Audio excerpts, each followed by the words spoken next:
Alright. Are we live? I think we're live, yeah. Okay, hello and welcome DPL fans.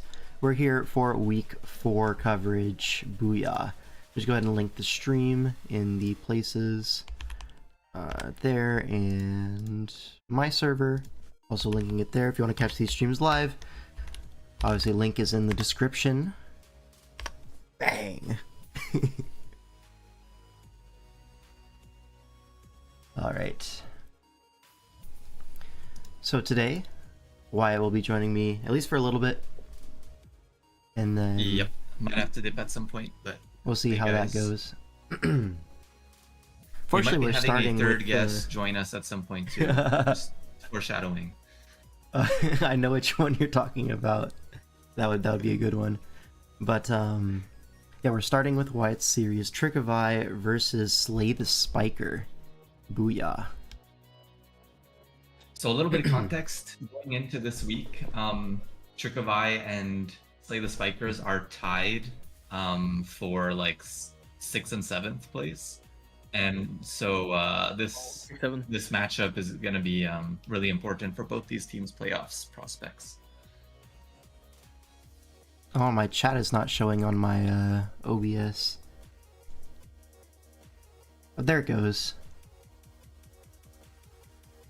Okay, now it's showing up on the screen. Alright, I just had to toggle it, I suppose. Doesn't get 8-0'd and the stream happens 3 days earlier than usual. I mean, it's usually on Tuesday, but last week I had work on Tuesday, so I couldn't. It's just a schedule thing. Unfortunate number sequence. You can say some crazy stuff and it won't come up. Yeah, probably not, right? I believe Lantern Comic in the chat is referring to Trick of Eye and Slay the Spiker being tied for 6th and 7th. He's making a 6-7 joke. Oh, is that what it is? Thank you, Lantern Comic. Yeah, thank you, Lantern Comic. Alright, many are saying this. Okay, yeah, these two teams are both outside of playoffs looking in. A win would go a long way here for either team. But yeah. So we look at going into this week, right?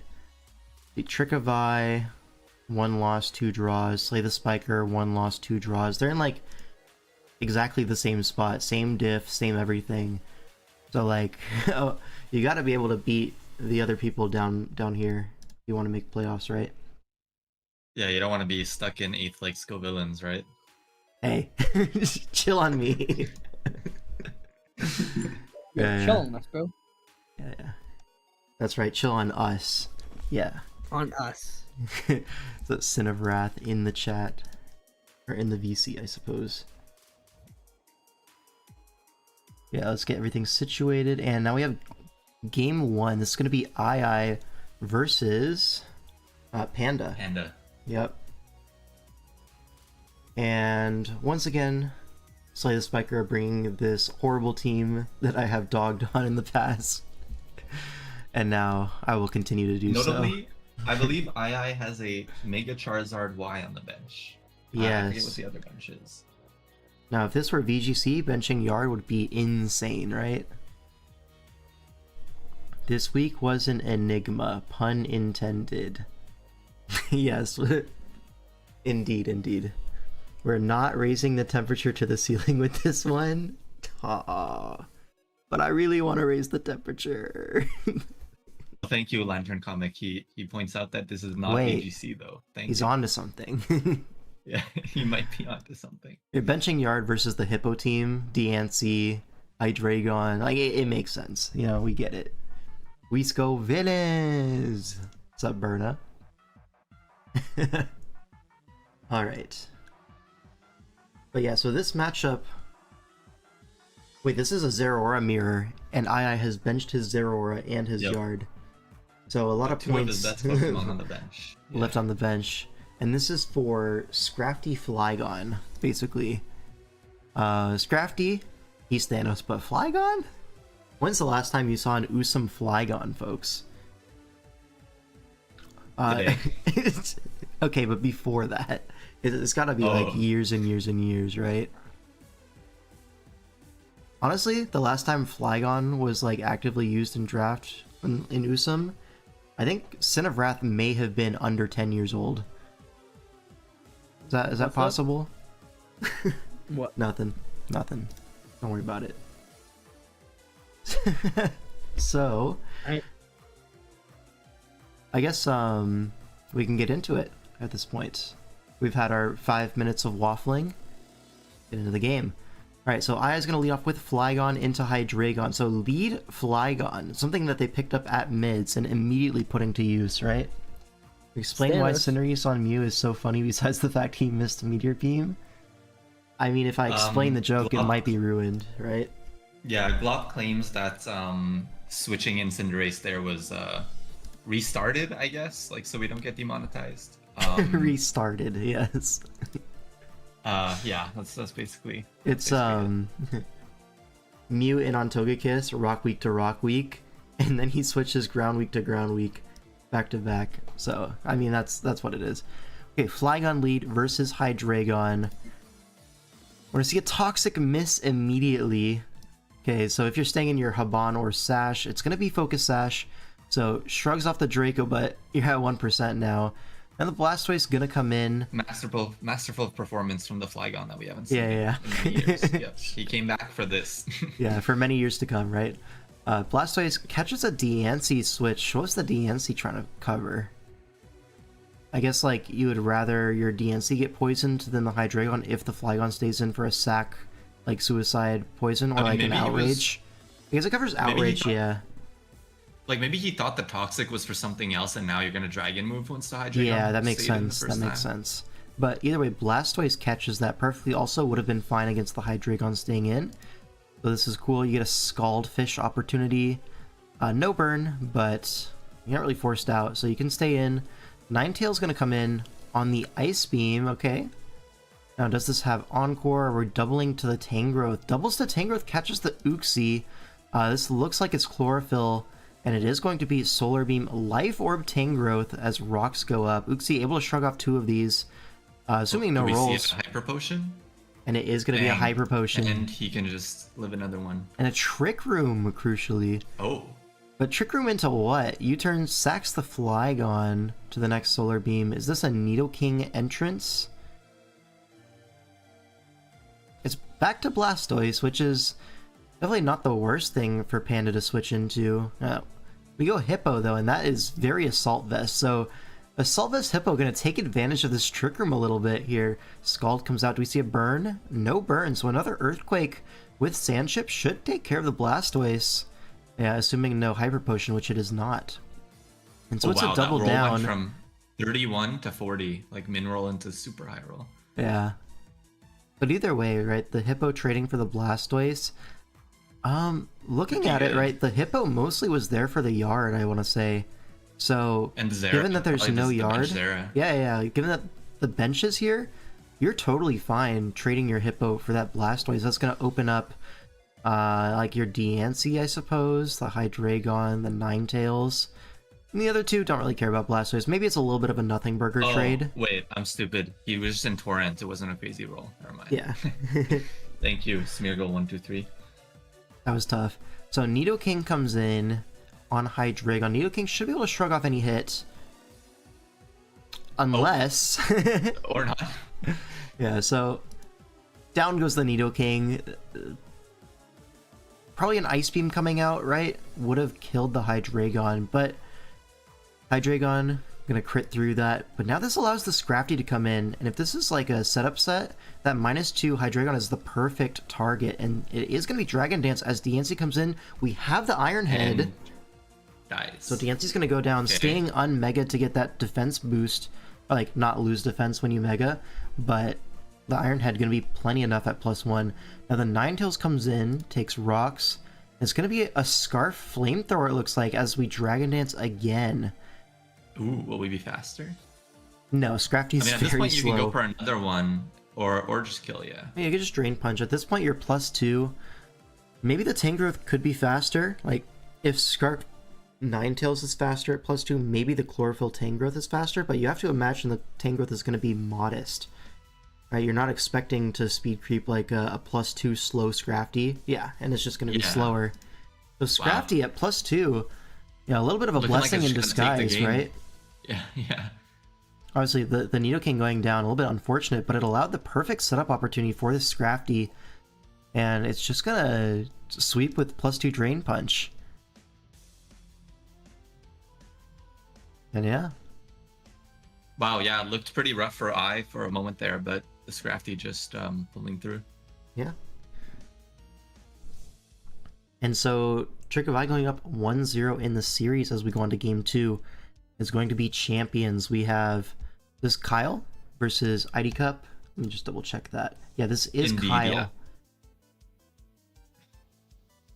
Alright. So we look like there's a Mega Frostlass versus a Mega Dragonite team. Is that correct? Yeah. Yeah, that is. And we have Cleavor, aka Thanos. Okay, this team from ID Cup is one that I actually I rate this kind of style quite a lot in Champions. I feel like the Meowscarada plus like the Dragonite Rotom Conch, I've seen like that combination or like something very close a couple times now, and every time I'm like, wow, that looks pretty sound both offensively and defensively, right?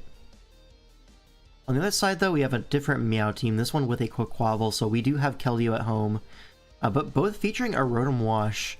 So a little bit of a Meow Rotom Mirror.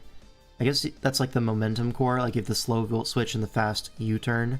So you're gonna get many opportunities to bring in your breakers, like that Chandelure, like that Dragonite, like that Frostlass. Okay, let's get into the game. So Rotom Wash gonna lead off into the Cleavor. Lead Cleavor should be happy to just get Rocks up. Gets a little bit of a lucky crit there, and an even luckier T-Wave dodge. So Pretty rough. that could not go worse for Kyle, that turn 1. Free Rocks, now Rotom's in range of the next one. Have to pivot out to the Tinkaton, it looks like, and take a hit on this guy. Cleavor gonna go for another Stone Axe, just looking for the KO on Rotom. But Tinkaton comes in as Dragonite, the response to Tinkaton, but because it's Mega, it's gonna absorb that knockoff very easily. But surely this Tinkaton has something for the Dragonite, be it Ice Hammer, T-Wave, Play Rough, something like that. Maybe Shookaberry. I mean, here we see a special Dragonite using Fire Blast, but misses, so a little bit of karmic justice, right? But now Rotom is going to go down to the combination of Fire Blast and another move, but instead we're going to Agility on the revealed T-Wave Rotom, and it's going to Pain Split. Really strange Agility click from ID Cup. Yeah, because like they're probably not like switching this Rotom out on that Agility, yeah. So. Yeah, it's dead to Rocks. But we're going to dodge another T-Wave, so never punished, right? And we're going to use Surf to pick off the Rotom. Now Glamor comes in, but I mean, even though it's weak to Surf, this Dragonite is not shiny. Therefore, it is not blue and does not get a stab boost on Surf. Oh, it's Mega Glamora. Wait, that's a regular Frostlass. What? I got trolled there. But yeah. A shiny Dragonite would have picked up that KO, but alas, Glamora is going to live that one. Fire for Power Gem, that's going to be a KO, but it is dead to Rocks now. And with the only removal being Quaquaval, I don't know. We're going to save it anyways. Going to go Frostlass on the Mach Punch, may as well. And now Cleavor pivots in on the Frostlass Taunt. Ooh. That's going to be a Scarf Stone Axe, but it's Charty Berry Frostlass going to absorb that Stone Axe. Gets a Disable with the Cursed Body and a Will-O-Wisp off. And now you get a free attack. I mean, technically, if this is Scarf, you could just struggle KO. But that probably allows a free Swords Dance for Quaquaval, and you want to not have that happen, right? Well, if it was me, I would have forgotten that struggle hits ghost types, and yeah. Yeah. Well, Conch is going to come in here, doesn't mind getting burned, right? But a Spike's going to go up. And we're going to pivot back to Cleavor, expecting some kind of non-attack. I'm going to catch it. So now we have the Scarf U-turn, picks up the Frostlass, and not going to get locked in front of the Quaquaval. So a sequence to avoid that line, but going to cost a Spike for your troubles. Now, Meowscarada invites the Tinkaton, and we get to sack our Cleavor. That's fine. And now Chandelure comes in. Guardians suck, even dogs know that. Many are saying this. Yeah, now Chandelure comes in, steps on all these hazards, but it could be a Choice Scarf here. That could be a pretty potent endgame piece.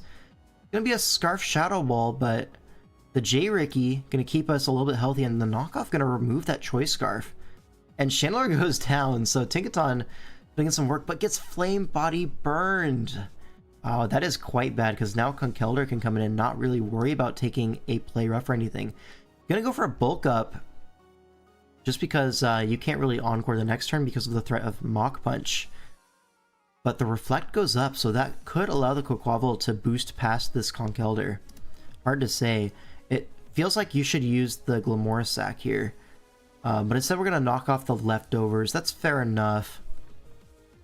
But surely, yeah, you gotta use your sack to get the Quaquaval in before this Conkeldurr gets out of hand. And it looks like it might already be out of hand. And we go Meowscarada. So maybe we're trying to Flower Trick through this, but yeah, Mach Punch is gonna do a lot. And we play rough, which is gonna do less than Flower Trick would. That was a little bit of a mouthful there. But another Mach is gonna pick up the KO. Now Quaquaval comes in, but the Reflect is gone. If this is like a Sword Stance, Quaquaval not able to go for it, fishing for one last crit. And now it looks like Conkeldurr Mach Punch is going to be able to clean up the game. So definitely an unfortunate series of events in this game, right? Double T-Wave miss, Flame Body burn, all sorts of unlucky circumstances. The turn 1 crit, I mean, feels bad if you're Kyle, but ID Cub going to even up the series 1-1. Conkeldurr with a hell of a showing here. Once that Frostlass went down, right, now you have no real Mach Punch like answer. Yeah. So the bulk up Conkeldurr win condition, really smart. Especially considering Frostlass something you'd expect to be benched. So I imagine this was even more successful in Mox than it was in the regular game, right? So good bring there. And now we have Game 3. Hycrox versus Genius X. Oh boy. Now Genius had a little bit of a rough start. A rough first half of DPL. A little bit of hacks against him, you could say, but he is 0-3 going into this game as the most expensive player in the auction. So really hoping to bounce back if you're Genius X, especially if you're his teammates. Like, you gotta imagine, like, nearly half your budget going to a winless player doesn't feel great, but if he starts to win, maybe you could justify a little bit. But yeah, Hycrox's gonna attempt to keep that streak going, but we'll see how this goes. So Gen 8, we have a little bit of a Blaziken like HO build, something that has been somewhat popular for the past few years, just chucking a Blaziken HO team on one of your Swiss drafts, just hoping for the best, right? You have screens options, you have setup everywhere, you have good choice users, you have a bunch of stuff. So yeah, the team makes sense. On the other side, this is kind of a little bit of a structure that we've seen before. Last DPL, Slay the Spiker kind of switched around this team at mids, and they picked up this like Keldeo Lele structure. Keldeo Lele, Mana Buzz, something that we saw on ZFG last season, and then obviously Scizor, great Pokemon. A lot of basically Volt Turn into Breaker here, right? You have Flip Turn Keldeo, you have U-Turn Scizor. There's a Raikou on the bench. There's Mana Buzz for slow U-turn, and all this to get as many turns for Lele and Garchomp as possible. Two of the biggest threats offensively in Swish. So a little bit of a revamped team there. Should be a little bit easier to get these wins. And let's get into it. Moltres Galar going to lead off into the Tapu Lele. Probably going to want to get out of there unless maybe you're Eevee to survive this, then you get the Berserk boost. But still doesn't feel like a favorable trade. You have that Scizor for a reason. We're actually going to stay in with a faster Moltres as a Calm Mind gets clicked. Okay, a little bit of a risky play, right? But going to U-turn into Steely Dan, take some Moonblast, but this is going to put it in range of Focus Blast. Yeah, you can't switch in to a +1 Lele like that. And so Scizor goes down immediately. Garchomp going to hit the Revenge, but with that Scizor missing, all of a sudden, something like the opposing Scizor, right? Sword Stance, able to break through a little bit easier. This Aerodactyl, more of a threat. This Garchomp doesn't have to deal with priority. So, a little bit of a fair trade on both sides, right? And now, Keldeo able to come in, revenge the Garchomp, as Whimsicott going to be the pivot in on Icy Wind. That looks like choice specs. And with the terrain going down, you are susceptible to like a Stun Spore. So, going to switch out there, but Blaziken catches the Scizor, but it's Scarf Scizor. So that's a major swing in the game, right? Hycrox catches the Scizor on the switch. with Blaziken, but was not ready for this Scarf dual wing beat. I mean, let's be fair, not many would be ready for that. That was crazy. No? That was crazy? But now Necrozma going to come in, threatening a Heat Wave. So Garchomp going to come in, catches a Dragon Dance, so +1 Necrozma, goes for Photon Geyser. Does this Garchomp have anything to respond with? Eats the Sitrus Berry, but it looks like it might still be a 2-hit KO, but the Dragon Tail is going to get it out of there into the Garchomp. And we're going to pivot to the Whimsicott, expecting what? You could have just gone for like a Scale Shot there, I suppose. Force the Roost on Mandibuzz, and then you still get your switch anyways. And if it doesn't roost, then the Mandibuzz is low for next time. Feels like a win-win. But gonna make the double anyways, so catches it, I guess, correctly, gets a Moonblast. So Mandibuzz is gonna stand and take that.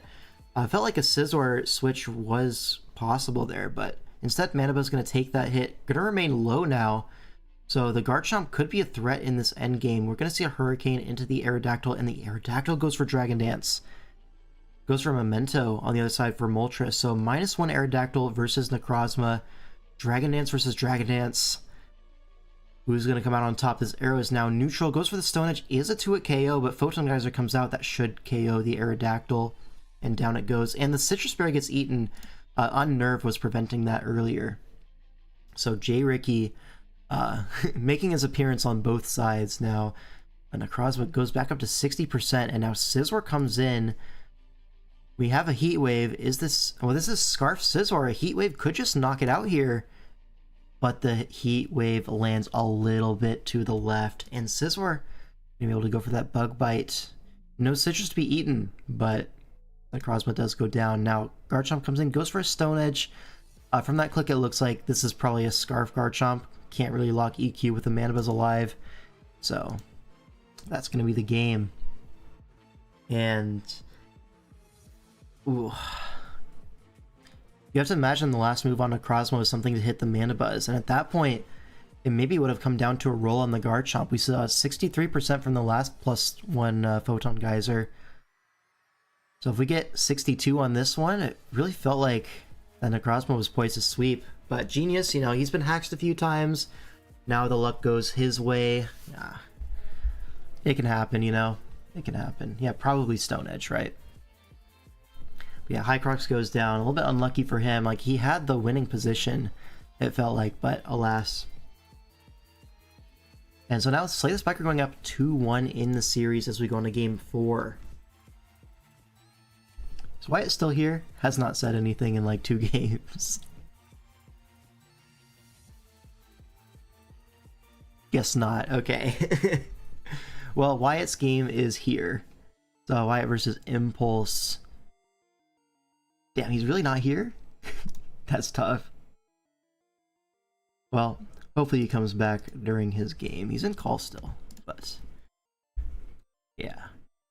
Alright, so we have this Torn Tanglu kind of thing with Dragonite, which we've seen somewhat commonly with it. Yeah, no Dookie, sadly. But Impulse using this like Blaziken, Darkrai, plus screens kind of thing. You have your Spikes lead, you have your Spinner, and then you have another offensive threat in the Azumarill, which is a mid-season addition to the draft. Right, on the bench for Impulse is Galarian, Slowbro, and Rotom Fan. Seems about right. And then on the other side, there's a bench Cyclizar and Okidoki. Right. 2 kind of staple pieces on these Tanglu Torn structures. But yeah, this Volcanion is going to be a Terramon, so it's going to be Terra Fairy. Torn also Terra Fairy, so double Fairy options for Wyatt. On the other side, the Blaziken is Fairy as well. So a lot of Fairy types in this game, despite no natural Fairies, besides the Azumarill.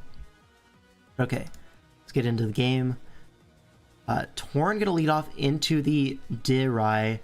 Gonna reveal Scarf Torn, it looks like, with a turn 1 U-turn into it, and catches the T-Wave with the Tinglu, so good start for Wyatt. Gonna take a Will-O-Wisp now, but Earthquake is gonna get a crit. Not super consequential. The J-Ricky Sitrus gonna heal that off basically in its entirety. So now Spike goes up, but Ogerpon is ready to trade that Spike, it looks like. I'm gonna go for a knockoff instead, catches the Jirachi, but Rocky Helmet gonna break the sturdy on Ogerpon. Another knockoff comes out as a U-turn comes out, so Ogerpon takes some hits down to half HP as Torn comes in for another U-turn and another crit. That one definitely mattered on the Ogerpon. Back to Jirachi, which is going to give up the spin if Impulse wants it, but we do have the spin blocker. Decidueye catches an Earthquake. Now Ice Spinner would have been a 2-KO on the switch, but instead going to proc a weakness pulse here as knockoff comes out. Probably not, right? At least gets rid of the E-belt on the treads, but I mean, Thanos is getting 2-KO'd here. Can go for like a Shadow Sneak. Could potentially bring this Iron Treads down low. It's going to be a Shadow Sneak, so after Hazard, it's going to be down at 10%. Going to be difficult to get the spin off. And we're just going to sack the Treads. Say, I can live with the Spike Up. Now, Azumarill comes in. This is Scarf Torn. We know Terra Blast is not going to bring this super low. Could have been a Belly Drum, but that Volcanion in the back and the Multiscale Dragonite probably would have been totally fine. So knockoff into Liquidation into Aqua Jet is going to be enough to at least force out the Torn, but now that Jirachi can come in, and this is like fully Fizz Def Jirachi, and that does not look like it's attack invested Azumarill. 12%? Really? And this Jirachi might even live the next one. It does. 11. That's embarrassing. Free rocks. And no way to spin or remove these hazards. Now Scarf Torn comes in, farms some regen. Goes for the Terra Blast, locks in. And now Darkrai comes in, but... oh, it's no longer Scarf, right? That was knocked off. So now Ting Lu is going to come in. Ice Beam catches that switch, but only does 27. Is it a prediction if that's really the reward? 24, even less. That's disgusting. As another spike goes up. Yeah. Welcome back. Another Ice Beam. Ting Lu gonna take that. And Whirlwind. So Darkrai gonna have to come in on more hazards. 31%. Does it die to 2 spikes and rocks? Not quite, right? You're gonna live on 2%. Yeah, essentially can get context, another like, spike. That interaction with Darkrai, I was like, I'm not really sure if I should like whirlwind this out, get more spikes, or what. I wasn't sure what was like correct, so I was just like, I'll just get 1 spike and whirlwind. We'll see what happens. I think probably a 3rd spike would have been more correct. Yeah, I was just like, maybe I can like catch Blaziken, get some extra hazard chip if he's not boots, something like that. Obviously, didn't get the Blaziken. Because, well, a Darkrai at 31% versus a Darkrai at 2%. Not a big difference, yeah, right? Doesn't change anything. Yeah, but yeah. Darkrai dead, that's a big difference. It's not like Whirlwinding allows your Ting Lu to actually do anything. Like, it's still gonna be in range of everything. Yeah, I was mainly trying to hazard chip the Blaziken, but I think just spiking one more time was better because obviously I have this Scarf. Is the Scarf knocked at this point or something? Yeah, it is knocked. Oh, okay. Yeah. So it doesn't make a big difference here because Blaziken gets or Darkrai gets sacked anyways. But obviously the D Knight has E speed in the back for the Darkrai as well. Yeah, and then a Detect. That felt like a Swords Dance opportunity if ever there was one, right? Yeah, so this Volcanion, we didn't really get to see it like happen, but so this is a max Fizz Def Volcanion to live +2 Adamant Earthquake or a close combat. So I was thinking like if they SD on the swap, I should live a hit and then like kill back or like at least put it into E-speed range. Yeah. That was my logic there. It feels pretty locked up, yeah. Yeah, here, like now the Swords Dance comes out, but you are packing that Sludge Wave as you would into the Azumarill matchup, right? Yeah, for sure. Now Latias here, we're gonna switch to our Torn just out of respect and sack it off. Well, because I was scared, like, because the thing is, Volcanion obviously can't really touch a Latias, so I was scared of like. He wasn't revealed Scarf yet, so I was like, if this like is Calm Mind Recover or some shit, I might lose if I just waffle with Volcanion. Yeah, you don't want to let it get +6. That, like, immediately pressures it. Yeah. Yeah, the reveals Scarf. The Fairy Blast doing a little bit more damage than the Volcanion would. Yeah, for sure. And then it revealed Scarf when it outsped my Torn, so now it's just like, oh well. Yeah, let me just click my button a few times and I'll be fine. Yeah. Yeah, my dragon move on this was detail, so I didn't bother missing. Just Makes sense. speed a few times. Yeah. First guy to beat a non-trolled SV Blaziken in the last 3 tours, by the way. Yeah, Blaziken has been so strong the past few I'm years. not sure on that exact statistic, but Blaziken has We been can run with it. It's performing fine. really well in the past couple tours. Yeah. Yeah. All right. So Wyatt with the win, awesome. Ties up the series 2-2. That's my boy. Okay, who is Felix Lechat? Oh, this is Hydra versus Yurdunk, I think. Yeah, that makes sense. I believe it's Yurdunk. Yeah, that would be a Yurdunk nickname, huh? Custap Sitrus, what do you know about Enigma? Look, I've seen it before. I'm sure I'll see it again. We'll get there. Okay, Yurdunk versus Hydra. Alright. 2 pretty strong players stepping foot into SV. You see the Hydrapple versus the Zarude, something that historically favors the Hydrapple team. And with a Valiant as well. Valiant's a massive threat. Just by that alone, you could kind of say Hydra might have a matchup advantage, although I didn't watch any of their mocks or anything like that, so I don't know how it's been going behind the scenes, but just general knowledge, I would expect Hydra to be pretty happy with this. You see the Fairies Zarude, something that is often forced in this Hydrapple matchup, and something you can prepare for as the Hydrapple team. You know, you have that Iron Treads, should be a massive threat into that Fairy Zarude. As a horrible teammate, I also have no idea how his mocks were going, so... Nice. We're in the dark here. Alright, and then on the other side, yeah, Terra Water on the Hydrapple. This is probably just for the Cinderace, I would want to guess, and the Azumarill. Another Azumarill making a appearance, so 2 Azumarils for Slay the Spiker. Interesting. But yeah, it looks like Azumarill would have been a pretty big threat without the Terra Water, so I understand. It also kind of covers the Iron Crown, like Tachyon Cutter. So, pretty reasonable defensive typing, but is going to lose to the Zarude 1v1. But given that Zarude is Fairy anyways, you weren't really beating it 1v1 anyways. I feel like Terra Poison is better here. Not better into Cinderace, not really super much better into Azumarill. Not better at all into Crown. Better into Glim, I suppose, but a little bit of a trade-off there. I think mainly you're worried about the Cinderace, though. If you look at this team, like, there's no resist, really, to Pyro Ball outside of Araquanid, which Cinderace does get many techs to break through the Araquanid. Just have to pick one of them. But okay, let's get into the game. Cinderace going to lead off into the Hydrapple, immediately rips the Terra Water as a U-turn comes out, just scouting it out. That's going to be physically defensive Rocky Helmet Hydrapple, and yawns into the Zarude. So going to force that out into the Iron Crown, uses up the booster very early in the game, and catches an Earth Power crit for it. And it feels like this Hydrapple can just stay in. Oh my god. Chill on him. Oh my god. Probably focus. Oh, what was focus? Oh, focus blast to catch the shreds, I guess. Yeah, focus blast like just does a lot of damage to this, and also Nick grounds the treads. It's like a fine click, but gonna miss. Almost the same damage as Psychic Stab. Okay, staying in as the Hydrapple is kind of crazy there, but gonna get the yawn off on the Zarude. You lose your helmet for it, but you're gonna get encored. This feels like a trade that definitely favors Hydra, letting your Zarude take a sleep. Yeah, because like you lose the turn having to switch out, but now Zarude is slept for like on average 2 turns, right? So. What's up, Glim? How's it going? Oh, hail time. Yeah. Okay, so what happened there?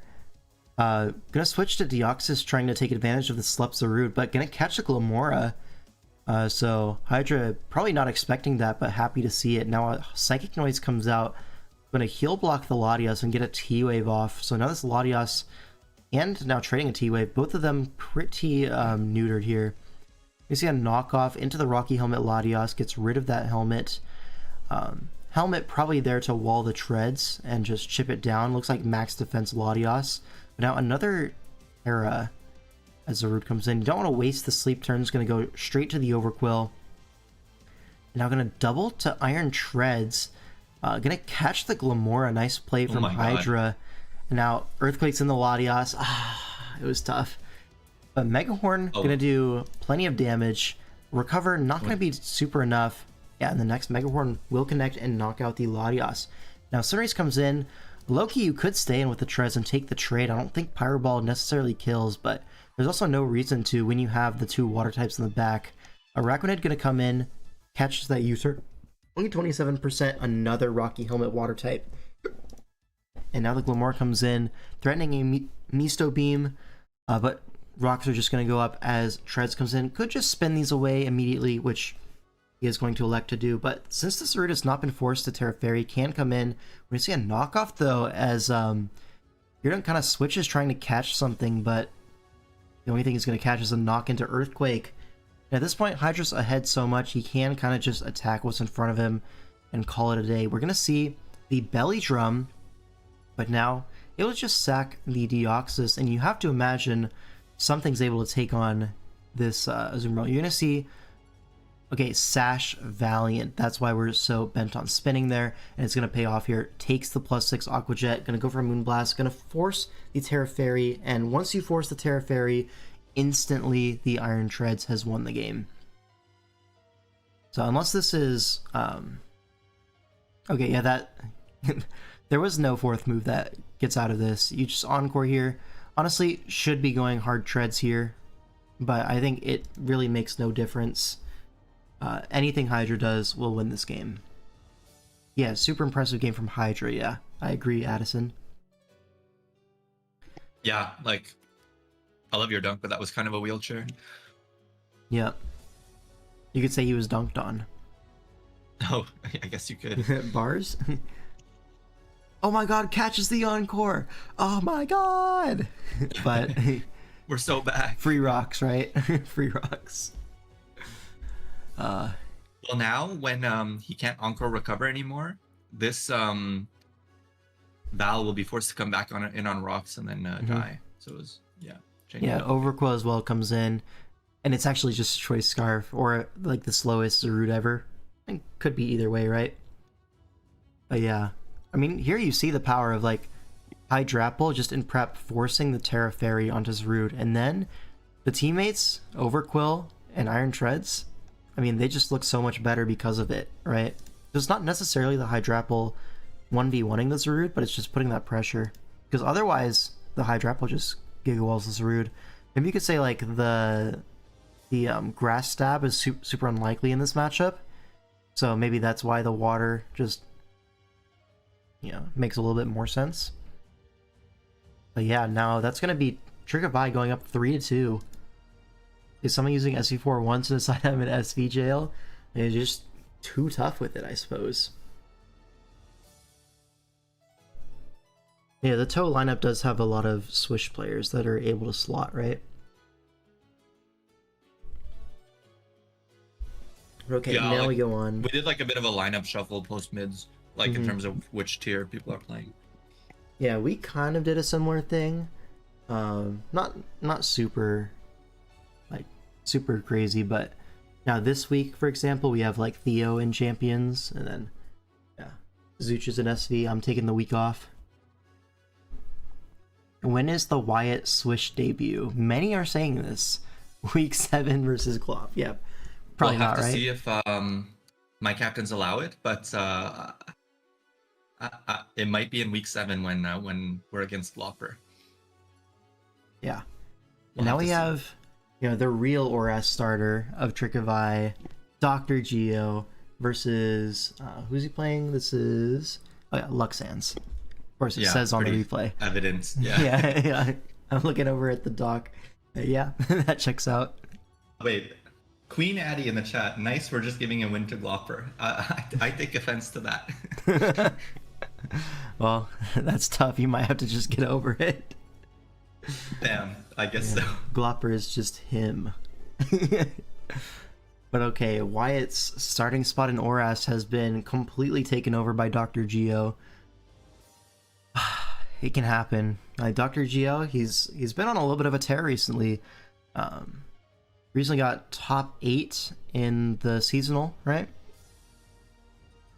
And now he's in DPL. I believe so. Yeah, he's in DPL. Doing pretty well for himself in ORAS. I think he had a pretty dominant win last week. So here he's starting once again. And this time, we are using this, like... Okay, yeah. That's a yard. Yeah. Yeah, this team. Okay, so... When you look at the team preview, it looks super strong, right? But if I look at the, like, draft itself in its entirety, there's a round 4 Electros, which makes me hate it. But it does look pretty good once you get into the lobby, right? Okay, round 4 Electros, what are we doing? But on the other side, yeah, it looks Wait, was like... that our team? Yeah. On the other side, it's just Volt Turn into Nidoking. Pretty Yeah, our classic drafting style. process was a bit interesting for sure. Yeah, definitely on the bulky offense side for Lux. Well, honestly, both sides feel very bulky offense-ish. But yeah, this is another Charizard Y. I mean, I'm just looking at Charizard Y, and like with Solar Beam, how do you switch into this thing? You just I can't. guess Jellicent like is probably spadef enough that it can like live, but yeah. But what does it do back, right? That's the great thing Good about point. Yard. The Sun Up actually just removes its water weakness, if you think about it. Yep. So with Solar Beam, you actually are able to like switch into water types and It stuff also like has that. like pretty insane bulk on the special side. Yeah.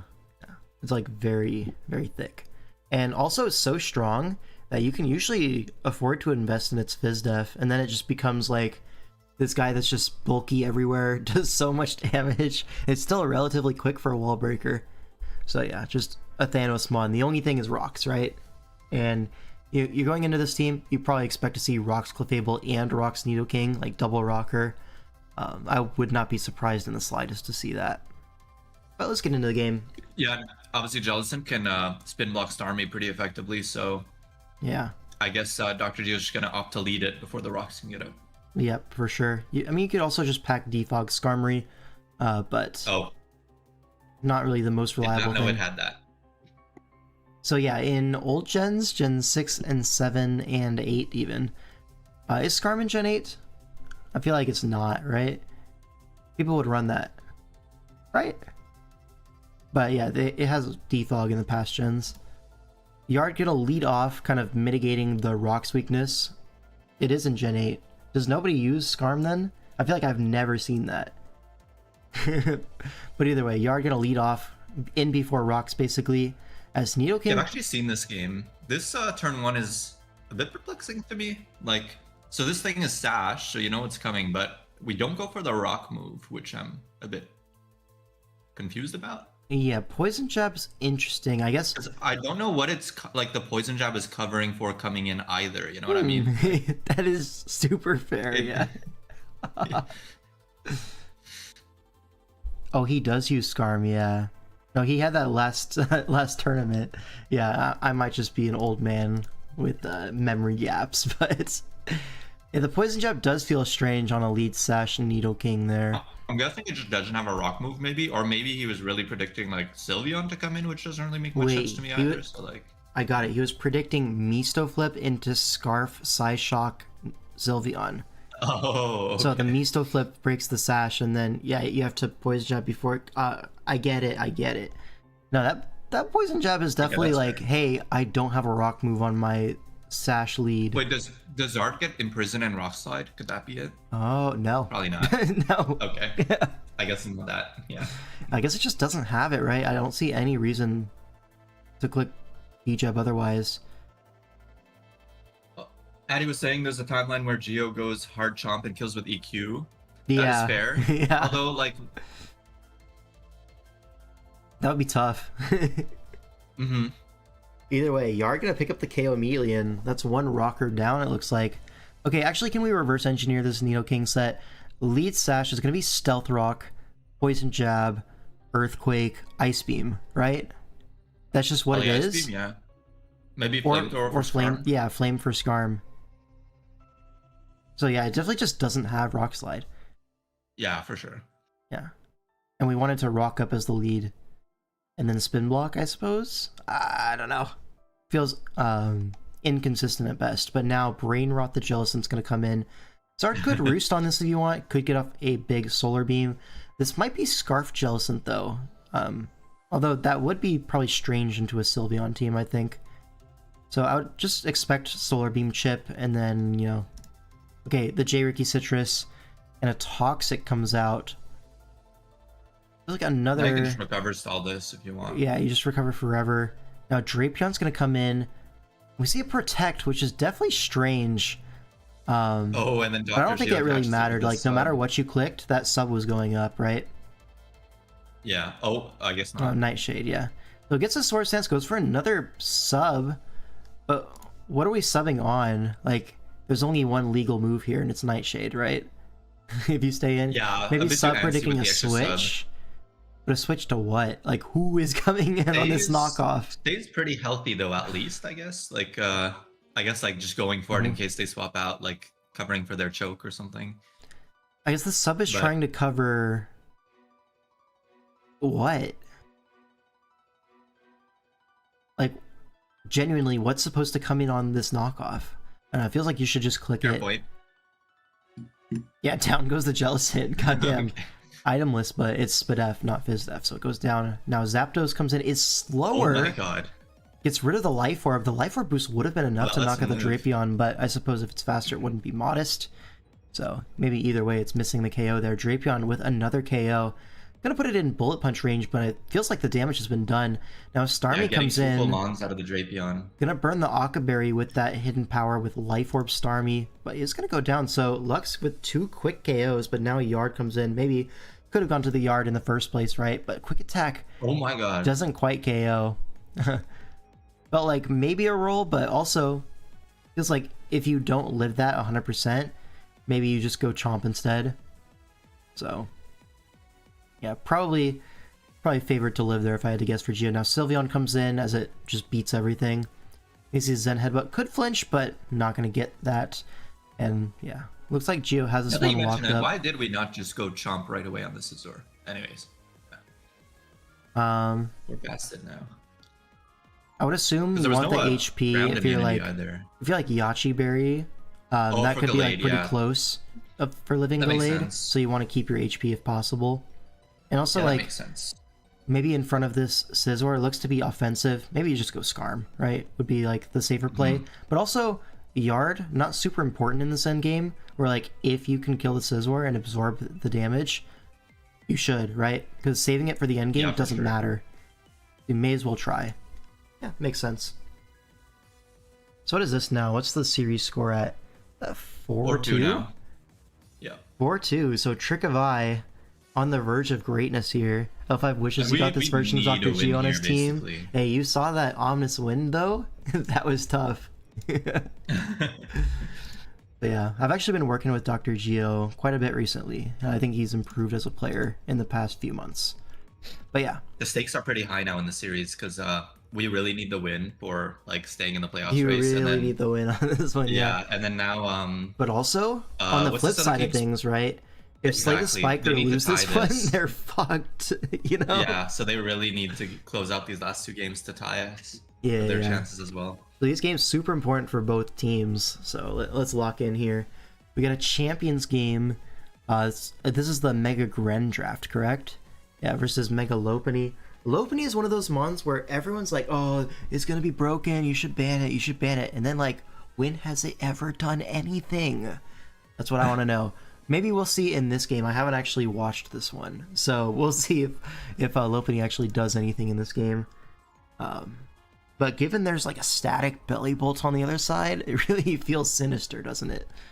But yeah, let's get into this. High stakes. Let's see. Belly Bolt's gonna lead off. The 18th lead Belly Bolt I've seen in Champions in this tournament. So Volt Switch gonna break the multi-scale as Alola Ninetales comes out, gets the defense boost. A Dragon type, Dragon Dancing on lead Belly Bolts. This might be some foreshadowing. Anyways, back to the game. Is that foreshadowing for our Lantern comic? Yeah, we might have to get him on the cameo to commentate that one. Yeah. Right, but Ninetales goes for a Blizzard. Could be Scarf Ninetales here. Would make a lot of sense into this draft.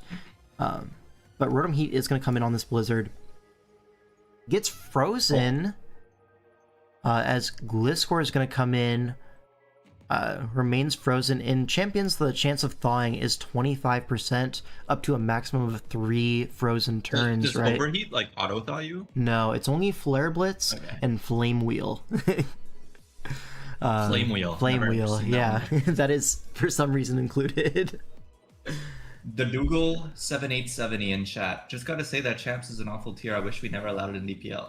Here's Can't the thing. say I disagree so far. Yeah. But it is really fun to, like, it's like the new gen. We gotta Yeah.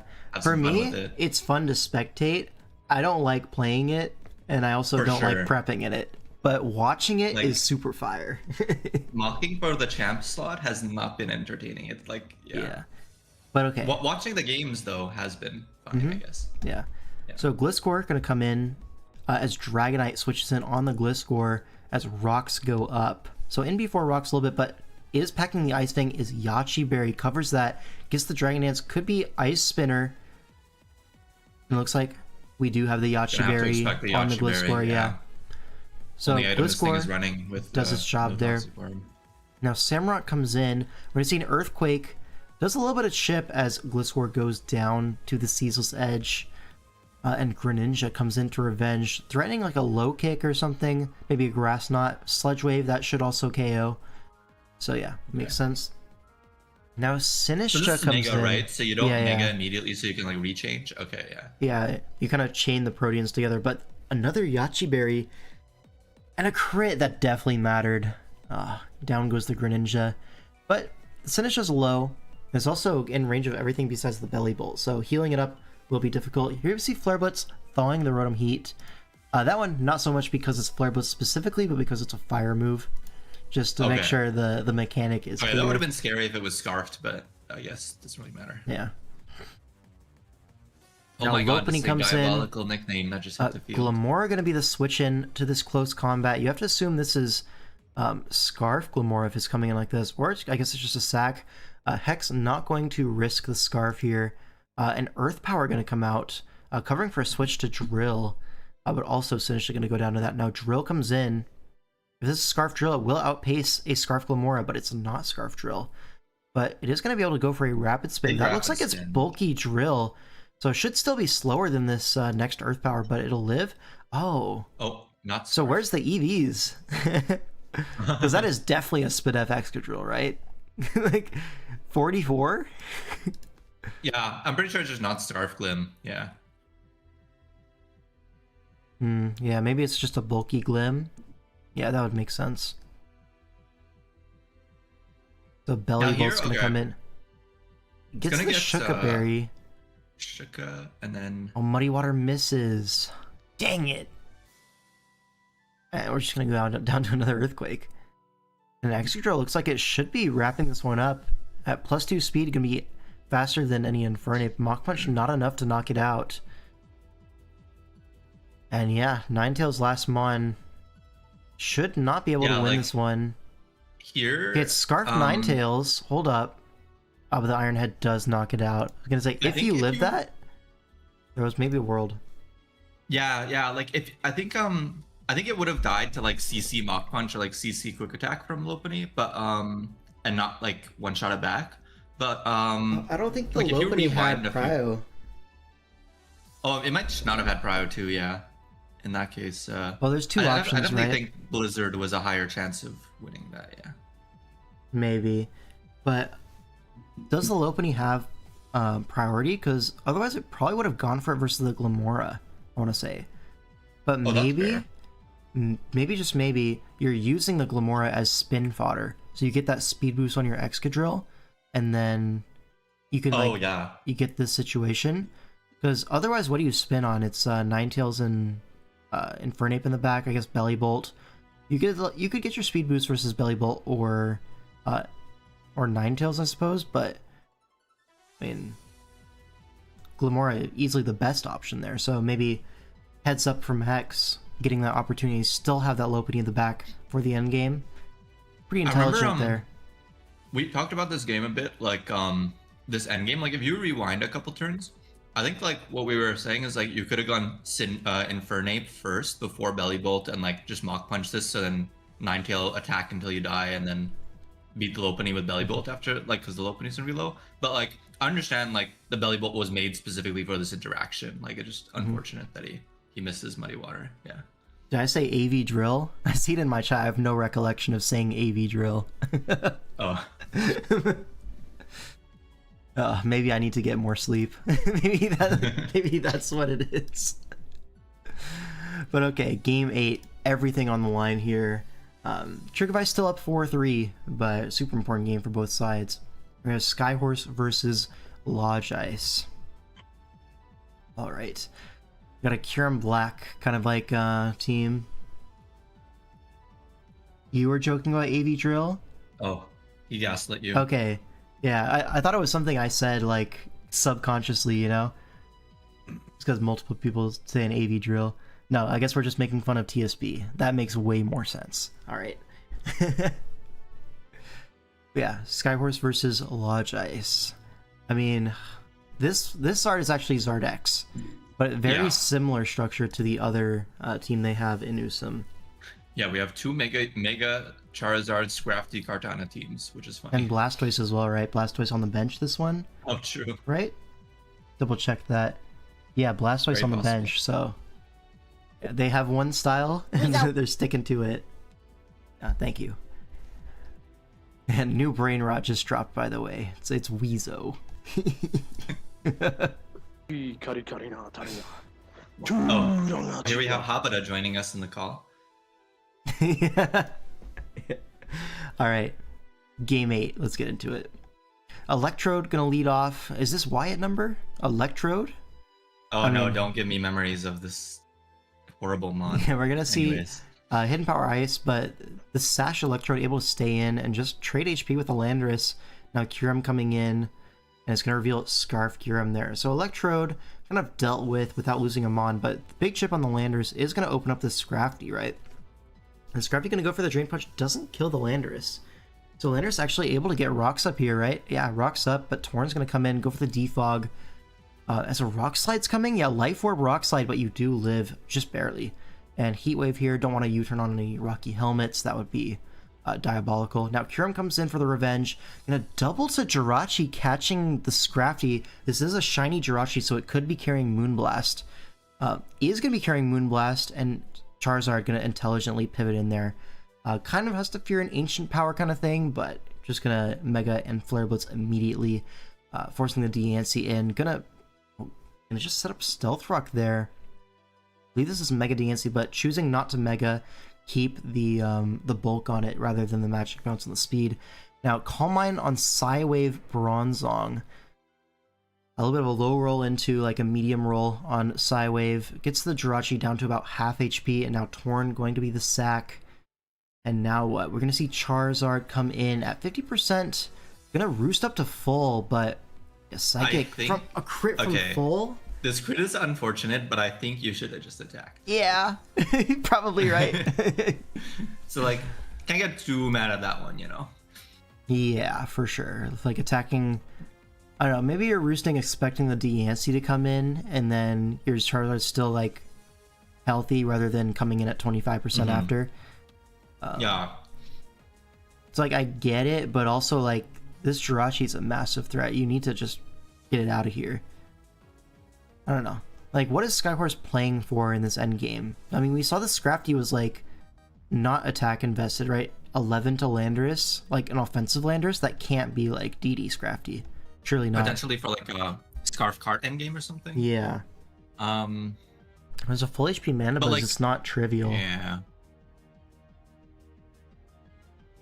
Alright, so Kartana comes in. I don't exactly remember what kind of Scrafty we had. I'm pretty sure it was, like, a Wincon, but I don't remember if it was like bulk up or DD or what. Yeah, it looks like it's bulk up, but we'll see. Kartana threatening the Revenge with knockoff as Manabuzz comes in. We get rid of the Rocky Helmet. Now what? Scrafty gonna come in and take advantage of this Manabuzz. Gets the Intim off, not super impactful. Do we see a bulk up here? We see a U-turn into what? Deancey. Oh, we see a substitute. Okay, catches the Deancey switch. Now, do we have Iron Head? I feel like we should, yeah. There's the Iron Head. Gonna kill the Deancey, but we have another Moonblaster in Jirachi here. A switch to Kartana catches the Moonblast. Yep, there we go. Still does 45. Kartana is crazy. But Manabuzz gonna come in on a Toxic. Okay, so it puts Manabuzz on a timer. We're gonna go Bronzong catching a U-turn, and Going Jirachi, threatening a Shadow Ball, but does that even kill the Bronzong? It doesn't kill the Bronzong. Feels like we could have gone Salazzle there, but maybe you're fearing Heat Proof. Now the Custap Berry coming in clutch there. I'm wondering Outspeeding. if Rocks would have been better from that Bronzong, but not sure. Because maybe this knock doesn't kill. I'm not sure. I was thinking like 3 Rocks weak Mons left. Like maybe Rocks could have. Yeah. Been nice. I don't think it would have mattered, but Thing here. I was just thinking to myself. Instead of the Psywave. Yeah. Because I was thinking like Yeah. if it was already in cart range, but maybe it wasn't. No, actually, I totally get that.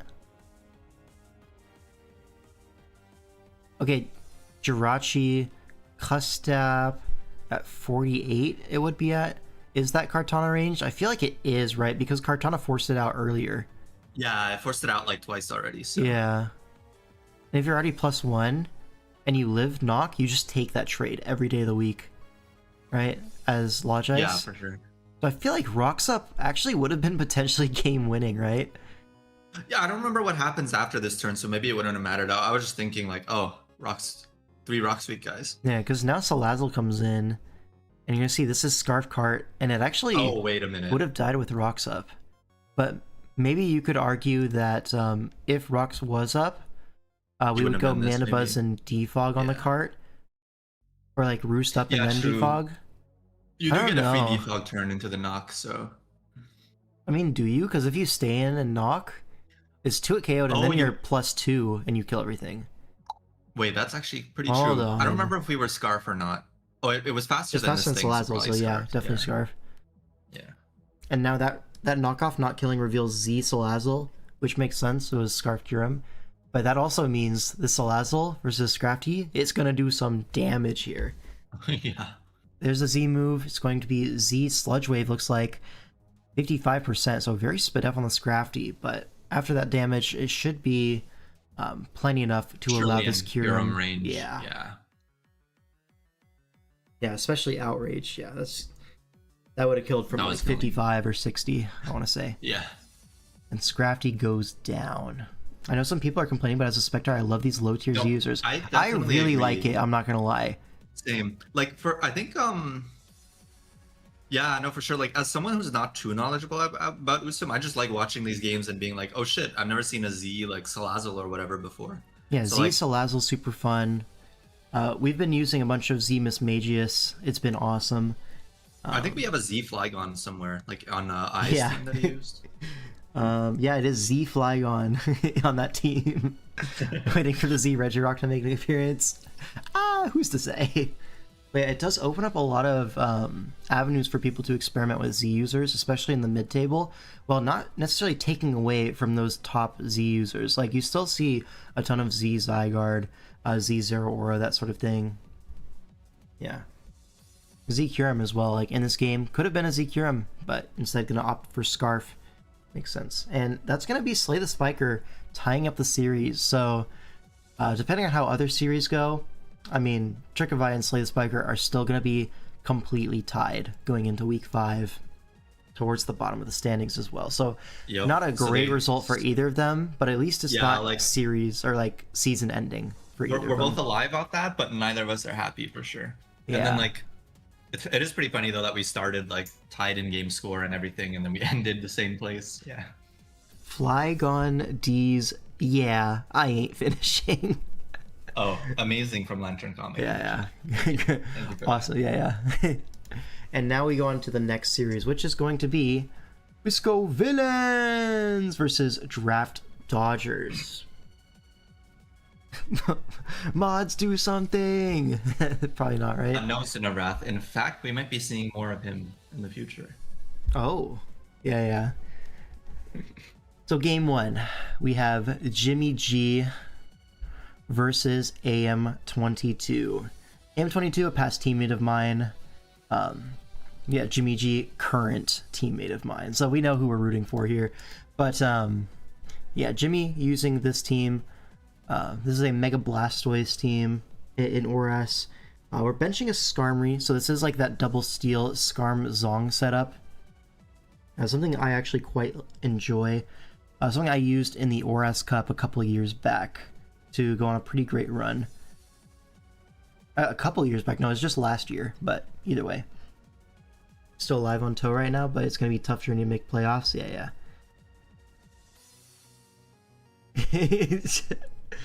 Yo, Sin, you going to take that?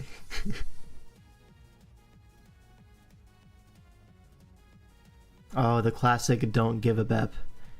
Golurk's back sprite looks tough. He does. He's just kind of like... You know, he's just swaying menacingly. You know what I mean? Just like... But anyways. He's a big unit. Yeah. You see the Raikou. You see Jimmy G piloting it. You know you're in for a good time. But AM22 actually bringing the Ampharos. So gonna have a Raikou switch in at least. Benching the Mega Absol for it. Our Scavillain's worse than Balio. So far it looks like it. Hey, chill on us. Chill. No. Anyways. Gen 6, let's get into it. Game 1.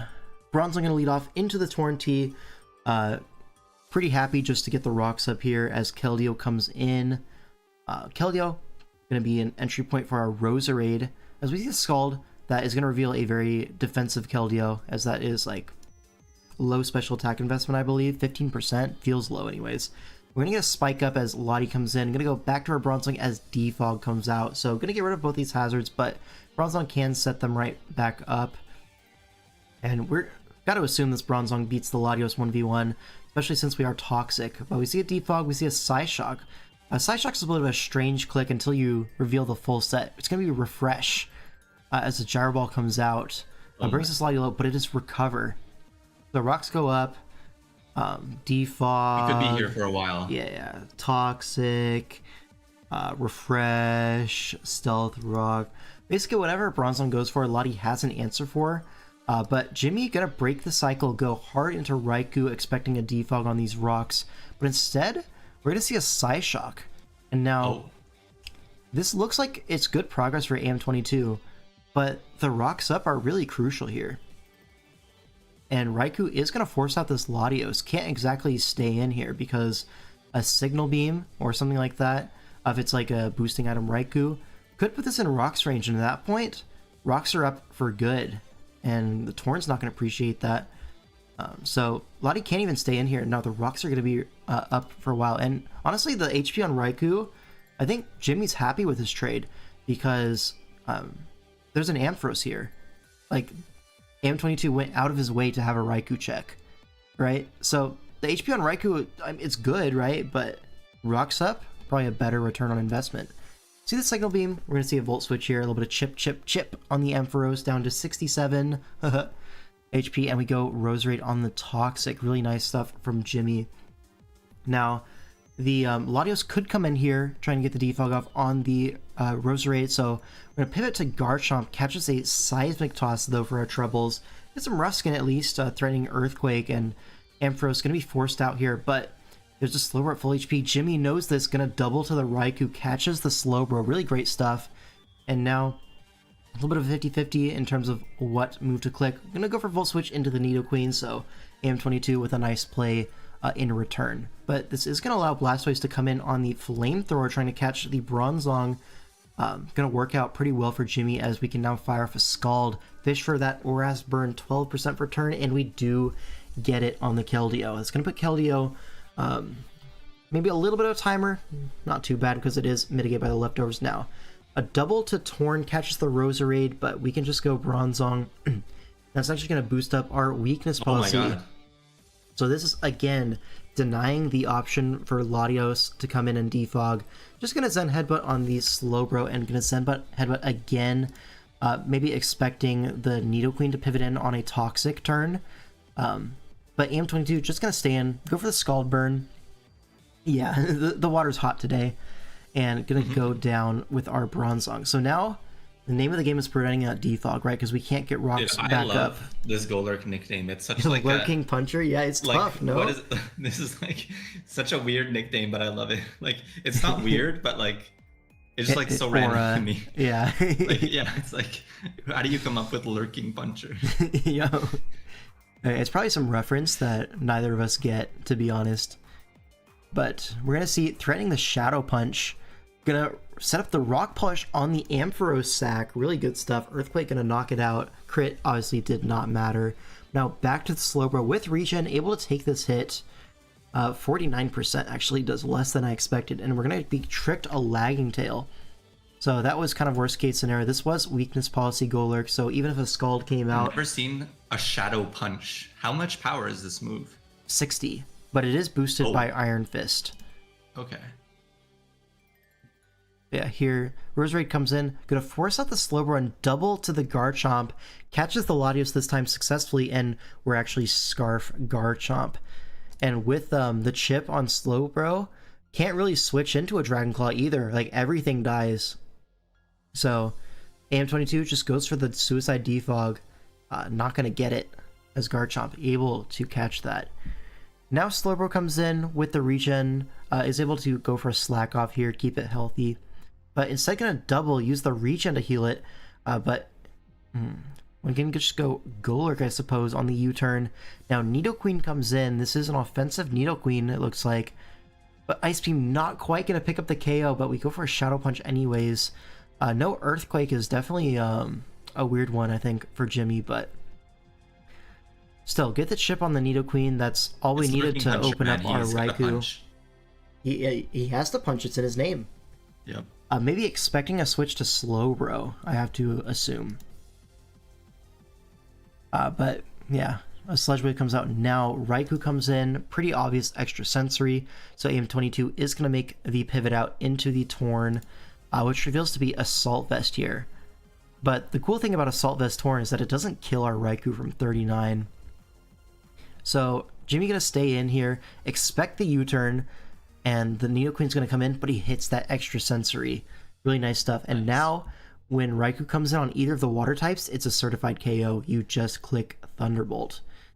So this Raikou just put itself in a fantastic position. Now, Torn is going to force it out here, but we have a Blastoise to come in. Blastoise not super useful. Can just use it to absorb some Torn hits at this point in the game. With the Nidoqueen going down, we don't need it as a defensive switch into anything. Can just go for Scald, get some chip on the Keldeo. And for the Keldeo, we have this Roserade ready to go. Comes in with the Roserade as Calm Mind gets clicked from AM22. And you're going to see a little bit of an unfortunate turn for AM22. It's going to be a rest on the Giga Drain, but we're actually going to crit that one. So if this was like Crow Keldeo, Rest Talk, Calm Mind, kind of took away that option of getting the Sleep Talk into Calm Mind, into Rest, into Calm Mind, into Calm Mind, boosting up to the moon. But it does feel like even if you were able to get that done, I mean, first of all, it's low odds to get all of that back to back. Like, you would need to pull, I think, multiple Calm Minds for that to work. Because Giga Drain is still doing a lot of damage, like easily a 3 KO, even at +1.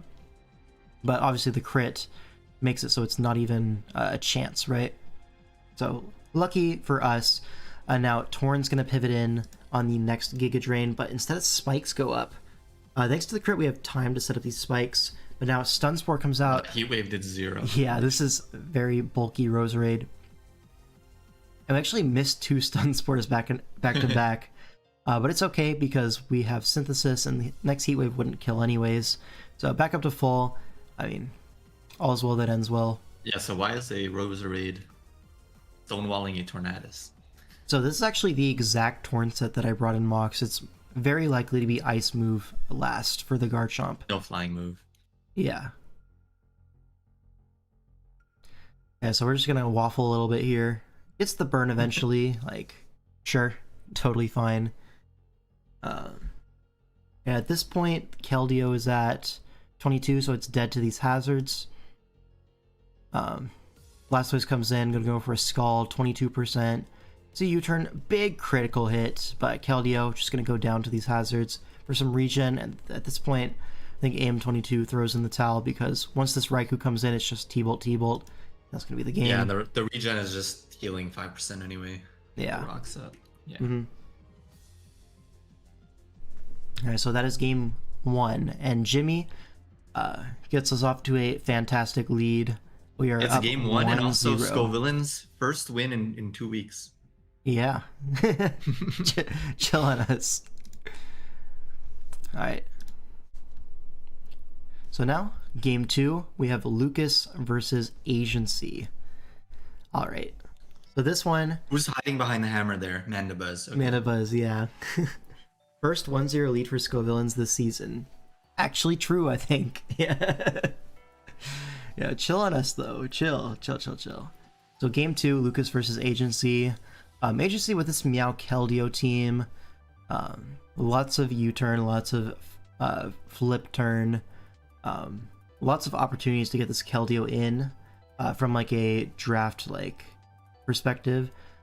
But here, getting Keldeo on the field, you're only really rewarded if it is that sub-calm mindset, because there is a Aloe on the other field. But sub-calm mind Keldeo is kind of Thanos into Aloe, but it is forced to be that, so we are kind of prepared for that to come. Hello L5, one of my captains has given up and is now playing Overwatch in the team server. He would like to know if you are interested in joining him. I mean, yeah. Who is it? What team is that? Spikers? Yeah, we can add him to the stack tonight. But yeah, so we are prepared for that. We have stuff like Scarf Encore on our Annihilate. We have Volt Switch on our Raikou, so we can flip turn, Volt Switch, and then the Keldeo is losing HP net through that sequence, and you have to keep subbing, and yeah, all that stuff. John McNutt. Yeah. Oh, the guy impersonating me in DPL. Oh, awesome. Yeah. I mean, we could probably just invite him to the Flux server, and that's where we play Overwatch a lot. Anyways, so we're prepared for like a sub-combine Keldeo. Totally fine. But we also have Thanos on our team, and that is going to be Choice Banded Terra Steel Scizor. This guy is awesome, and you're going to see in this game, he's very strong. Yeah. Actually, speaking of you're going to see in this game, let's just see in the game. Terra types, this is Fairy Annihilate and Water Keldeo as well. But like I said, Terra Steel Scizor, what we're intending to Terra going into this. Alright, Meowscarada to lead off into the Darkrai. Our Darkrai doesn't really fear this too much, and they have to respect something like Scarf, Ice Beam. So we're just going to go for a Will-O-Wisp. Catches the Tinkaton on the switch. And now we're going to taunt the Stealth Rocks. So far, so good, exactly as planned. Now a Nightshade going to get some chip on the Tinkaton as they knock off our Heavy Duty Boots. Going to be another Nightshade. Tinkaton going very low HP as Gigaton Hammer only does 23%. Now taunt ends. Agency going to use that to go into the Meowscarada, but doesn't catch a taunt, instead going to catch a Nightshade, and now a crit U-turn. Not super sure if that mattered, but I feel like it might have. Because we're like a relatively bulky Darkrai. This is Scarf Meowscarada, not the strongest thing in the world. But yeah, our Darkrai does go down for that, unfortunately. Now, Aloe in on the Landorus. This does allow rocks, unfortunately, but we do get Chip, and we get to scout with the set. It is Rocky Helmet Landorus, so that Chip is going to be really nice for our Scizor. Now, Lando comes in. We're going to set up our own rocks, trade rocks. Totally fine with us. And now back to Aloe. No need to take Chip on our Lando when we can just regen this off. No problem. U-turn into Dragalge as we go for another Misto flip. And catches another Rocky Helmet, by the way. So double helmet on Agency's side. Now Lando able to come in, force in the opposing Lando. So more rocks, more U-turn, more Rocky Helmet. I love the Lander's Mirror. Yes, it's so good. But Aloe comes in, more U-turn, more Misto flip. Meowscarada this time going to come in, take some chip. And this is going to allow entry point for our Scizor. So a little bit of a mistake from Agency, I think, going to Meowscarada allows the sequence to happen. And now Mandibuzz comes in, but the Terra Steel Choice Banded Iron Head is a 2-hit KO on this. And we are EV to outspeed Mandibuzz. So huge progress made from Lucas, but this does allow the Keldeo a free turn. Now definitely going to be sub-calm mind with the Terra Water here, but don't really have a super safe play besides going Aloe anyways. Are we watching a Who game? Definitely feels like it, right? But here, sub-calm mind, exactly what we expected, but it's fine. Thanos on the field. Yeah, we go back to the Annihilate after the flip turn. We see a Protect on the Encore. So this Protect is actually really smart, because now instead of encoring into like Calm Mind or something like that or sub, we're now encoring into Protect, which is really a lot harder to take advantage of. You burn an encore turn like guaranteed. Yeah, like, so after. PB stalling Encore is a very real win condition for Agency. But here, locked into Protect, we can go Raikou, but now another Protect is guaranteed, but we do have Calm Mind on this. So that's kind of how we can play around this, but still the Encore ends, and now Keldeo able to get off this really big Surf. So it looks like it could be just modest, like max HP, max special attack type of Keldeo, because that did so much damage. We're +1 matching their boost, so that's just like a neutral Surf doing 62 to a Raikou is kind of insane. It is Terra Water, I guess, but it is Terra Water, yeah. Sure. But yeah, it's definitely not like physically defensive Keldeo, for example. Maybe it is. Maybe it's just that strong. But either way, Meow in. We're going to sack our landers to the Flower Trick. And this Flower Trick is going to be another entry point for our Scizor. But it's going to be a lander sack. Get a little bit of Rocky Helmet chip on our Iron Head. But then once again, this Keldeo is going to come in. And again, we don't really have a super safe play besides going Aloe. But here, sub is coming, so it's pretty free. Flip turn. And here, can just go into Raikou, I suppose, and go for a Volt Switch back into Aloe, and then do the sequence. But the problem with this is Protect means that lefties actually can out-heal this. Here, Agency goes for a Surf, just being safe, because we hadn't revealed this yet. But yeah, you see the Protect. You can alternate Protects, and then until you run out of Protects, you're really not making much progress here as Lucas. And this Keldeo is getting one free turn per sequence. So this is, in fact, a losing play for Lucas, unfortunately. Probably better would be to go for these Encores here, force the Keldeo out of Protects, and then you can do this kind of sequence where the Keldeo actually loses HP in this sequence. But here, you see the Protects, right? The lefties is adding up so much. Citrus Berry could never, you know what I mean? But here's a flip turn, and here's the free turn from the sequence, that turn 33 Calm Mind. And now Keldeo starting to get boosted up, another Protect, more lefties on that Volt Switch. Yeah. And you can just go for a sub here if you're Keldeo. Really not a whole lot of downside. And now another Protect, another Calm Mind.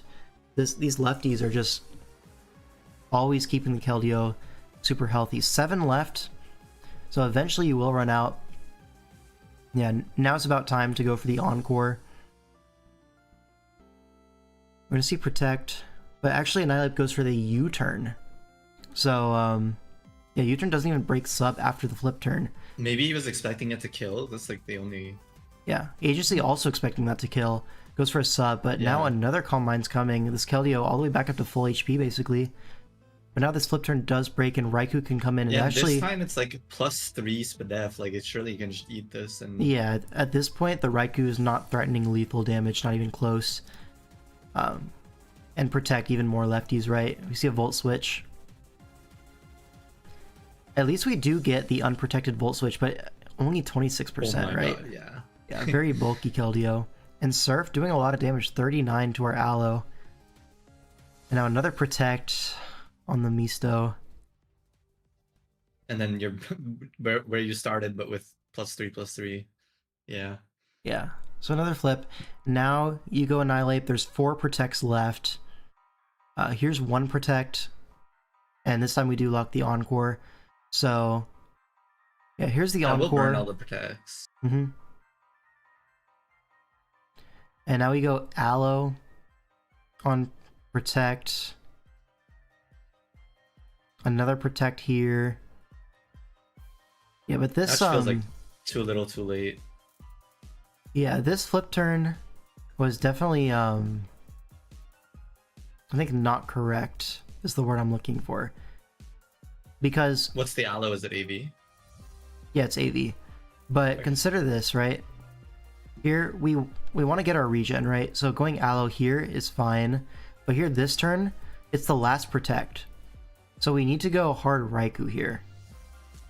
What this does, it does 2 things, right? it means our Allo doesn't have to take this follow-up Surf, and also we get to Volt Switch break the sub immediately. Like we saw Volt does 26 to +3 Keldeo. So Volt does break and we can go Allo that turn, I think. And then what ends up happening is the Keldeo can no longer do the sequence of, you know, always living the flip into Volt, into flip, into Volt, into flip, into Volt. Eventually it will be in Annihilate range, into Scizor range, that sort of thing. But because we didn't do that, we flip on the Protect rather than hard switch. Now our Owl has to take this this Surf, 39%, to get irrelevant damage, basically. Because Raikou would have broken the sub anyways. So it's basically free damage onto our Allo. What that does is it allows Agency to just go for a Surf here and pick up a KO. Which he wouldn't have been able to do if this Allo was at full. Obviously the crit sucks, right? But at the end of the day, yeah. I mean, you probably weren't switching out anyway with a 2-shot. Mm-hmm. Now Annihilate comes in, and this is the crucial turn of this end game. Because we've kind of been waffling a little bit, but it's easy to forget that this Scizor is like Just wins if this very dies, close to just winning, right? Bullet Punch kills the Meowscarada easily. 2 it KOs the Dragalge, and Dragalge probably doesn't kill back. We're a pure Steel type. So Keldeo's the only thing stopping this Scizor from a reverse sweep here. I mean, we've focused on the Keldeo for the past like 30 turns, right? But You this threat in the back, this HP. yeah. So Keldeo doesn't have Protect to scout the lock anymore. So the question is, do we see a CC? Or do we see a Predict on the Dragalge switch in? Because if we see a U-turn here, catching the Dragalge, then Scizor comes in for a KO. And then you're looking at you Bullet Punch here, you hit the Dragalge, and then Keldeo has to come in, has to take a Bullet Punch, and then maybe Scarf Annihilate can just sweep here. Depends on if this Meowscarada can kill the Annihilate. It would be at 70%.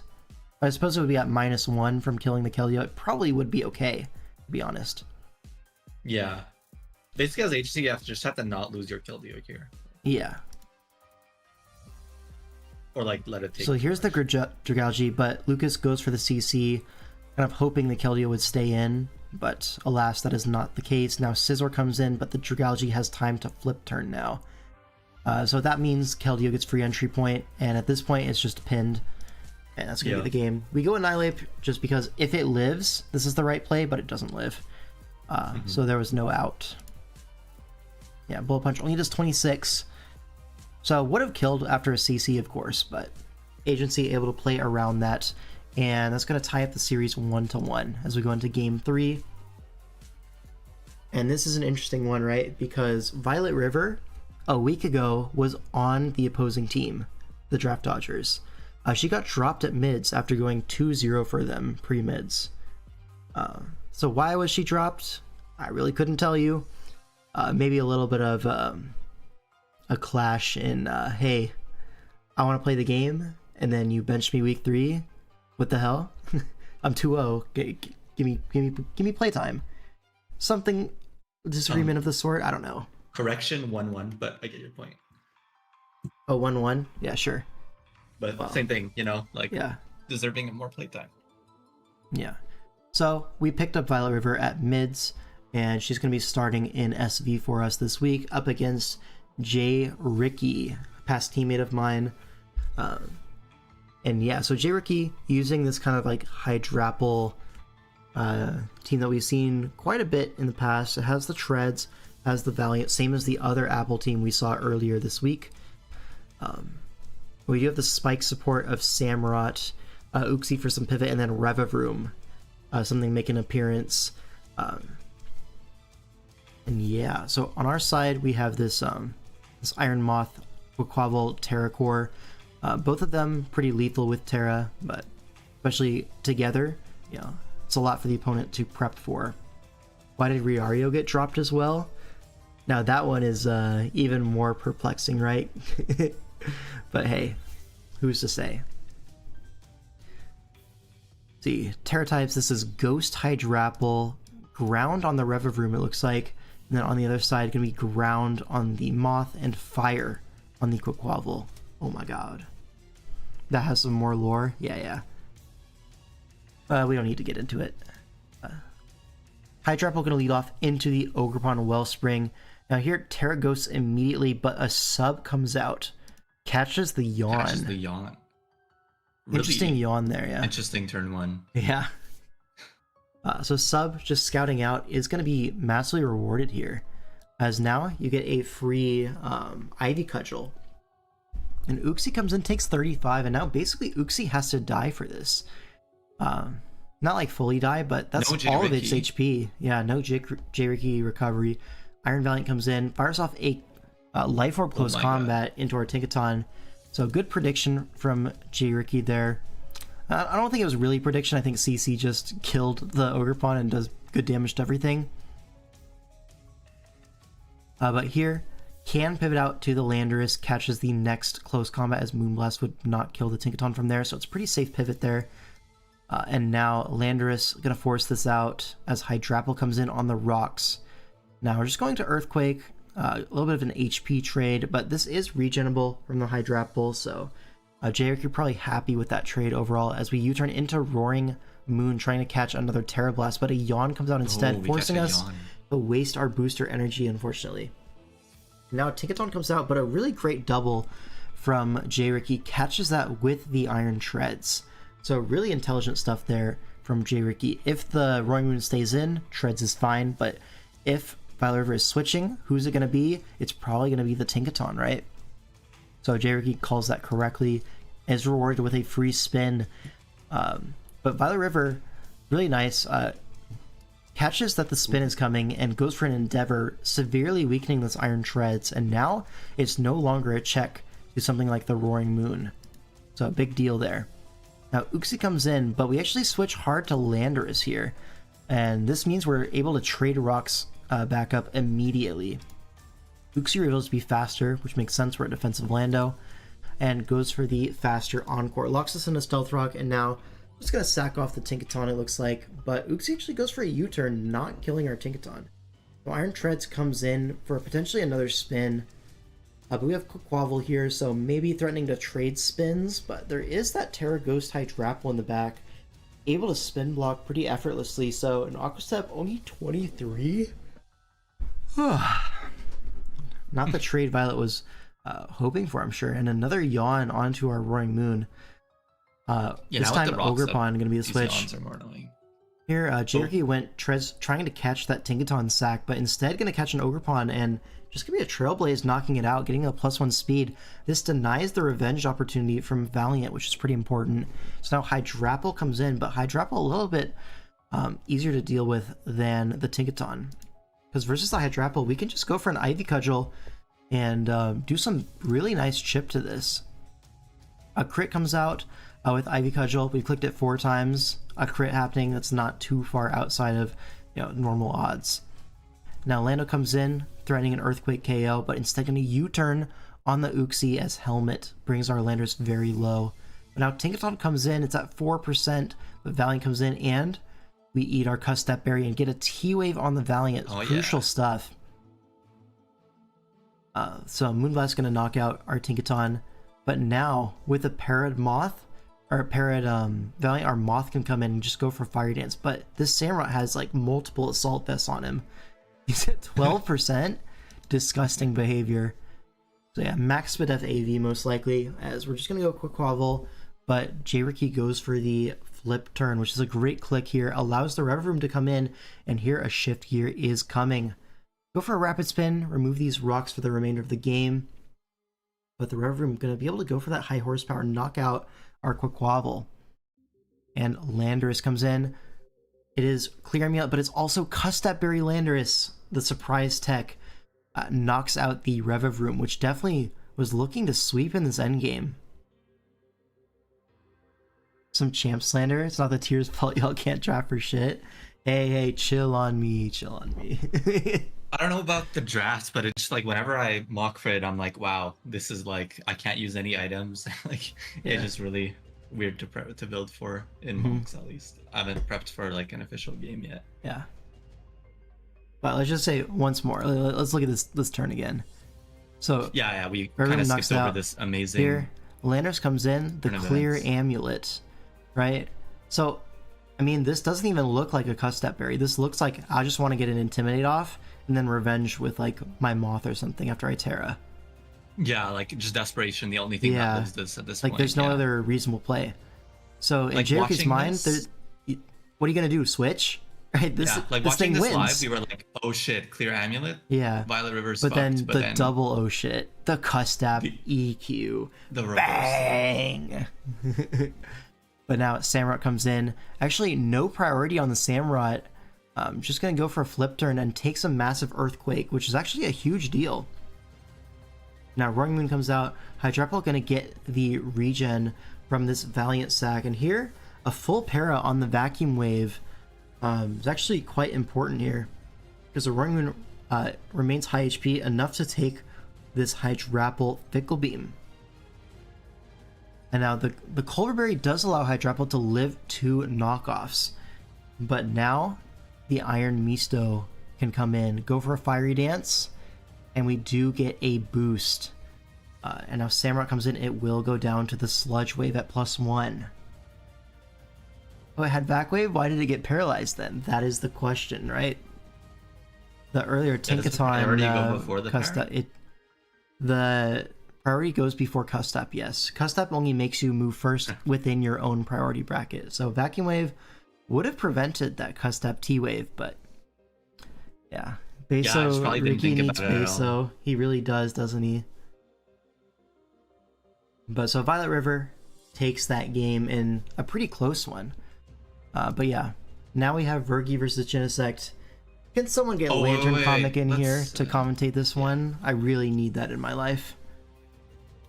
Yo, Lantern Comic, you there? I believe he's on the way.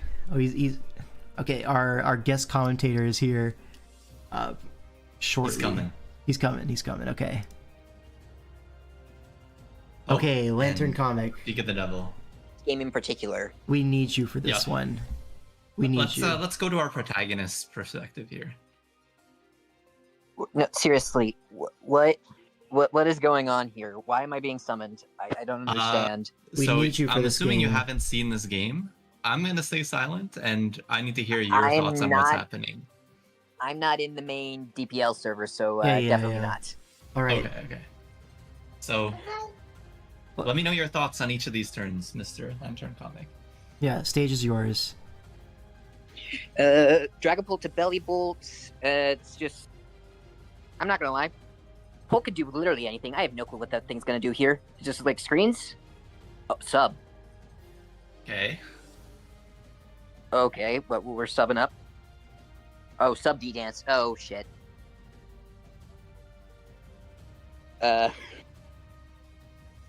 Okay. I guess. Wait, does Pulp not just? It's very close to Pulp just sweeping. If that's like even just like a fire blast, is that not? Potentially. Who's to say, right? But like, yeah. Okay, Bolt is gonna break the sub now. But Good job, Belly Where's Bolt. that Unfortunately, because like you can just sub again, it's not gonna break because Yeah, there's no charge. and so like. Timid Dart- Jolly. let's highlight the chat, the in-game chat with people spamming restart. Please restart the game. What? There's okay. Ah. Bye bye Fire Blast. Bye bye Scizor. You deserve a good rest. Yeah, no. Darts. Just because that's Oh this is my just God. a Arrow. You're not. I'm sorry, Arrow. You're not that guy. You're not that guy, Arrow. All right, that is all. Damn. was a quick I just game. wanted your reaction to that. Why am I reacting specifically? I am. Come on, why I not? just thought we just thought it would be funny to get like a fresh view on this infamous Yeah. game. Is this a Okay, wheelchair then. of all time? There's been worse ones, believe it or not.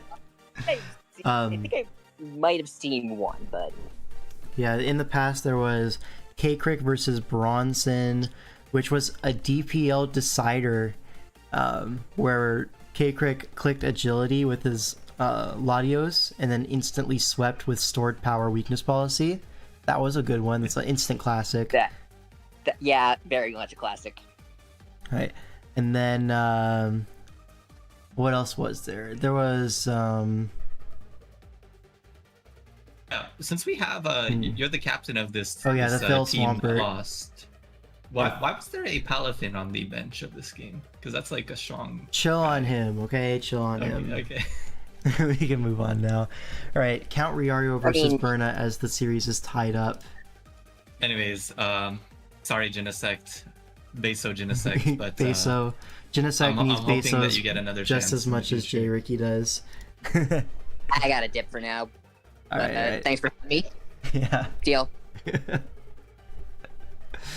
All right, Berna versus Count Riario. So this one, Riario, very old player, coming back, making his DPL return versus Berna, someone who also had a little bit of a break in his gameplay, but has come back in the past maybe year and a half or so, I want to say. Did some pretty decent tournament results.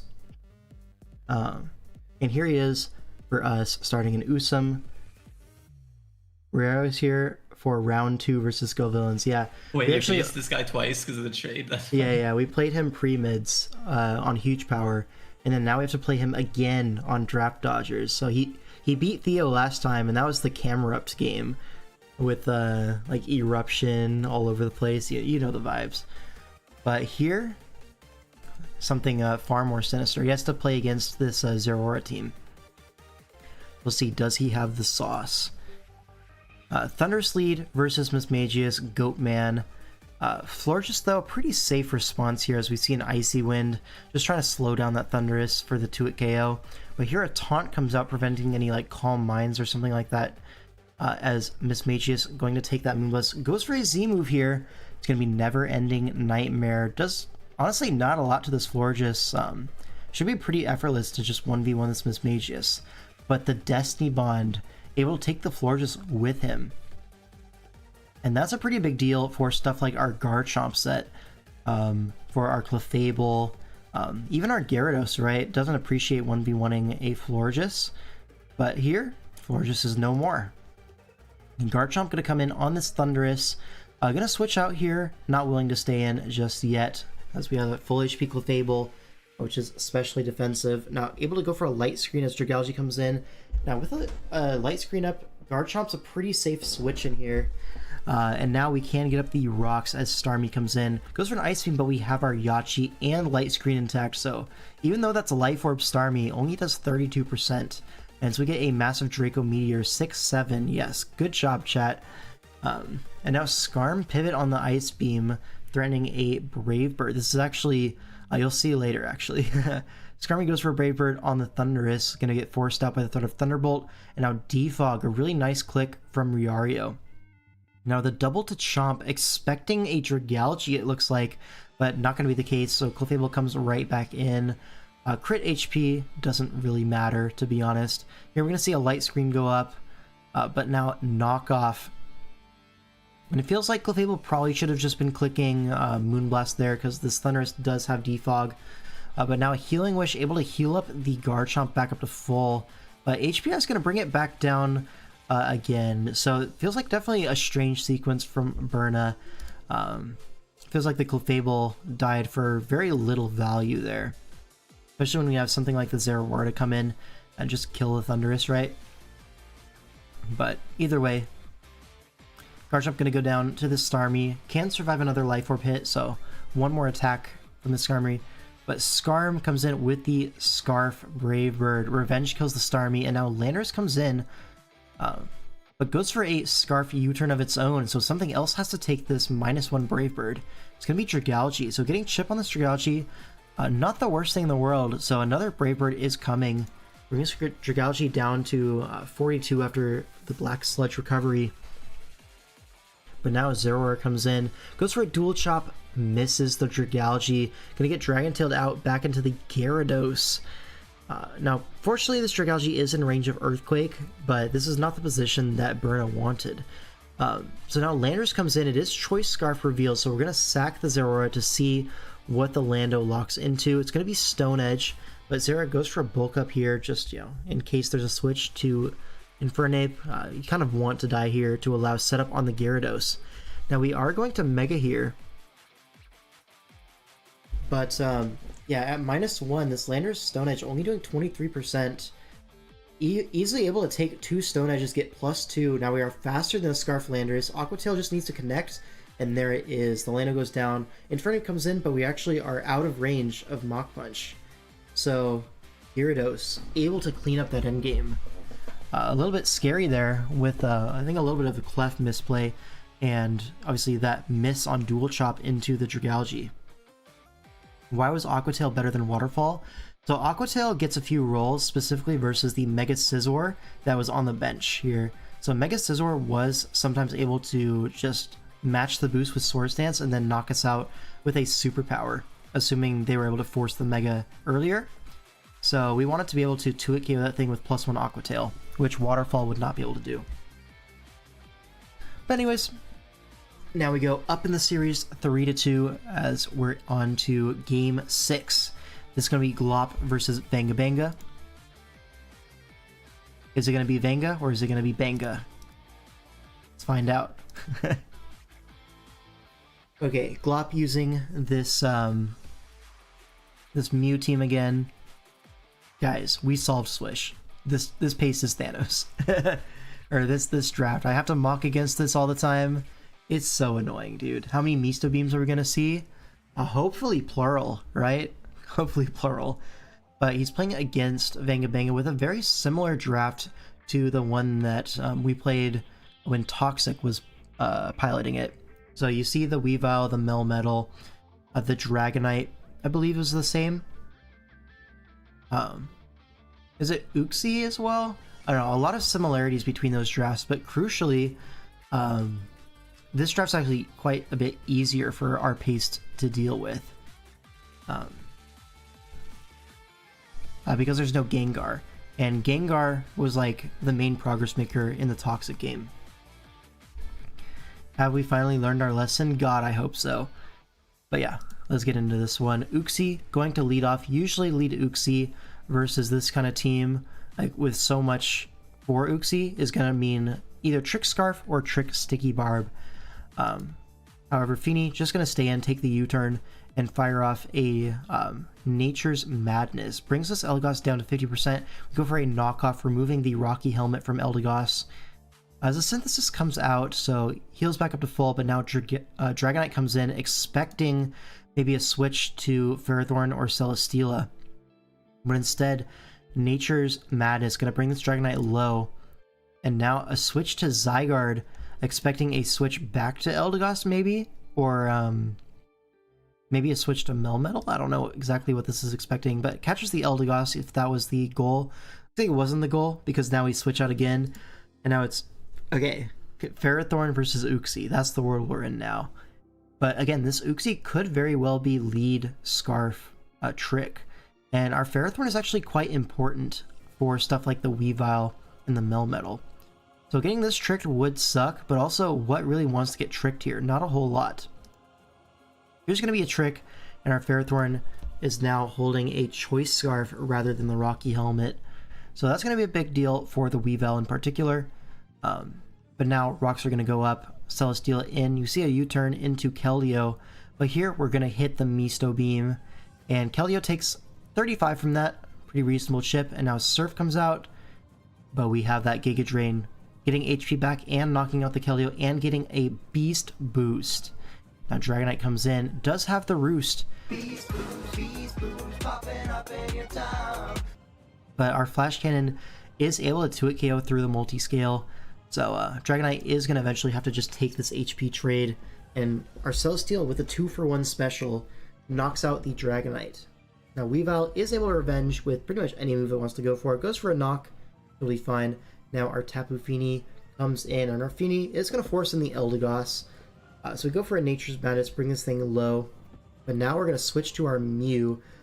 Probably expecting another Synthesis there, but instead Leech Seed going to come out, and that means that our Misto Beam It's gonna hit and do some good damage, but the recovery is there. So Uxie is gonna actually encore. So we're locked into Misto Beam. Another Misto is charging up. Will connect the next turn. Probably gonna have to U-turn to the Melmetal here. Worth noting, right, that the Uxie is super fast in this game. Outspeeds our Mew there. But now +2 Misto Beam into the Melmetal. That Leech Seed gonna mitigate the damage somewhat. So good sequence from Vanga Vanga. Now a superpower into our Ferrothorn. Really nice stuff. Now the question is, we are Choice Scarf on this Ferrothorn now, and this is -1 Melmetal. Does Mel want to take a Scarf Body Press? Glop doesn't think so. He's going to go Mew, trying to catch a switch here, but not going to be the case. Melmetal just stays in. But now a Zygarde can come in, and you're going to see Uxie comes in, but it's on a Coil.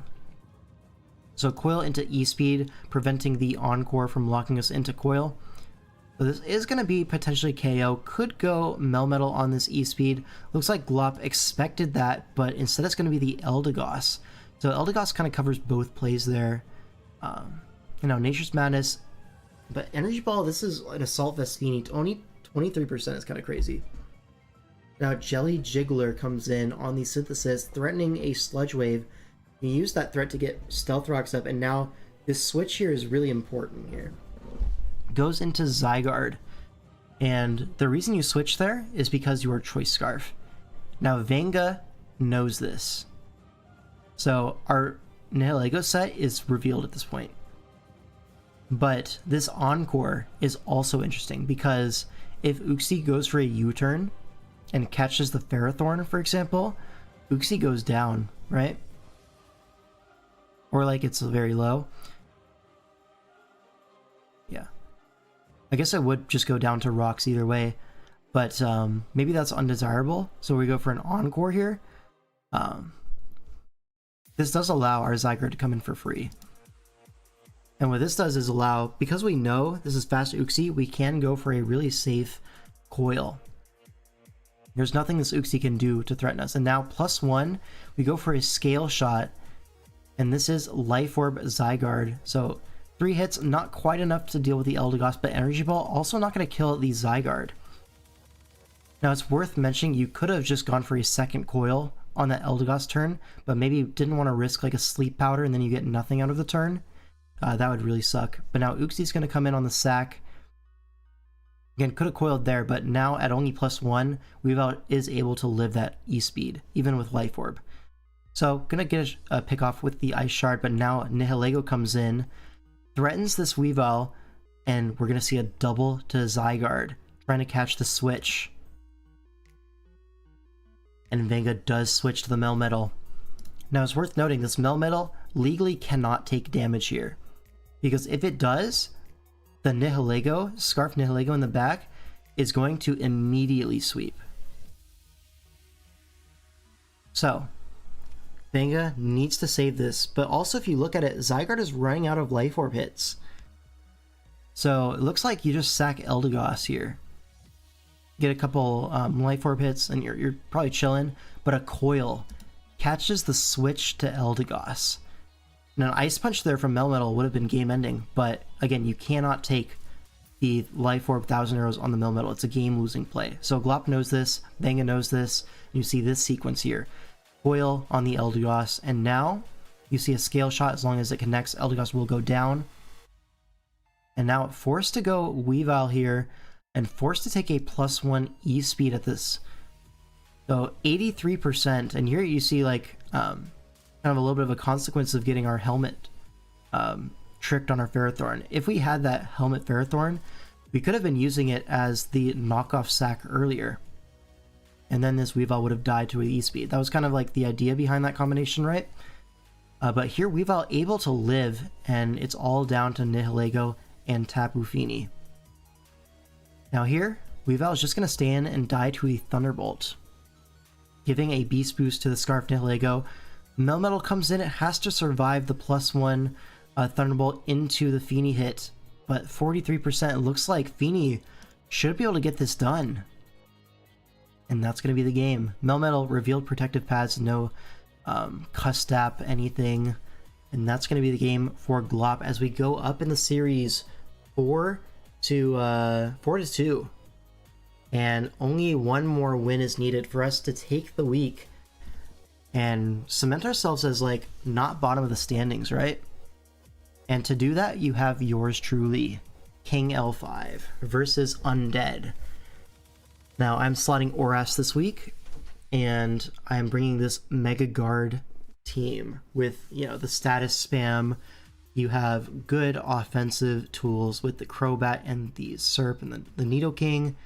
And here, yeah, exactly. So we have Aloe.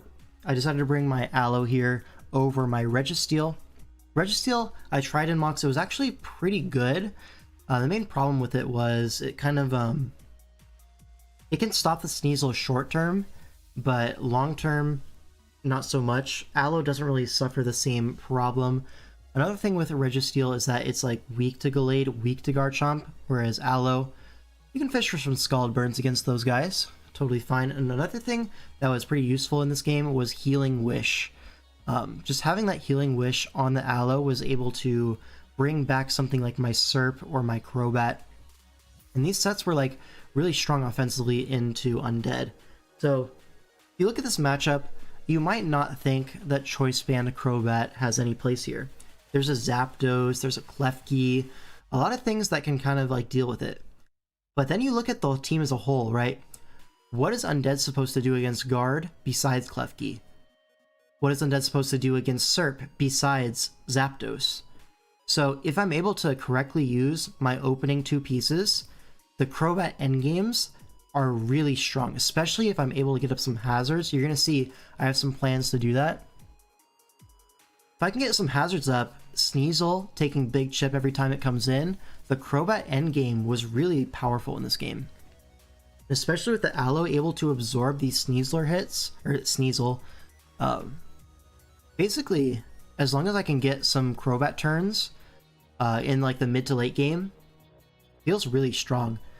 Now, my Nidoking is specially defensive, but still Life Orb Sheer Force with Mamoswine coverage, Stealth Rocks, and Toxic. Toxic to deal with like especially defensive Zapdos. And what was on the bench? There was a Cofagrigus as well. Yeah, so Cofag, if I can get a Toxic on that, also pretty reasonable. Now my Rotom is going to be physically defensive with some special attack investment. And this is actually going to be Wisp Hex. This was there because like Calm Mind Rest Talk Cofagrigus was a little bit of a problem for like the initial pace that I made, so I added a few techs to deal with that, one of them being the Hex. The special attack investment allows me to 3-hit KO even +2 Cofagrigus. So this Rotom really nice into something like that, which we didn't end up seeing, but it was nice to have. My Serp here is like Lumberry, so if Klefki tries to T-Wave me, I can just shrug that off, right? And I have some other text there. I don't think we're revealed, but I'll talk about it anyways. Then my Gardevoir. You're going to see the Gardevoir tech here. It's actually my lead. So let's get into it. Zapdos lead into my Gardevoir. Ooh la la. Now here, we see Pressure Zapdos, which means either we're trying to PP stall Leaf Storms, which is totally reasonable, or this is Defog Zapdos.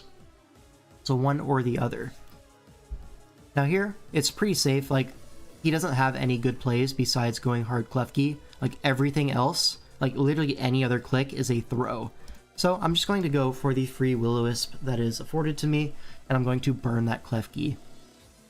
Now, burned Klefki doesn't really threaten my Gardevoir with anything in particular here, so I'm going to go for a Magic Coat as Spike is free from his end, and I actually get a Spike Up on his side of the field. And now I get to go to my Nidoking, and now all of a sudden I have a double hazard advantage. Well, not double hazard advantage, but I get the double hazards up. And here, I'm just going to go Rotom, as he also trades the double hazards, so I'm totally fine playing an even hazard game. Here I go for another Wisp here, catches the Tentacruel. Now here you're going to see I Volt Switch, and it does 39. But did you notice something? My Rotom went before the Tentacruel. And this can only mean one thing. A Mirror Coat is coming. Now this draft doesn't have a dark type, so Mirror Coat is something that was on my radar before this game going into it. I was like, okay, it could be Mirror Coat. I want to be careful about that. And here, I instantly know it's Mirror Coat, and this would kill any Pokemon on my team with Double Hazard up, besides Aloe. Aloe has such a high HP stat, you're going to see this Mirror Coat only does 49. Bringing me down... oh, excuse me. Bring down to 27%. Now here's the thing, right? Tentacruel, 13% it's burned. It could go down to the next burn turn depending on rolls. Or like rolls, but like rounding, right? But the thing is, my Aloe, this is like maybe one of the turns that I regret going for. It looks cool, right? But I think I had a better play available. I am Rocky Helmet on this Aloe. So I already spin block just by being on the field, right? But the problem is, if this Tentacruel is something like Sludge Bomb, my Aloe is potentially in range depending on investment. Even like if it's not invested, it's a roll. So I went for a Protect here just to guarantee I live through the turn, and if the burn knocks it out, great. If not, I can wish the following turn. And I'm still spin blocking because of the helmet. But I should have just gone for the wish, because my Aloe at 27, even if like I protect and this dies, which is like the good situation for me that I was hoping for by clicking this, even then, like the Gallade comes in to revenge me and I have to stay in anyways. So rather than having a wish in the air, and then now, like, oh, it's a little bit more for him to think about. But here I go for the protect. It looks flashy, but I had a helmet anyways, so the spin, it wouldn't have worked either way. Yeah, now Gallade comes in, and I just have to sack at this point. I don't have a safe switch in besides my Rotom. And Rotom doesn't really love switching in, necessarily. Taking 2 hits is a little bit dubious. So I just sack my Aloe at that point, which is going to open up the Sneasel a little bit, but it's okay, right? With Double Hazard and his spin removed, the Sneasel only has like 2 entry points. So I should be okay. Now my Crobat comes in, takes rocks, but given that I know that it's Pressure Zapdos, and I saw the Volt Switch damage on my Gardevoir was actually revealed Special Attack Investment. It's like, okay, Zapdos can come in here one time, but I want to keep a momentum, and I don't have to fear like a static para. So I'm going to use the rocks here and go for a U-turn, bring the Zapdos very low, and now I get my Gardevoir in. This is like the last thing that Gardevoir is super useful for. Everything else kind of kills it from this range, so I'm going to use it against the Zapdos, go for a Hyper Voice. And here he goes for Switcher, I go for another Hyper Voice. I didn't think he would want to spike on potential Magikarp and get 2 layers on his side, because 2 layers on his side actually matters. On my side, 2 layers makes no difference. Like, it's all the same. But crucially, like if you'll notice, Zapdos didn't go for Volt Switch there. Because of Aura's mechanics, he doesn't actually know if he's faster. He knew turn 1, but not turn 11, you know. So Gallade gonna come out here, will revenge me with the Poison Jab, which is fine. Now Poison Jab, I'm thinking this is Zen, Poison Jab, CC, and Sword Stance. So what I want to do is I want to go to my Crobat, and at this point, for him, his best play is to just try to get some recoil on me with Brave Bird, and then just revenge with the Sneasel as I'm in hazard range. However, I do have Choice Banded Return, which would knock out the Gallade, would knock out the Sneasel, 2-hit KOs the Zapdos, or actually would kill from that range, and crucially 2-hit KOs the Garchomp without taking too much recoil. I take 2 Rough Skins, which is to be expected, but I don't have to take the 33% Brave Bird recoil, which means I actually live the next rocks, which is super important. Now Sneasel comes in. If this is Pursuit, I just have to hold that. But I don't think he fits Pursuit, given the rest of my team. I think it has to be Low Kick for my Registeel. So I'm just going to switch into my Nidoking at this point. It loses to all 3. It doesn't really lose to Zapdos, but I have better things for the Zapdos at this point. So I'm just going to sack here. this turn 17, 64 reveals this is Banded Sneasler. Or Sneasel. I keep saying Sneasler. Banded Sneasel. So I should have just doubled back to my Rotom, saved the Sacked Water on my Nidoking. That's what I should have done. I didn't do it. But it should still be okay, because my Rotom can go for a Volt Switch here. If he switches, then my Crobat gets a KO on anything, or even my Serp, right? But if he stays in, he has to Ice Shard. And then he does stay in, because obviously Volt into any of these guys is like really bad for him. But I actually crit the Volt. So he would have lived the Volt, but he's locked into Shard in range of hazards. What I would have done is I would have gone Serp and then double back to Rotom. We can look into that line a little bit after, when we're finished with the game. But Crobat comes in. At this point, like I said, I don't expect Shadow Sneak on this Glade. I think Return just sweeps. So I'm just going to go for a Return here, as he actually does have Shadow Sneak. So 2 ways of hitting that Gardevoir. Maybe like trying to guard against like a Trick Room guard is that Shadow Sneak. Maybe he just needed that Prio versus Crobat, but it should still be okay. My Serperior outspeeds this, and I can go for a Leaf Storm into HP Ice. Totally fine. The only downside is now I have to risk a Leaf Storm hit, but he very graciously goes for a Shadow Sneak, meaning even if I missed, I would be fine. I just go for another one. So that was awesome from him. Now Zapdos comes in, go for the HP Ice, knocks him out, and that's going to be the game. I guess maybe that Shadow Sneak was going for, like, if this is Scarf Superior, then the Leaf Storm might not kill the Zapdos, and then he can go for a Heat Wave and then Roost on my Rotom, something like that. But I think I would still be okay. Now, if we look back here, if this crit doesn't happen, right, the line would be I go Serp and I double back. Now, his best play from that point on is to double Zapdos on my Rotom, right? But at that point, my Rotom HP is not super useful, right? Because the Sneasel's dead to rocks, crucially. So what I can do is I could just go for a Wisp on the Zapdos as it heals, and then the Zapdos still can't kill me. So then I have Burn Chip. I can go for an HP Ice or a Volt Switch, one of the two. I could even go for Hex, you know, waste some time. But I would probably go for a Volt Switch. And at that point, with the Burn and the Volt Switch damage, it would be in range of my Crobat. So either way, it's checkmate. But obviously the crit, a little bit unfortunate for him, but I'm pretty sure I still had that. And that's going to win the series. Booyah! How do we do that? There's one more game to go, but the Skull villains are so back. Violet River has rezzed us, as you saw in the thumbnail, and we're on the board with a win. This is awesome. One more game to go, Zooch versus Helom. A matchup that's actually happened in the past somewhat frequently between these two players.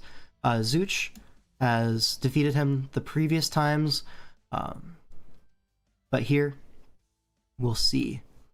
This is Terra Steel on the Hydreigon and the Alcremie and the Hydrapple. Terra Fairy on the Goldango. Yeah. Hydrapple going to lead off into the Deoxys. Terra Steel's immediately on the Stealth Rock. Fickle Beam does 100. That wasn't even all out. That was just raw Fickle Beam. So this is Choice Specs Hydrapple. So now Helom should be aware of this. Goes Great Tusk, threatening a close combat. We're going to go Skarm. We are Rocky Helmet. This reveals to be Protective Pads here. Protective Pads and has Taunt, so prevents the Roost on Skarmory, and now this Great Tusk going to be a massive threat the next time it comes in. Did Brave Bird into Quillfish, but Rocky Helmet, I mean, E-Spike goes up. It's looking dire already. But we got a KO, but Hazard's up, Skarm dead. This Great Tusk looks like Thanos. And then, yeah, Goldango comes in. We have our Rotom to kind of get some chip on this. We're going to see Shadow Bolt only does 23% as we discharge. Don't get the para, that's fine. Another Shadow Ball comes out. Gets the drop, but Hydro Pump going to do a lot.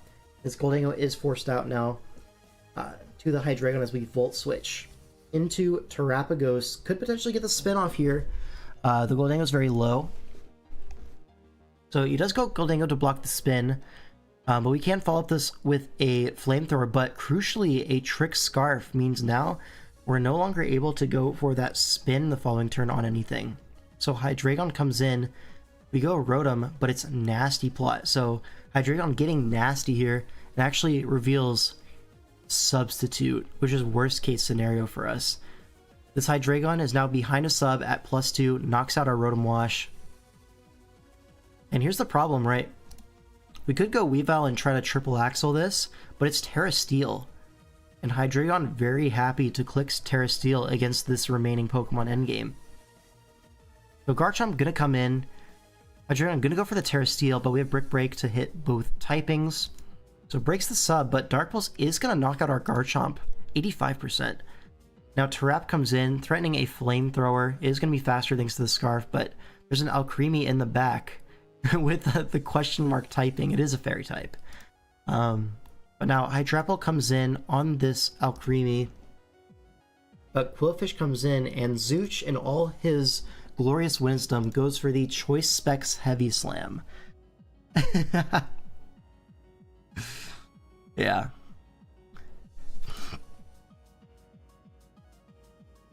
Can you believe I nearly beat the monster in OU? Nearly beat is not beat. Okay, let's clear that up. But yeah, I can believe it. But now Weavile comes in, goes for like a Sword Stance on a choke play. Kind of has to, but Hydreigon just stays in, knocks that out with Flash Cannon, and that's just going to be the game. Hydreigon not really forced out by anything at this point. I guess kind of, right? The Flamethrower to it KOs, but Alcremie can just come in, no problem.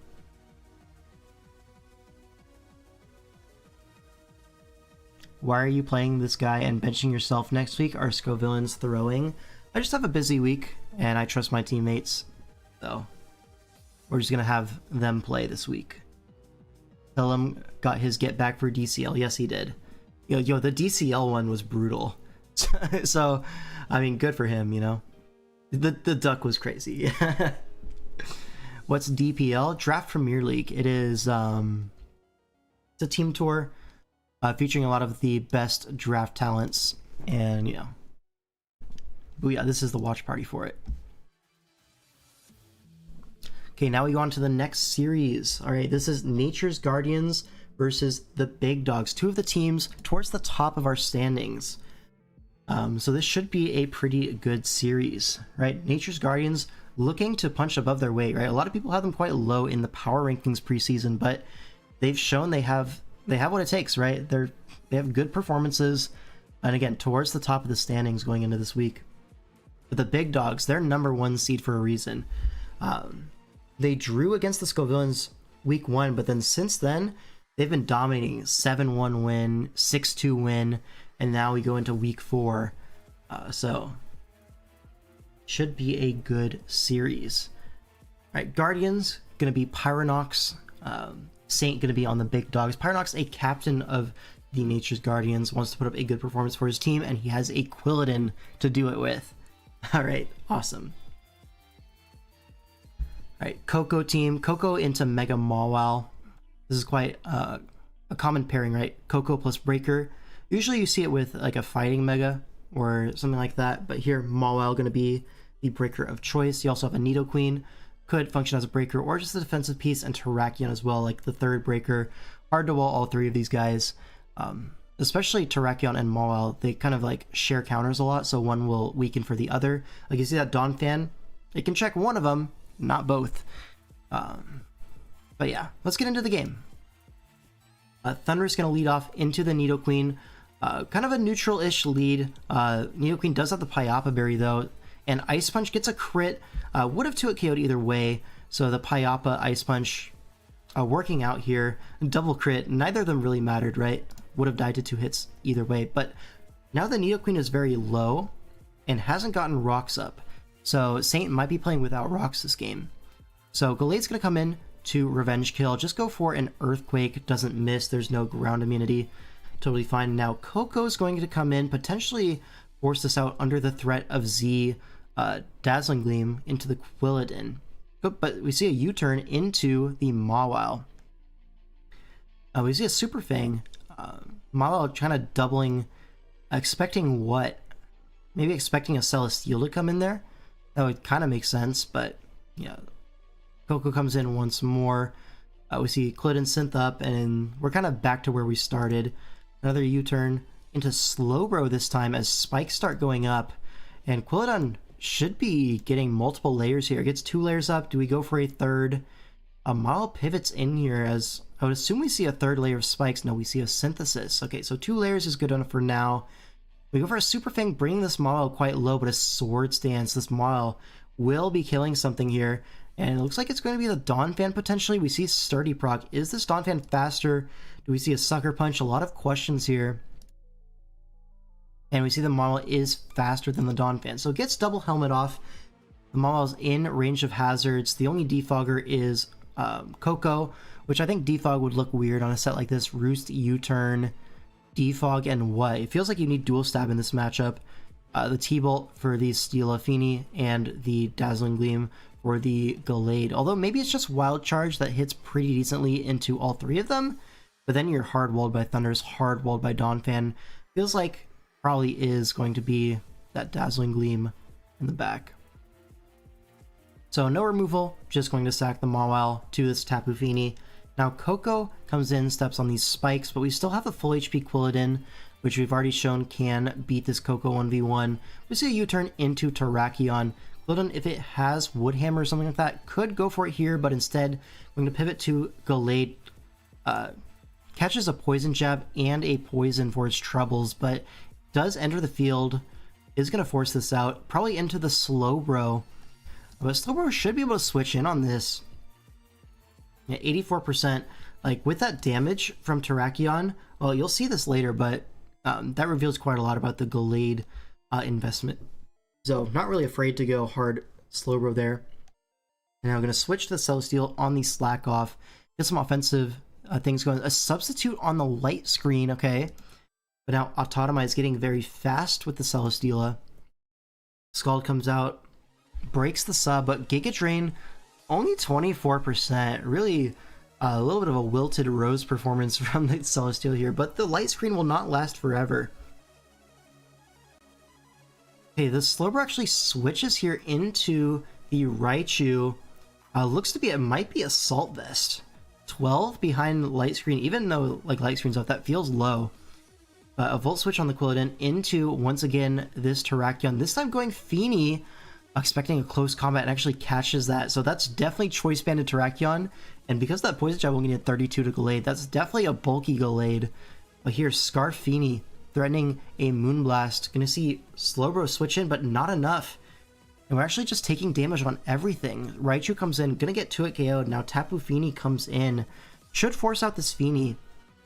And back to the Quilladin. Gets the Roost off, but now Quilladin can go for like a Super Fang, or if it has Woodhammer, now's the time to click it, but it looks like it just doesn't have it. Now Gallade going to be the sack to this Poison Jab into Poison. But again, this Tapu Fini can come in, or actually it's locked into Poison Jab. You can go Celesteela here, yeah, and get the Autotomize. Now Coco comes in, but the Celesteela is a Z user, does power up, gets the Corkscrew Crash. Does it kill? It does kill. The Z Flash Cannon enough to knock out the Coco at 84. And with that Beast Boost, no Scarf to be seen on the Terrakion. We see the +1 Giga Drain does knock out the Slowbro, and that's going to be a Celesteela sweep. Yeah, you can't lock into Jab there. But that's going to be the game. I mean, it does feel like no matter what you lock into, Pyro has a offensive something to go into. Like the Scarfini was picking up a KO every time Terrakion got a kill. So if we're playing a Sack War, it feels like it favors Pyronox anyways. So maybe add it either way, but again, the Poison Jab, a little bit of a Silver Platter for the Celesteela. So Pyronox is going to open up the series 1-0 for the Nature's Guardians. So strong performance there. Alright, game 2. I'm going to take a quick water break. Let me just go get some water. I'll be right back, folks.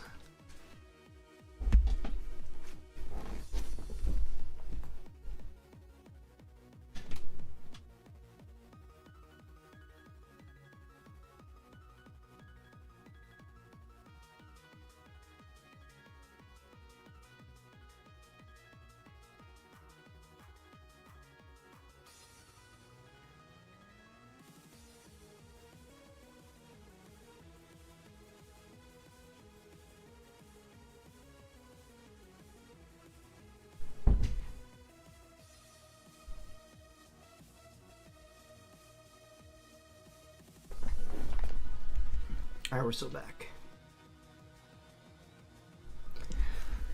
Alright, game 2. We have Manu for the Nature's Guardians versus Habita for the Big Dogs. Habita, one of the captains, one of the strongest players in SV in general, and he's using his like patented Zarud. Although this Zarud different than the Zarud teams that he's piloted in the past. We'll see if he's able to keep up that performance, right? Yeah, this Zarud is like kind of half of what they had in DWL with that Zarud Aloe bundle team, but the bundle I feel like does a little bit of heavy lifting for that team. Whereas here, like you don't really have that fast encore threat to prevent things taking advantage of the Aloe. Yeah, that speed advantage from the bundle. Wait, this team does have a bundle, but it's just benched. So it's missing the Terrapagos, that's what it was.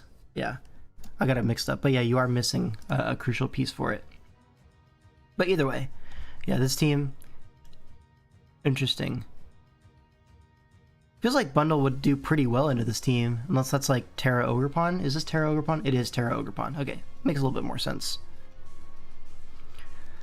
Alright, Terra types here we see Electric on the Zarud, whereas on the other side we see Water Ogerpon, and we see Flying Ampharos. We see some Ampharos gaming. Who's to say? But yeah, let's get in the game. Terrapagos going to lead off Starchild into the Zarud. Lead Terrapagos usually are carrying either Rocks or like Misto Beam or Toxic. There you see the Toxic, misses the Carbink, but wait, did you guys catch that? Carbink is faster than Terrapagos. What? What the hell is that? Carbink base 50 speed, but outspeeds the Terrapagos. And it's Custap Berry as well, so Custap's sturdy. So this makes sense, right? The Carbink with sturdy Custap wants to take damage, especially with Endeavor. It wants to take damage, so why would you invest in HP, defenses? No, I just want to get my rocks or like get my spikes, take like 99 from something, and then get my Custap Endeavor. That's all I want. So it makes total sense. It also makes total sense why a lead Terrapagos like this, Toxic, would be slow. Just like min speed. You're already naturally outpaced like stuff like the Corviknight. You don't need speed. So actually, this totally makes sense. It just looks super funny. Now spikes up. Terrapagos basically dead Zarud here for the revenge kill, and the patented Petal Blizzard from Habita's Zarud. Ignores Rough Skin Rocky Helmet. 100% accurate. Just no frills, no BS. Misto Beam did Mies. Yeah, probably something like that. But Garchomp comes in because this is a electric Zarud now. We are threatening a little bit of an earthquake.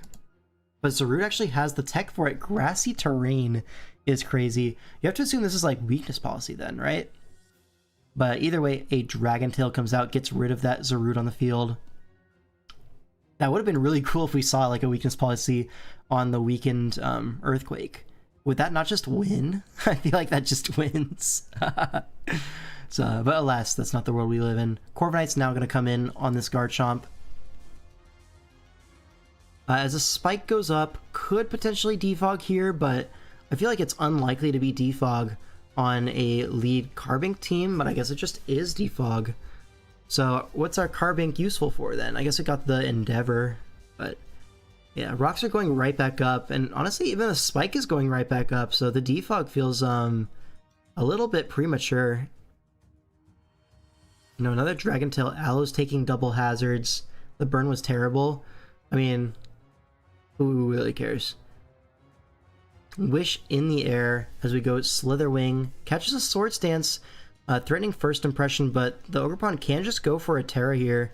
And Ivy Cudgel will knock this out. We reveal Scarf Slitherwing, so something else is going to die.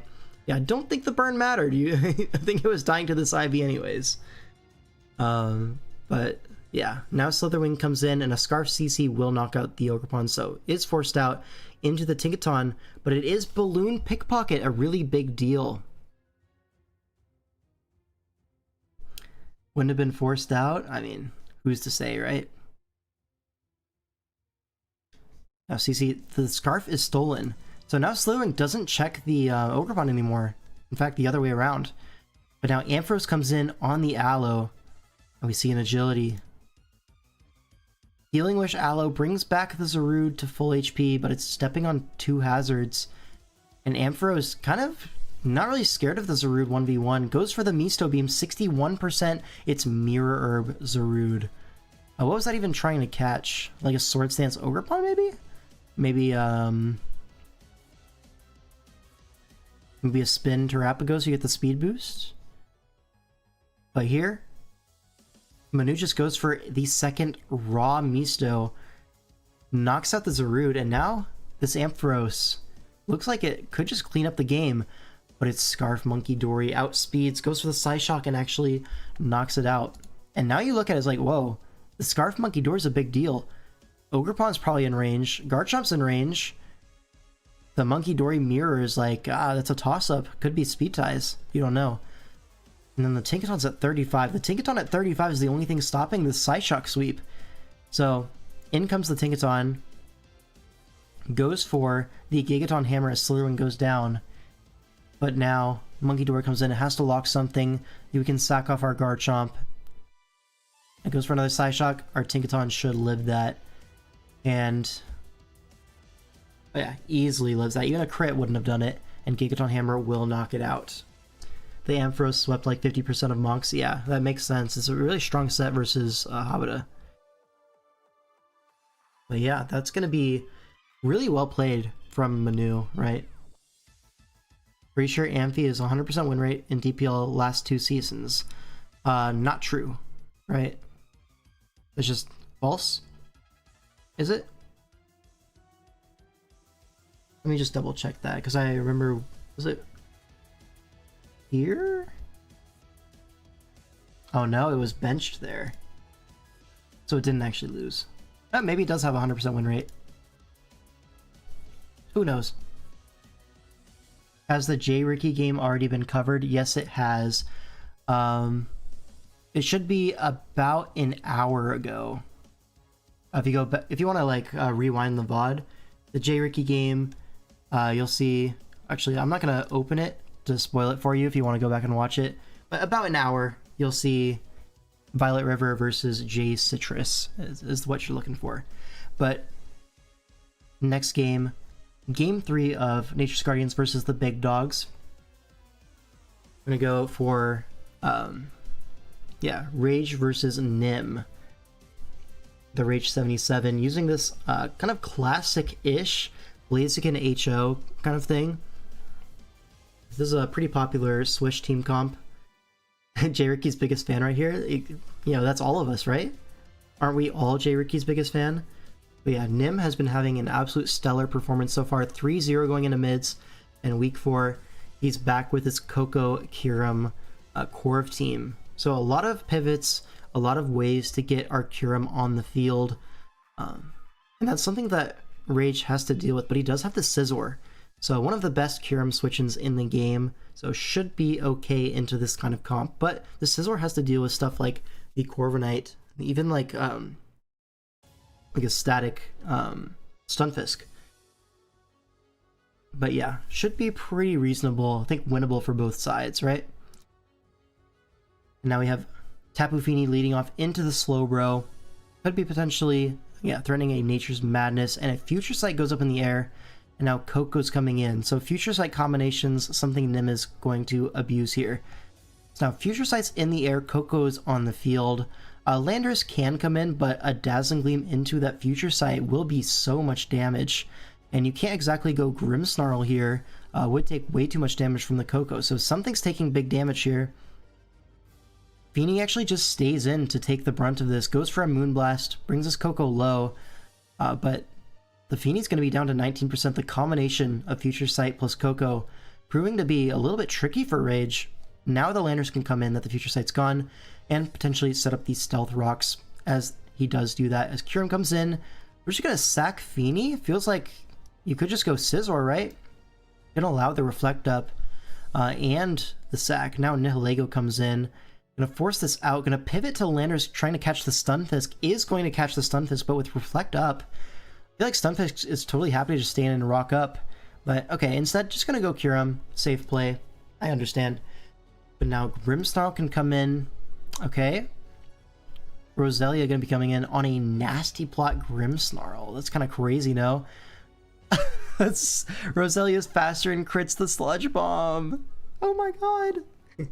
A Sunny Day Blaziken is interesting. Why Sunny Day over like a Swords Dance? It's probably special then, because Blaziken doesn't have any special boosting moves, and you unlock the Solar Beam coverage for the Slowbro. See Fire Blast to land a little bit to the left, but Solar Beam is coming. A pivot to Roselia. Do we call this? We do not.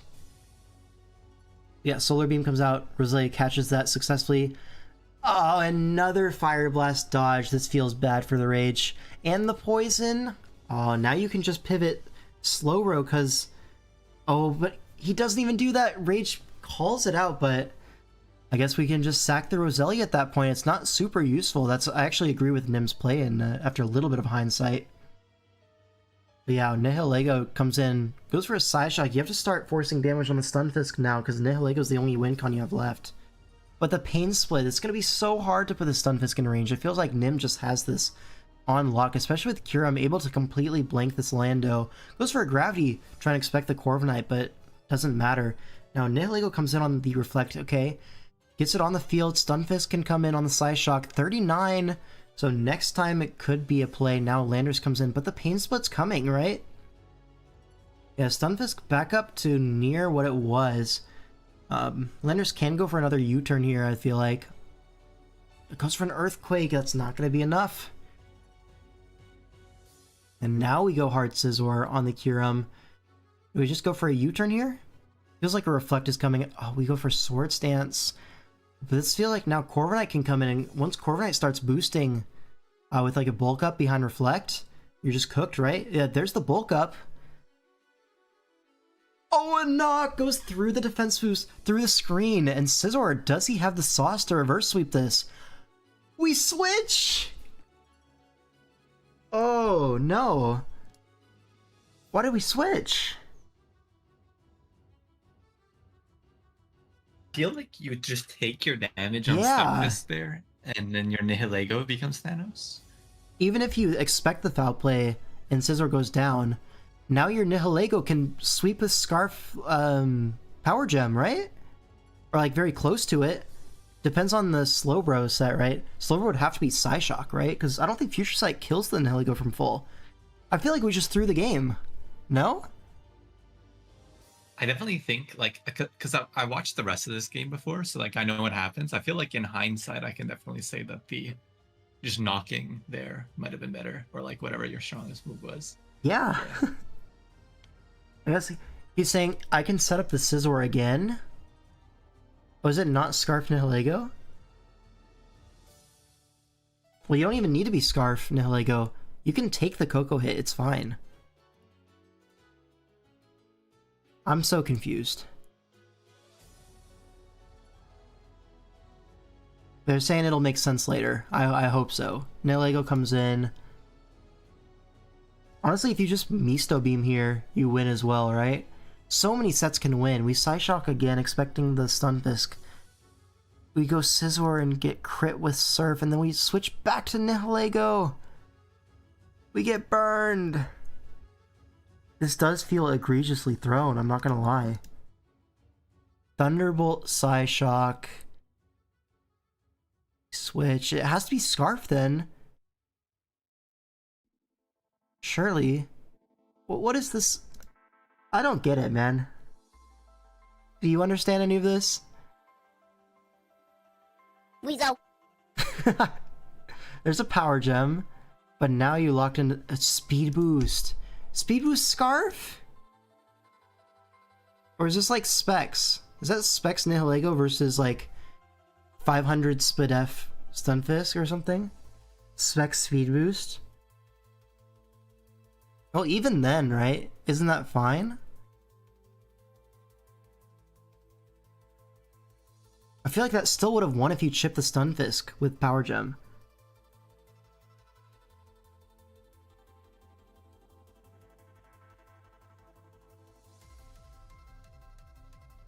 No, this has to be trolled, right? Yeah, that's what I'm saying, Doog. that was that's tough, buddy. And now you have no play besides roosting and letting Stunfisk heal to full, basically. Okay, now you knock that. You get rid of the Stunfisk, but Slowbro has Flamethrower. We're gonna go hard Lando on a Slowbro. That's how you know you're cooked.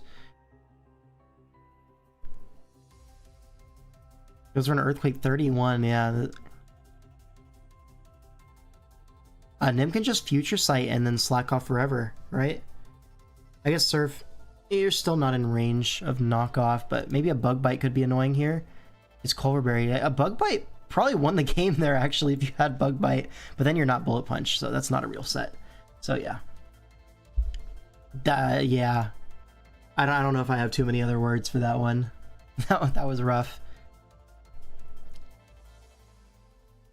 Then you just go Bro after you kill Fisk with Nihilego. Bro doesn't kill.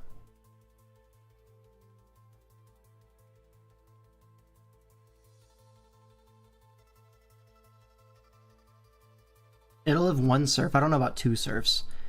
But it does feel like Rage had the tools to win this one, especially after he crit through that Corviknight.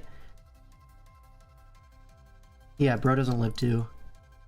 So it'd have to be like Bro takes one Surfs for some good chip, but then you have to sack like multiple Pokemon to regen farm. And then at that point, like Scizor probably picks up the pieces, right?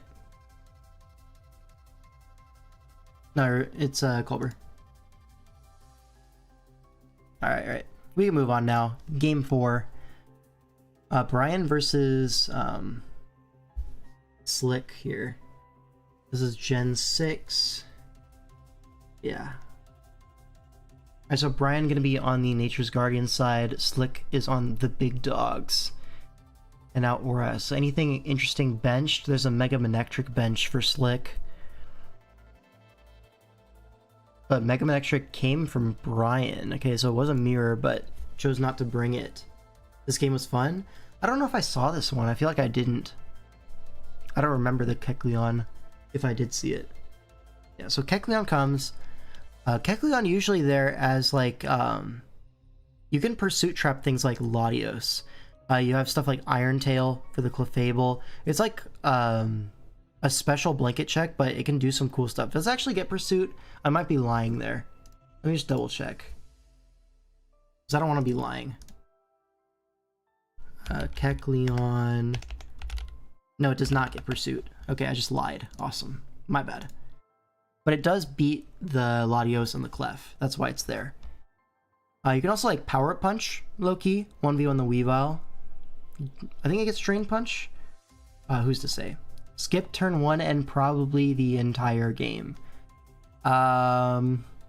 That's that's a little bit of a... Ooh, what am I about to witness here? Let's just look at it then. Diggersby leads off into Michael. Turn 1 Superpower just kills the Diggersby. Probably a Scarf Lando versus Scarf Diggersby. That's why he stayed in, I'm sure. But that is rough. Maybe potentially going for a Scarf Ice Punch, but the Scarf Lando is faster. Now locked into Superpower, Clefable can come in. Potentially set Rocks here. It's the only rocker available. Yep, there's Rocks. Kecleon could match Rocks, right? It is Lumberry. So it goes for the Rocks. It is Protean. Gourgeist coming in is threatening like a Power Whip here, but stays in for fun. Goes for the knockoff. Protean turns into a Dark type, and now the Culverberry is used up. So another knockoff to 44. It's like close to a 2-KO. If it has Shadow Sneak, a knockoff into Shadow Sneak will knock it out. Do we have Sneak? Looks like we don't. We're just going to pivot to Manaphy. Manaphy in on Gourgeist definitely feels strange, but I guess Gourgeist is going to switch out anyways into Manectric as we Tail Glow. You have to assume this is Wakanberry Manaphy in this matchup, right? There is the Wakanberry. But it's a Volt Switch. Heads up play from Brian. Not going to risk his Manectric for the Wakan. Instead, going to pivot to Latios. Really smart stuff. But now Skuntank can come in, probably AV here. Ooh, it might still be 2-KO thanks to the Life Orb. Threatening a Sucker Punch. Doesn't go for the Pursuit. Manectric in. Do we see a Sucker? It's a Crunch. Crunch is a weird one because you're predicting the switch, but you're not pursuing. Yeah. Now, Eject Button Latios gets Michael on the field for a U-turn, it looks like. Yeah, you turn into Clefable. And now Skuntic can come in for another hurrah. A Poison Jab or Gunk Shot being threatened here. Goes for the Poison Jab. Only 54 is kind of embarrassing for Fagos. But crucially, the Clefable is chipped. And now Kecleon can come in, but it felt like you didn't have to sack to get the Kecleon versus Clefable situation. Yeah, there's the Iron Tail. Does miss, unfortunately, but should be able to just attack here. Manectric goes down anyways. Yeah, no real harm, no real foul. Now Gourgeist in. Does he get switched to Latios? A dangerous switch there, but not punished. The Leech Seed comes out. Here's a Latios sack. Oh, what a T-Wave. Interesting. T-Wave trying to cover for like the Weavile or the Clefable. Either or you would be okay. But here at Tailwind, and we T-Wave the Clef. The ugly click from Slick Panther there. You're kind of wasting your Tailwind turns now. You're only going to get one more Tailwind turn. Let's Roar. So you get one turn of Tailwind, but it's a Tailwind into a Scarf Lando that was going to outspeed anyways. This is a little bit fumbled on the Latios set. Yeah, you turn to Kecleon, and Kecleon is kind of the only thing forcing progress right now. Latios is going to come in, catches that knockoff, goes down. This probably means back to Gourgeist, right? Yeah, back to Gourgeist at 55. Goes for a Leech Seed, but another knock is coming 47. Gourgeist very low. Could be Synthesis here, as we see a switch to Manaphy. I guess this is funny because we're switching to all these Pokemon that just die to Gourgeist stabs. Feels really strange to me. But now Weavile's going to come in expecting an Ice Beam, it looks like. Gonna be a Tail Glow or Itemless Manaphy. Oh, and it's Punishment. Really great tech there from Brian. Able to Revenge Kill that +3 Manaphy. Because +3 Punishment is what? 120 base power, something like that. So a Banded Weavile always able to check that Manaphy. So really good stuff. Also would cover for something like a Calm Mind Klefki or something like that. But now Klefki comes in. Gourgeist going to be the switch in as Spike goes up. Okay. Now we T-Wave the Gourgeist. This is a big deal for the Kecleon. And then Foul Play is looking like it might be a 2-hit KO. No. It's just a Leech Seed. Okay, could be a full para here. No full para. It's going to be a Synthesis. Probably should have gone Kecleon there. But here another Spike goes up on the full para. Are we just getting max layers? Feels like we don't need to. Yeah, the second Spike does the job of preventing 2 more Weavile switch-ins. And here's the knockoff. He dodged the Wisp, so the Lum is not consumed. And now a switch to Clefable. Do we see an Iron Tail here? Iron Tail would be a kill if it's faster. Switches! Do we live rocks? Oh no, and now we're allowing the Heal Bell to come out. Now the Gourgeist is going to get healed. Oh, this is really bad now for Slick. I feel like you had to just go for it with the Kecleon, right? Like the Iron Tail? Surely that was the correct play in front of the Clef. Now we're just kind of waffling. I guess Gourgeist dies to the Scarf EQ now. Maybe we're playing for a Lando endgame. But now Weavile can come in, force it out. It could be a Pursuit mind game for all the marbles. This is the last switch in for Weavile.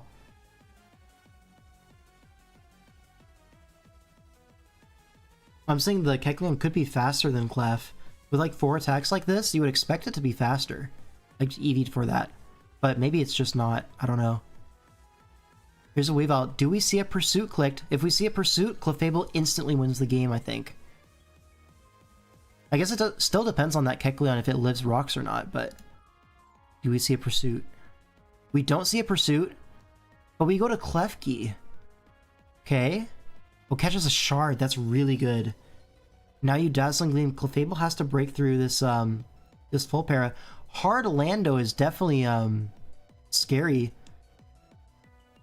Goes for an explosion. I don't know if we needed to do that. No, I don't think we needed to do that. Oh, it does die to the rocks. Ah.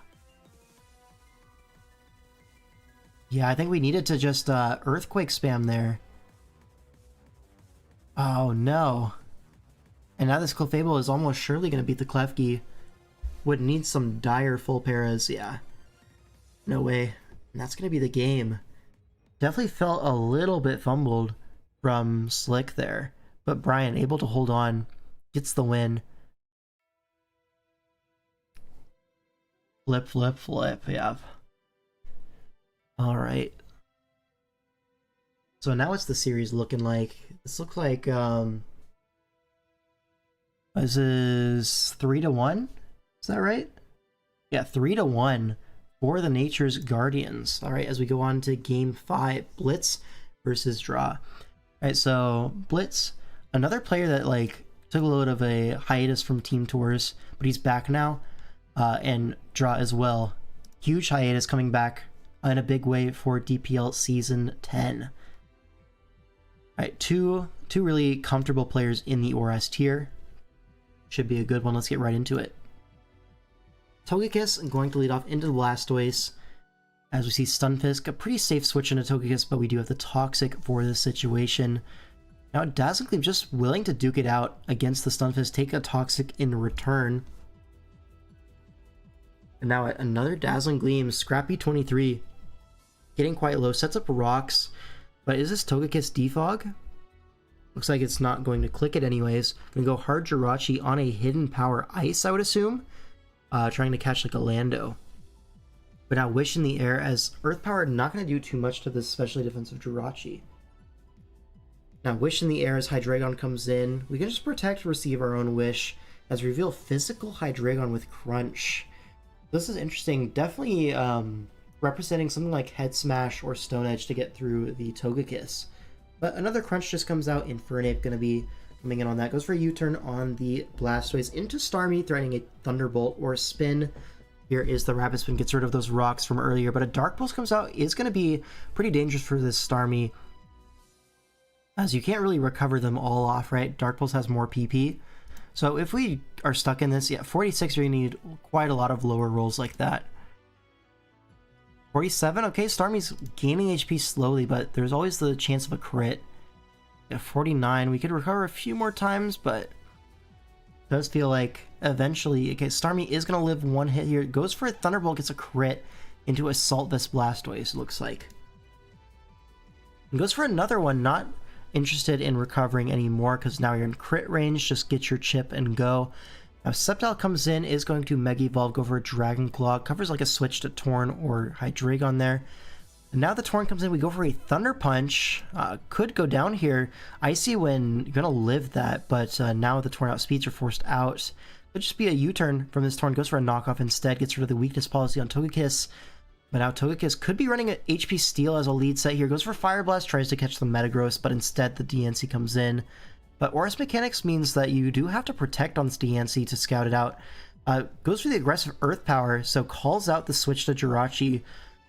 Is going to get rewarded for that, but still not a 2-hit KO. Can go for the Wish and heal this off as the Jirachi, or you can Iron Head, take down this DNC, but a Wish in the air, totally sensible. Now we're going to see a switch on the Force Protect, and there it is. Jirachi receives its Wish, but allows an entry point for this physical Hydreigon. Another Protect, trying to see what is this going to lock into, if it is Choice, which it looks like it might be. Now a double to Torn, trying to catch the Togekiss, is going to get that. Now Togekiss does live this, can go for, I guess, a Roost to scout it out. And now we see the full set, Dazzle, Fire Blast, Roost, Toxic. Okay. And a crit Hurricane. That sucks. Would have gotten either a status or some chip on this, but doesn't matter if it's sacked the next turn anyways. But Scarf Hydreigon goes for a U-turn, does knock out the Sceptile as Metagross comes in. Infernape, the response. Hydreigon in on a U-turn, big chip. But now Landorus comes in, intimidates the Hydreigon. Yeah, here's a U-turn, but Landorus looking really scary in this endgame. Goes for a Rock Polish. Could potentially sweep with Earthquake and a coverage move for Hydreigon. Goes for an Earthquake. Hydreigon pivots right back. But what do we have for this? It's going to be Superpower. Knocks out the Hydreigon. It's still +1. Actually, no, we're not +1. We didn't even Swords Dance. So now at -1, Lando should not be able to KO the Metagross. However, this Earthquake's going to hurt. And then once we go into our Infernape, it feels like we can just lock a close combat. And then Jirachi cleans up the DNC at the back. Feels like the sequence is about to happen. Here's the Earthquake. Here's the Ice Punch. A crit through the Yachi and the defense drop means it is going to go down. But Infernape comes in, it feels like you just lock a CC. And with the Scarf Infernape, it looks like it should be plenty to handle this. Yeah, now Metagross going to be in range of that close combat. Yeah, really well played from Blitz. It will get a lot of value out of that Sceptile with that Thunder Punch into Torn. And that Lando as well, opening up this Infernape endgame path. And the Jirachi as well, like stopping that Diancie from getting progress. Played around the Hydreigon well as well. So, yeah, overall well played from Blitz. Now that's what, 4-1? Yeah, 4-1 for Nature's Guardians, 1 game off of winning the week. And to attempt to clinch the week, we have Hitmontop. Let's go, keep the sides consistent here. 100p for Nature's Guardians, and then Avocado for the big dogs. Can we start winning? Probably not, right? Probably not. Yeah, all the momentum seems to be in Nature's Guardians' favor. But here we have, okay, a little bit of offense for Avocado, but a lot of bulk to get through for 100p. You have that Hippo, Slowbro, Celesteela, Hitmontop, the Weavile, and Terrakion response. I mean, this is looking like... Okay, what is your like main breaker here? It's probably the Lando, right? Lando, Life Orb, Earth Power, and then Focus Blast or Gravity for the Celesteela. I could see something like that. I believe something else on this team should get Gravity, right? So you could Gravity set up for your own Lando. Maybe it doesn't, though. Maybe I'm just making stuff up. A Hitmontop. Have some respect, bro. The hell? Let's see.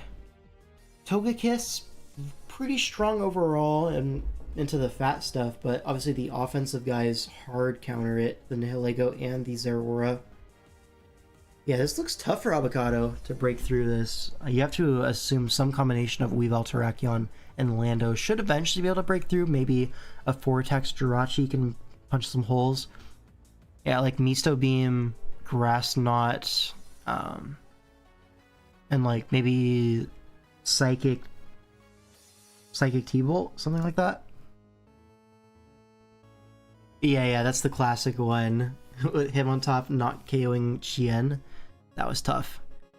Okay, let's see what Avocado tries to do here. We have a lead Terrakion into Hippowdon, so great lead for 100p. We see a Togekiss switch on the Earthquake, totally reasonable. Get some Sand Chip, reveal no leftovers. Here's a nasty plot trying to get big on him. As rocks go up, and now we have to deal with a +2 Togekiss. It's going to be Celesteela switching in on the Psyshock trying to catch the Nihilego. But now it feels like if you're going to pivot out, now is the turn to go Nihilego. Sandstorm's up, a Flamethrower has been drawn out. There's the Nihilego pivot. It's on a balloon that's going to break here, but the Flamethrower, 13% at +2 is embarrassing. That's the Sand Chip, or the Sand Spit F boost. Okay, it actually doesn't kill. So Psyshock is going to claim one, but Togekiss, unfortunately, has to go down for that unless there's a Healing Wish in the back. And Zeraora comes in. Felt like we could have gone to our Stunfisk there, but just going to make the safe sack of our Togekiss. So 1-for-1 trade gets rid of the Nihilego, but that's not one of the bulky mons you needed to break down, to be honest. So we're going to get rocks up with this Yawn sequence, but Slowbro pretty happy to be on the field here right now. Going to go for a Scald. Fish for a burn. Gets it on the Jirachi. We do see Shiny Jirachi, so it could be carrying Moonblast, but probably not. Looks like a Salt Vest Slow... No, it's just Spadef Slowbro. Going to take that Grass Knot very easily and teleport out into Zeraora. Threatening a knockoff here. Goes for the knockoff, and Jirachi's just going to take that with a weakness policy. Okay, so we're trading into the offensive guys, but the problem is we still need to break this defensive core. Hippowdon here. Terrakion. Yeah, it's going to be good for 100p again. This time, Earthquake's a little bit scarier. You see a Swords Dance lives, but now +2 CC shouldn't knock out the Hippowdon, but 100p doesn't want to even take that. Instead, going to opt to sack the Slowbro. Sack the Slowbro and then revenge with Hitmontop priority, it looks like. Yeah, that looks like the plan he's going for. Yeah, Hitmontop's going to come in, but now it feels like you should just switch into your Lando. Oh, you go Stunfisk. I mean, I suppose... Oh, the spin is a really aggressive play there. Gets the rocks off, but the rocker's back in. And we're going to Earth Power, trade some HP on the Hitmontop. Brings it down. It's closer in range of, like, Lando. I guess it's in Lando range, but the other two died a Mach Punch. We're just going to sack our Stunfisk. Not interested in preserving our Mons is Avocado. Now, free switch to Weavile should be a KO with Icicle Crasher Triple Axle. Goes for Triple Axle and hit on top. It is Rocky Helmet. It's 1, 2. Do we hit 3? We hit 3, so hit on top goes down. That feels like a really big deal. The Sand is going to put this in Rock's range. Now, Celestial comes in. We have to go for another Triple Axle. 1, 2, 3 hits. Is this Autotomize? It is Autotomize. It looks like Steela might be able to just sweep here, assuming the Lando goes down. Oh, it's actually Scarf Weavile. 1, 2, 3 hits. If this is Quick Attack, Terrakion. Hold up. Sword Stance, Close Combat. Stone Edge. I don't see another coverage move you need. Maybe Mega Horn. This could be a Quick Attack here. Quick Attack would do 6 to Celesteela. Oh, but lefties. Ah. No way. You just have to hope Lando lives, and it doesn't. +1 Heavy Slam, a little bit too strong. And that's going to be Celesteela with a reverse sweep. And that's going to be the game. And Genius locks up the series for his team, going up 5-1. The Big Dogs, a great first half, but starting off the latter half of the season quite poorly. Wow. Genius? No, that's 100p. Did I say Genius? I mean, his fault. Yeah, 100p wins that one. Guardians suck, even dogs know that. Yeah, that is the classic dashing Beso line.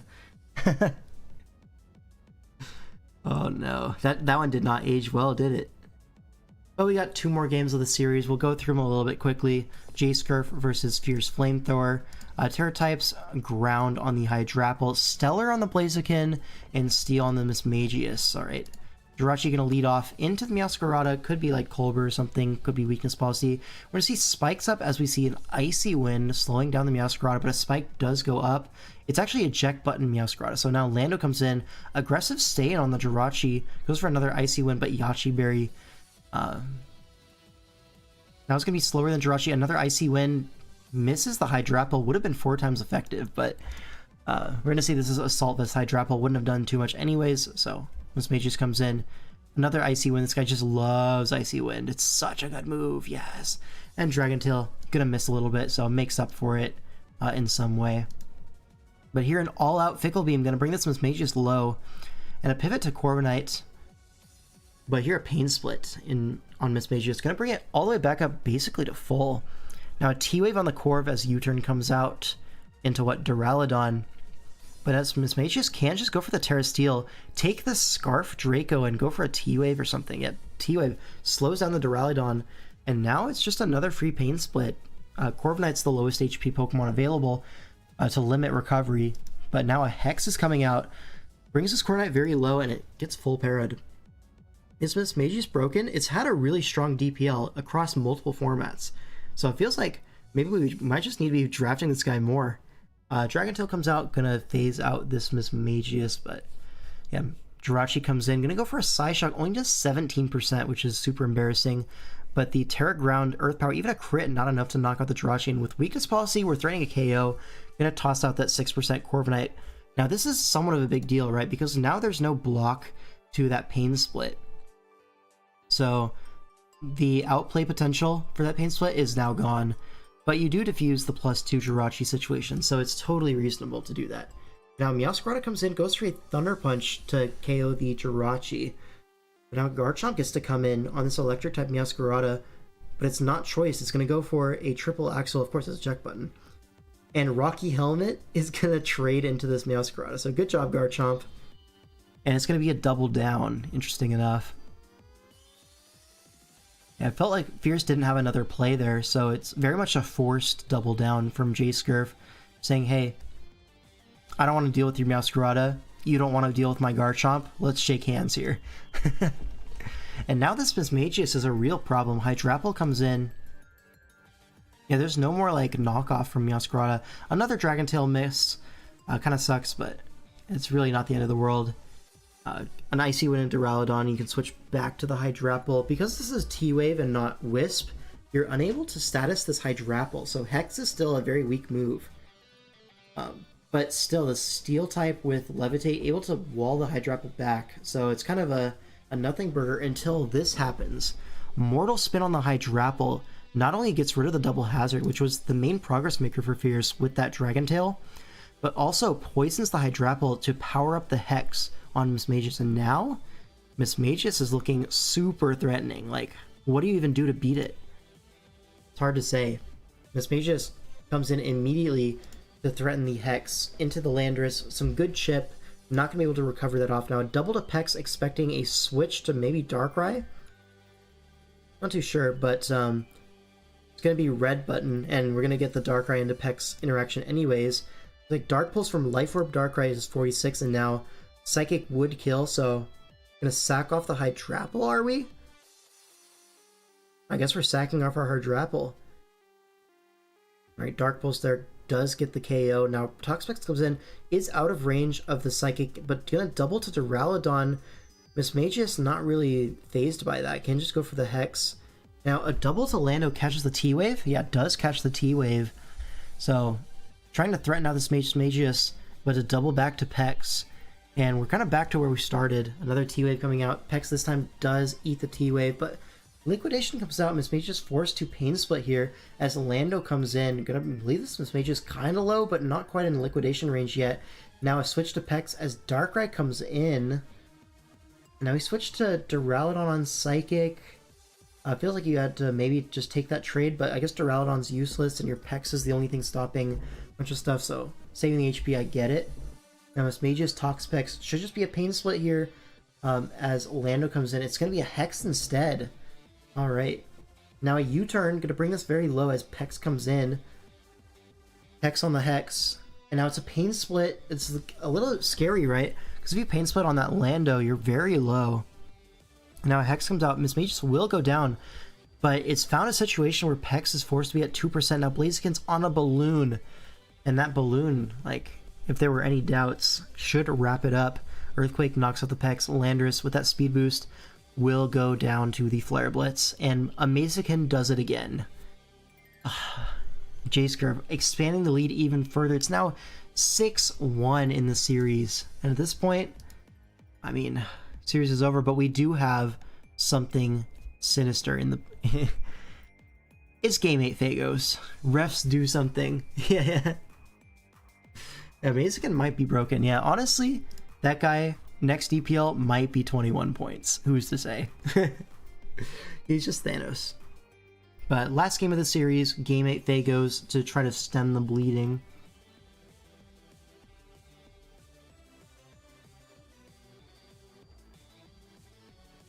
Alright. Versus Accelerator. Az going to be on Nature's Guardians, but the big dogs, they have their big guns going Game 8. Why did Az reschedule this to Game 8 versus Phagos? Yeah. Yeah, why did he do that?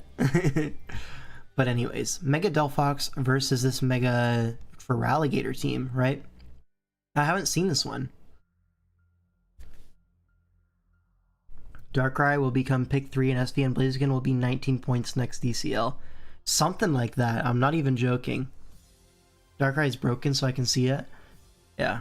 But it's kind of hard for Darkrai to displace the like Terrapagos, Terrapagos Torn, that sort of stuff. But okay. Game 8, let's get into it. Gudra Hisui gonna lead off into the Blastoise. I'm pretty happy to just fire for Draco here. I'm gonna switch instead into Whimsicott, but Rotom Heat's gonna catch that. And we're gonna see a Wisp and a Delphox. So a lot happened there, but nothing happened. You know what I mean? Now Delphox gets a free turn, gets a sub up, goes for a Psychic on the Blastoise that looks to be especially defensive, and probably J-Ricky Sitrus Berry goes gonna go for a flip turn into Garchomp, threatening out this Delphox with Stone Edge. But G-Bro gonna be the switch in, kind of calling out that this is Scarf Chomp or maybe your Shuka Berry and you can eat the follow up. Either way, Ice Beam going to come out and you can reach in that off. Go into your own Garchomp on the Shadow Ball from Rotom Heat, trying to catch that Delphox, but no dice. Now, double to Delphox, trying to catch a Will-O-Wisp or a switch to Scarm. Catches the switch to Scarm. Really nice mid-ground from Az. And now you're threatening a Flamethrower, Fire Blast, Overheat, something like that. And Garchomp going to be the pivot in, but another sub. If you are Will-O-Wisp here, that's going to be a really big deal. Here's the Outrage, locks it in. Maybe Dazzle Gleam, 6-7. Gets good chip, but not a KO. And Whimsicott able to pivot in on this Outrage. No confusion, but it does break the Outrage. Now U-turn into the Rotom Heat. Gets that Delphox turn once more. And I have to imagine Shadow Ball is not going to KO, but looks like two Psychics not going to kill either. And now we Volt into the Feraligatr. Whimsicott going to be the response, but Aqua Jet, yeah, not going to do anything into that. But the aggressive stay in from Feraligatr, maybe saying, hey, I eat the Moonblast anyways, I'm just going to go for Ice Punch, but Blastoise is going to come in, and Body Slam does quite a lot because of the Dragonite's ability, and gets the Para, so Dragonite is going to make that a boosted Dragon type attack there. But yeah, it looks like a defensive Gator. And Garchomp comes in. Low-key, with the investment that I think this Feraligatr might have, you could honestly take this hit from the Garchomp and trade, but also, why do you need to do that? You have a Scarm and a Hatterene at full HP. It feels like you just preserve the HP, yeah. Now Scarm is going to come in, but eats a Fire Blast. Good prediction from Az. And another Fire Blast comes out, hits the Hatterene for 25. Brings that a little bit lower, but now Slowbro can come in. But a good Shadow Ball from Phagos catches that Slowbro switch. And now it's just going to be a switch to Blastoise, which looks to be a sack at this point. Yeah, going to go for that Torrent Aqua Jet, but bulky Hatterene going to shrug that off, no problem. Now Goodra comes in, going to force this out into the Rotom Heat. And it's actually Shelter, what the hell? Shelter Body Press, most likely. And we see a Will-O-Wisp, but that's going to miss as we go for another Shelter. Boosting up to the moon. Can we break the Goodra? Gonna be Body Press. Even Burn, that's doing a lot of damage. Do we see a Pain Split from this Rotom? We do see the Pain Split, so gonna bring the Goodra low, but still not gonna be able to 1v1 it necessarily. I know, I saw that too. I was like, that it doesn't get that, right? So with this Shelter to +6, you have to assume this Goodra is gonna be Rest. Oh, that Spadef drop's actually super annoying, because now it's in range of... Oh, it doesn't even have Overheat. But the Shadow Ball's going to be... It's going to bring it at 2%. Does this not have Rest? I feel like a Rest was...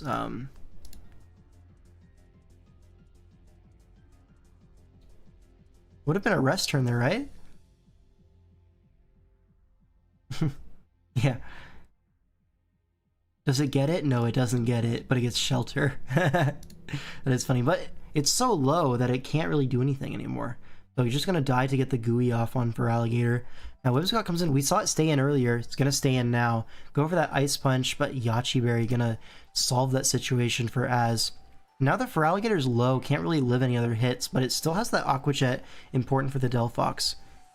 And it looks like we're just going to stay in with Whimsicott into the Skarmory, and now we get to the Encore on Stealth Rock. Okay, so this should be a Moonblast KO.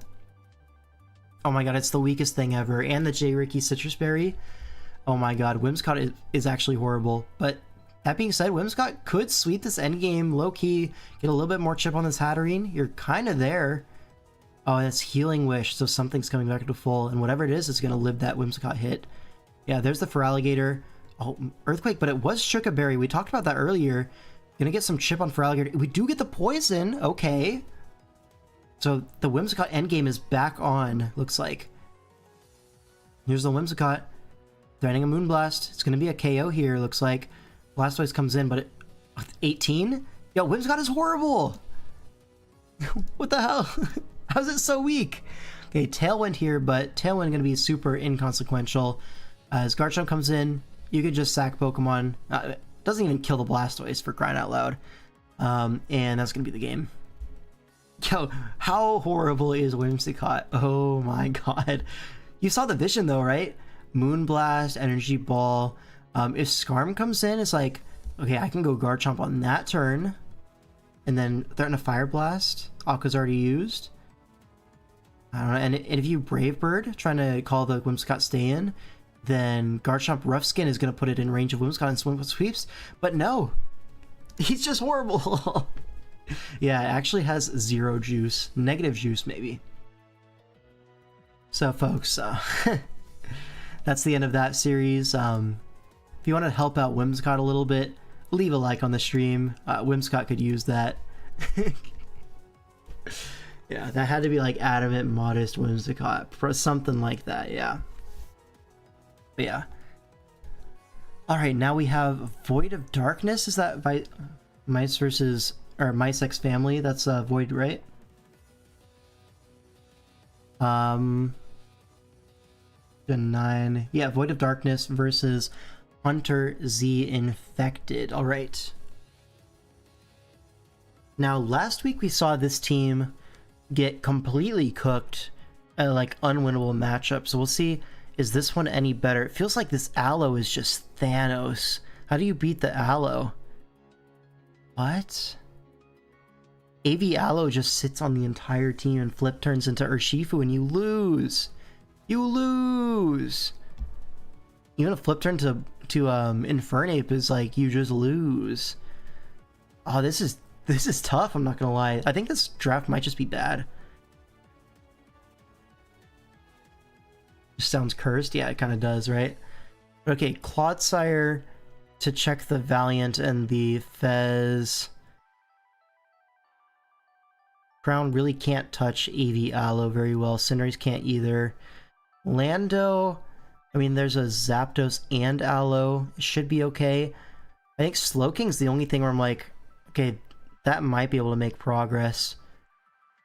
But even then, it's like not that much. And because the thing is, Aloe can come in, but it's a fast flip turn, so something else still has to take the hit from Slowking.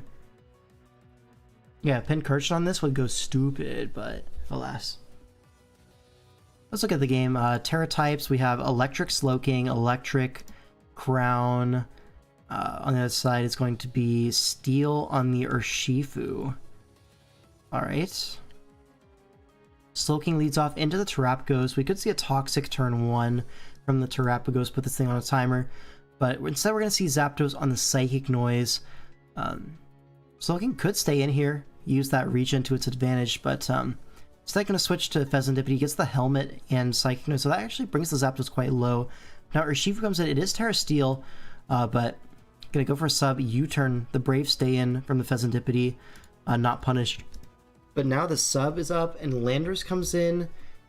Feels like Wicked Blow is just annoying. Yeah, the J-Riki is going to allow you to live 2. But yeah, Leftovers or Shifu is going to be a long-term threat. Lando lives the next one, gets the rocks up, but you have to imagine the Terapagos is able to spin at some point. This Urshifu enters the exchange at full HP. Lando dead. Now Cinderace in, threatening a Wisp. Going to go Aloe here. It's going to be a Sword Stance. Okay, so we're going to get some meaningful chip on the Aloe with Double Edge here. Actually going to sack the Zapdos. Oh, another Sword Stance. That's actually kind of insane. Do we get the static? No static. Okay, so Cinderace, this is not unaware. Might just be able to like do some crazy stuff, but it is unaware Clodsire. Rock Tomb, though, is still going to be slower and die to the Double Edge. So, oh, the low roll. And Claude lives that. That's actually a huge swing in this game. Because now you went from Cinderace is a massive threat to now Cinderace is no longer ever going to be a threat. It's at 41%. Now Slowking here goes for the Chilly Reception into the Iron Crown. The shell's broken. Life Orb Crown, but a Rapid Spin is coming and the rocks are gone. Yeah, not even going to bother staying in. Going to go hard Aloe as Fez comes in. But U-turn, I mean, not going to do much. It's eject, but it's not even AV. Would have expected AV in this matchup, but here's the Terra Steel sub. Draws out a Moonblast, so now you're threatening the Iron Head. I think you just go for it. Yeah, there is the Iron Head. Rocky Helmet's going to chip you, but a flinch, I mean, does it matter? Yes. Do I think the game is saved if you get that attack off? I think Hunter's still in a very dominant position. Cinderace comes in, goes for Double Edge to break the sub without missing. And just going to go down to Wicked Blow. Yeah, this Urshifu is just Thanos. What are you supposed to do? Valiant comes into revenge, but you have a full HP Clodsire, you have a Terapagos to sack. Yeah, Psyshock expecting the Clodsire to come in, but now switch to Aloe on the next Psyshock. Looks like that might be a Specs Valiant from that damage. But here's a flip turn. Goes into Infernape. Gonna outspeed this Crown and threaten it with a Flare Blitz. Goes for U-turn. Crits the Slow King. And again, that Urshifu's coming in. And I think it's just an Iron Head here. Yeah, now that the Slow King's low, it's no longer 50-50 or anything. Just make that click. Yeah, Iron Crown in. Goes for Electric Terrain, but Urshifu not phased. Just gonna stay in, knock out the Iron Crown. But now Valiant comes in. It is Choice Specs potentially in the terrain. Here's the Moonblast. Does 6-7. Nice. But it is gonna go down to the Iron Head. I don't know if it's Specs or not, to be honest. That Valiant, it's like, I don't know what the spread is on Aloe. Like, what's the crit Side Shock damage, like, on that guy? I don't really know. But, yeah, not going to be enough to win the game. Clicking Moonblast there makes me think it's definitely choiced in some way. Maybe Scarf? Maybe it's, like, Modest Scarf, that I could see it. But probably, Timid Specs, I would say, more likely. I don't know. That's going to be 1-0 for Huge Power. I didn't even mention this. This is Huge Power versus Judgment Day. Huge Power had some like really fantastic first few weeks. Judgment Day a little bit hit or miss, right? But coming off of a big win, yeah. Substeel Shifu was just a great bring from them. Yeah, it felt like there was nothing that could be done about that. Once you're like, oh yeah, it just gets infinite turns on this Urshifu. How do you deal with that? I really don't know. Okay, game 2.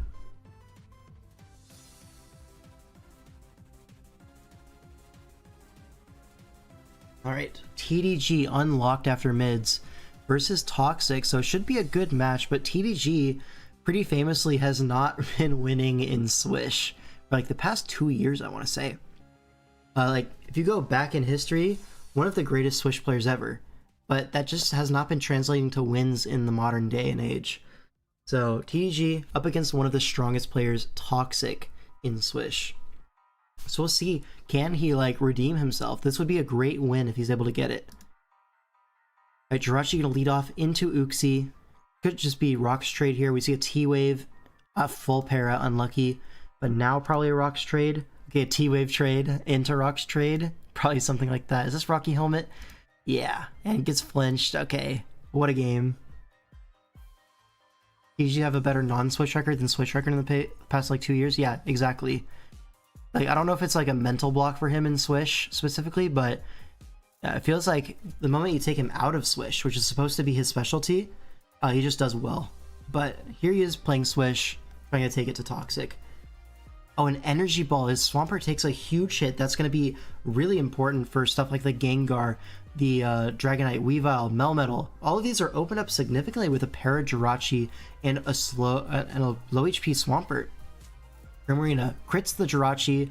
Don't know if it mattered. Depends on the Prim set. But here Kyurem makes its way on the field and misses a Dragon Tail into Melmetal. And now you see the problem with Swampert being so low. It still takes the superpower, but okay, Eject Pack gonna bring in Primarina for another KO. It looks like Moonblast gonna knock out the Swampert. Don't really have a safe switch in. Now Kartana in. We just have an Uxie sack. It is Rocky Helmet. Yo, his SV record is actually nuts, though. You're right.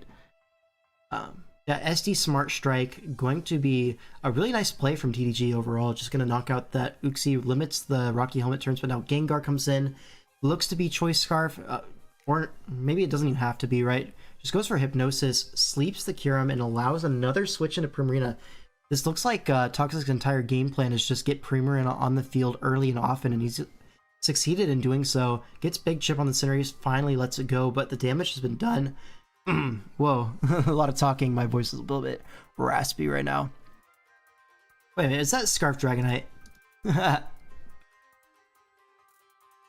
Yeah, Gunk Shot kills Premier, Dragonite comes in, and it's Scarf Dragonite. A good surprise tech into stuff like the Kartana, the Kyurem, and even the Persian, right, in this endgame. Kartana comes in, can go for a Sword Stance here, instead goes for a Smart Strike as Melmetal comes in. And because we didn't Sword Stance on the Switch, now Melmetal is able to just survive that. Go for Superpower, get some chip on this. Could be important to put it into Weavile range, actually. Yeah, now the Weavile's going to come in, and now you can just go for a knock off this Kartana, get rid of it. Wait, was that no item? Oh, yeah, it was Chopple, already used up. Okay. But now Persian can come in. Persian feels like it doesn't really win, you know what I mean? Yeah, you could just go for a low kick, get some good chip. Power gem 59, respectable, but gonna allow 2 hits from this Weavile, and now feels like you could just go anything here. Gonna go Dragonite, go for the Scarf Outrage, and that should just pick up the game. Maybe if this was like a Scarf or Custap Persian, there was a chance, but no such luck, and Dragonite's gonna come out with the Scarf Outrage Sweep. So really well played from Toxic. I want to say TDG did not play this one poorly at all, but allowing that Swampert to take that hit, I think was like the catalyst that allowed Toxic to get such a big lead in this game. But like that HP was super important, and they just didn't have to switch into a bunch of stuff because of that. So now Iron Boulders with the win. That's going to yeah, 2-0 lead for Huge Power going into game 3. And now let's keep the sides consistent. We have Addison versus Zazo. And we see a G-Bro, a little bit of a rare sight in Swish. But it does make an appearance here. What is it even for? Does it check Steela? No way. Interested to see what this G-Bro is supposed to do here. Maybe it's just like a offensive weakness policies trick room kind of set. I could see that as like a lead. Okay. The Lycanroc is a big threat with Rock Stab plus Play Rough plus Crunch. Kind of hits the entire team, and then you still have room for that Accelerock or Swords Dance.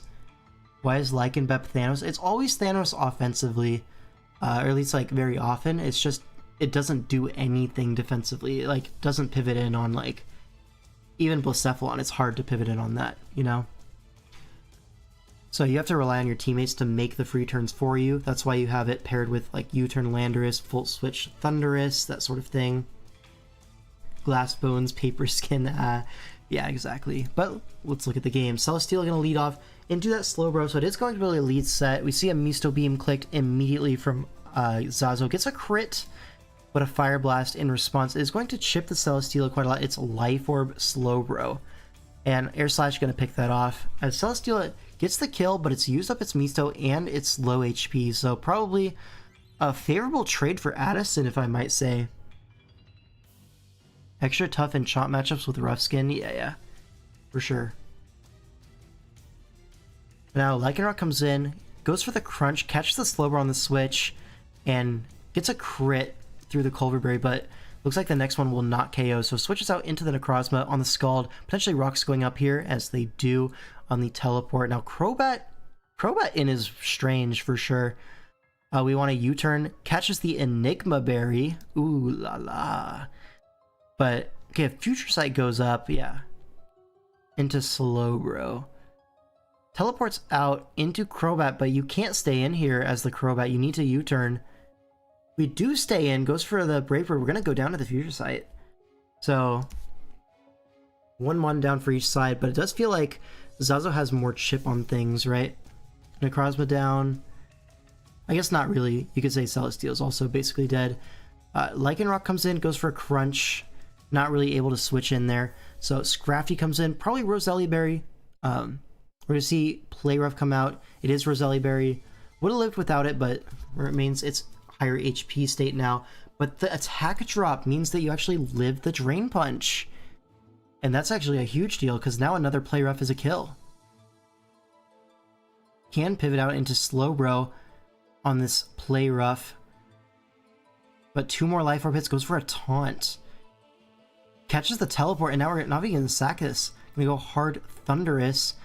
Get burned for it, but that's not a big deal. Is that Assault Vest Thundurus? 14% has to be Assault Vest, right? Goes for a Psychic, catches the Chomp Switch for some okay damage. But now we're going to sack like, oh, in before Rocks, it's not even a sack. And now the question is, do you Crunch on the Slowbro, or do you Play Rough on the Garchomp? Slowbro comes in, do we Crunch? We do crunch. Great play from Addison. And then a similar situation here. Do we crunch on the Scrafty or do we play rough? It's honestly probably a Celesteela sack here. Yeah, so either way, doesn't really matter. But great play. Manages to get some progress out of this Lycanroc at 11%.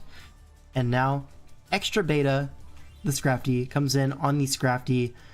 With the Intimidate order, you get to see that Addison's Scrafty is faster than Zazo's Scrafty. So, yeah, here's the bulk up. Gets that defense boost before the other Scrafty has time to move. And now Drain Punch comes out only 18%. Feels like another bulk up could come. Or Substitute, guard against the crit and the Dragon Tail. Really good stuff there. And now another bulk up is in order. And it looks like Scrafty should just be able to win this game. I'm not sure what Zazo's supposed to do about this at this state in the game. Yeah, Drain Punch all the way back up to full HP. Felt like another bulk up could have been totally fine there, but you know, winning line versus winning line, who really cares, right? There's a Drain Punch, and Garchomp comes in. Shouldn't be able to knock out the Scrafty with literally anything. +1 knockoff. Doesn't kill the Garchomp, though. So we see maybe one turn crit window. Here's the Outrage, doesn't get the crit. And Garchomp is going to go down to the Drain Punch. Slowbro, not long for this world, with a Thundurus in the back. And that's going to be the game. Yeah, Slowbro lives. Oh, there's a Trick Room. Hold up. But you surely can't kill this Scrafty. Yeah. That's going to be it. So, really well played from Addison. Got a lot of value out of that Lycanroc. The Necrozma as well, forcing early progress. And the Scrafty just to clean up. Really nice stuff. Lando's called McScrelpers, of course. McScrelpers, 3-1-3. Lion's gonna win. Control Freak, Extra Beta, Beta. Alright, awesome. So now, a little bit of fighting back, right? Series is now 2-1. Still in favor of Huge Power, but getting a win on the board for Judgment Day, really important. And now we have Palkia versus, this is, who's this? Ganondorp. It's Ethan with a B, right.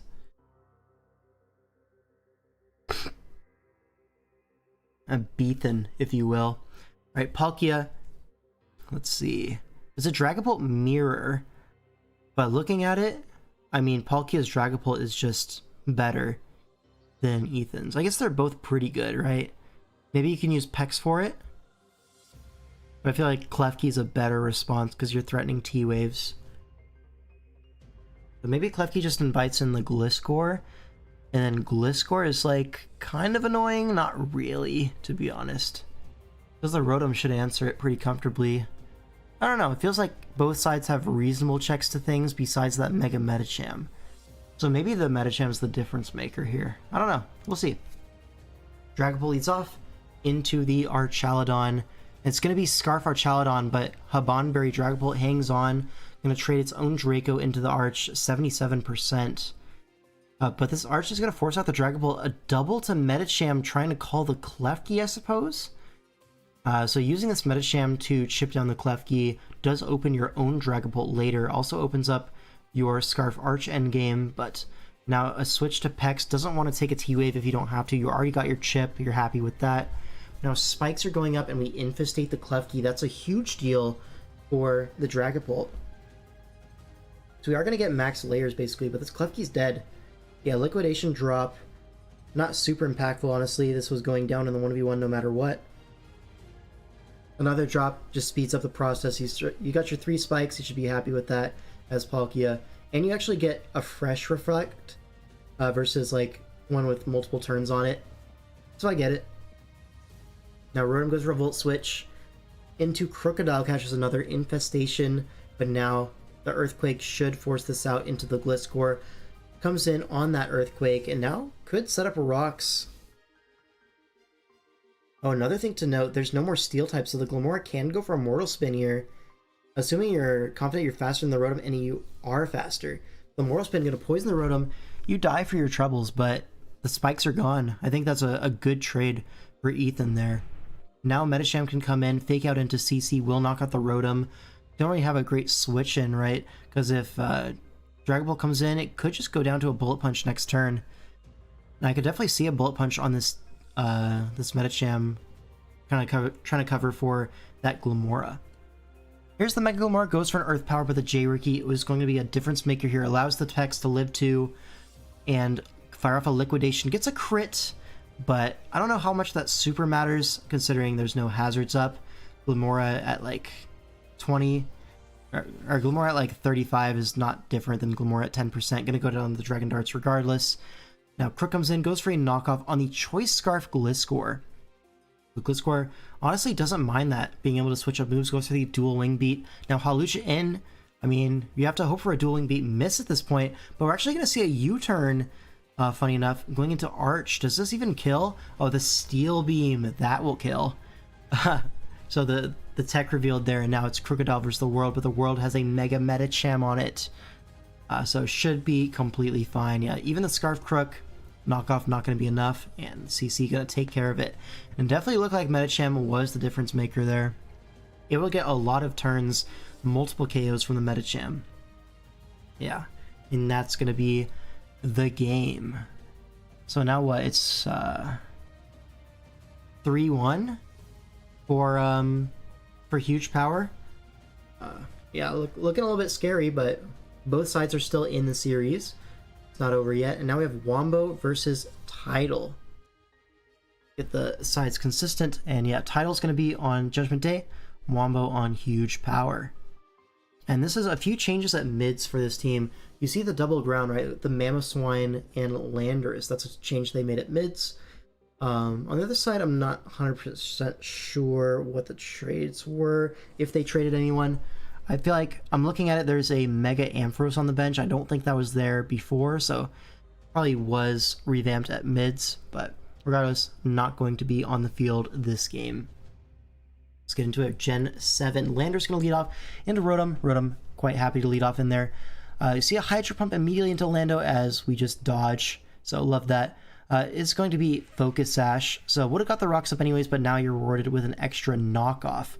That's a Choice Scarf Rotom, and now with it knocked off, the Explosion is going to just trade, so Landorus kind of gets away with more than it was deserved. Trades the Rotom entirely, rather than just getting rocks up and dying to the next Hydro. But I suppose if that happened, you would have just pivoted Serp and keep the Lando at 1%. I don't know, it's a different game. But here, Infernape in, Medicham in on the double down. Fire Blast going to chip the Medicham, say, you can have my Infernape, but I need this Medicham chipped. So gets the chip at the cost of Infernape. Now Mew's going to come in, going to go for a Rock Polish as Serp comes in, definitely threatening a Glare. Leech Life going to reveal that the Serp is like physically defensive or something like that. Definitely not actually. It's Life Orb Serp, but Leech Life did 38, so this is a very bulky Mew with Rock Polish. Here's the Z move, but what's the set? Rock Polish, Leech Life, Earthquake, Will-O-Wisp with a lot of bulk on it. I could see that. I could definitely see that.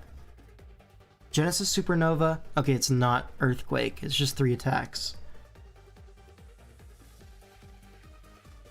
Okay, Earthquake rather than Earth Power rather than Earthquake. Doesn't really matter. But the Weakness Policy Magma Storm is going to knock it out. Now, HP Ground from this Togekiss is going to, beat that down. Now, Hoopa in.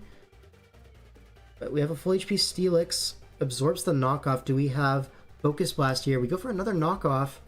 And boom. Going to get rid of the Hoopa. And now it's Mamoswine and the Medicham. Togekiss in. But Ice Shard going to pick that off. Now it's Weavile versus the World. Feels like Fake Out and Bullet Punch if you have that on the Medicham. We switch to Medicham on the Swords Dance, and it's Protect on the Fake Out. What's Bullet Punch? Do we have Ice Shard? We do have Ice Shard. Okay, +2 Weavile versus Mamoswine, but it looks like the Mamoswine, the way it's played, could be Choice Scarf. I don't know, it clicked Shard. Is it Sash? Does this Weavile just win? We see a Protect. We see an Earthquake. And it is Scarf Mamoswine. And that's going to be saved by the bell. Scarf Mamoswine able to pick up that KO, and now the series is over. Not over, no, it's 4-1. But it's pretty close to over, right? 3 chances for Huge Power to get a win in the week. Alright, now we have Sub-Zero versus Sharky King. Sharky needs one more win to clinch the series for his team. Sub-Zero back against the wall. He needs this win. But okay, Terra types here. We have Water Goldingo. We have Poison Keldeo. And is that it? Is that it? It's like Water Slowbro, Water Skuntank as well. Some would say he's in the Sub-Zero zone. Some would say that. Yeah, other Terra type is Haxorus has Steel. Yeah. Shout out to all the kings and queens of Giraffe League. Shout out Sub-Zero. Yep. Sharky King, King 05, Queen Addy. Yeah, we got a bunch of them, Loki. Okay, let's get into the game. Sub-Zero on the side of Judgment Day. We're going to see immediately a Trick Sticky Barb into the Jirachi. You see the Power Herb, so we already know pretty much everything about this Jirachi set. Shadow Ball, it's going to be Misto Beam. It's going to be a move for Tentacruel or Mandibuzz, maybe T-Bolt, maybe Psychic Plus. You just use Misto for the Mandibuzz. But yeah, this is Vortex Jirachi or something like that. Gets the Sticky Barb as rocks go up. Another Shadow Ball will get the roll to knock out Deoxys, but Sticky Barb means that is low. And if you look at it, Haxorus looking pretty scary. This is the only Dragon resist, and with a Sticky Barb, can't exactly switch in on Outrages or Dragon Claws or anything. And now even being threatened with an Earthquake. Here's that Earthquake, and Jirachi's going to go down. Landorus in as the Revenger, and Mandibuzz going to be the switch in as rocks get traded. Do I look like a Stunfisk to you? Really? It's kind of messed up, bro. But anyway, Skuntank comes in on the Mandibuzz, takes a knockoff, gets rid of the Assault Vest. Now Tentacruel can be the pivot in, trying to fish for a spin opportunity. But here, gonna go for a Crunch, takes more Helmet, and there is that spin. Now here we see the Skuntank is faster, well, before the spin. Now the Tentacruel will be faster and gets off the T-Spikes. And quick mechanic for you guys. Skuntank, even if it switched out and came back in, would not be able to absorb the T-Spikes because the rocks were set up first. It's not random order. The rocks were up first, so the Skuntank would take rocks and then attempt to absorb T-Spikes. But it would be dead to rocks. So Skuntank basically useless at this point, gonna go down to this Valiant Moonblast. This Keldeo is Terra Poison, so could potentially absorb the T-Spike later on. It is Boots, so able to take that Zen Headbutt, fire off a Surf, knock it out.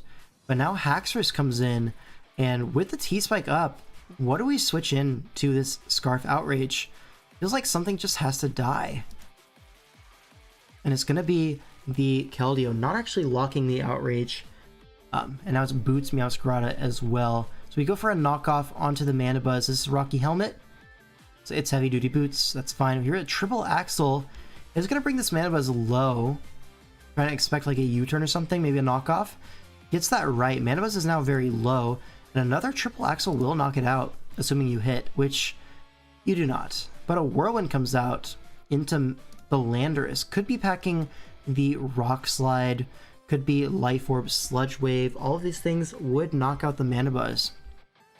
But we go for a U-turn, maybe expecting a Scarf Goldingo pivot in, but the Mandibuzz is going to stay in, potentially to go for a knockoff or even like a Roost. Getting out for Roost would be really annoying. But here, a U-turn into Slowbro on a Whirlwind, and that's going to allow the Landers to come back in and now go for that Sludge Wave, knock out the Mandibuzz. Haxorus comes in, but this is looking really dire for Sub-Zero. The weak is on the line. Slowbro can't switch in on Outrage, and you have to assume this is Outrage. Here's a Slowbro attempting to come in. Maybe a Dragon Claw you would live to, but Outrage, yeah, no chance. Especially after that T-Spike. It looks like he just died from 2 from full. Slowbro goes down. The Haxorus crucially gets confused. I was gonna have to switch to reset the confusion, but it looks like you can just go for a Scarf Outrage sweep at this point. Meowscarada has to take hazards if it wasn't in range already. And Landorus looks like it's going to go down against Scarf Landorus, but Haxorus lives that very comfortably. So the question is this Meowscarada Sucker Punch? This is for the entire week. It has to be Sucker Punch here. Come on, Sub-Zero, do you have it? And he does have the Sucker Punch. Knocks out the Haxorus and stays alive in the week, but it's still an uphill battle.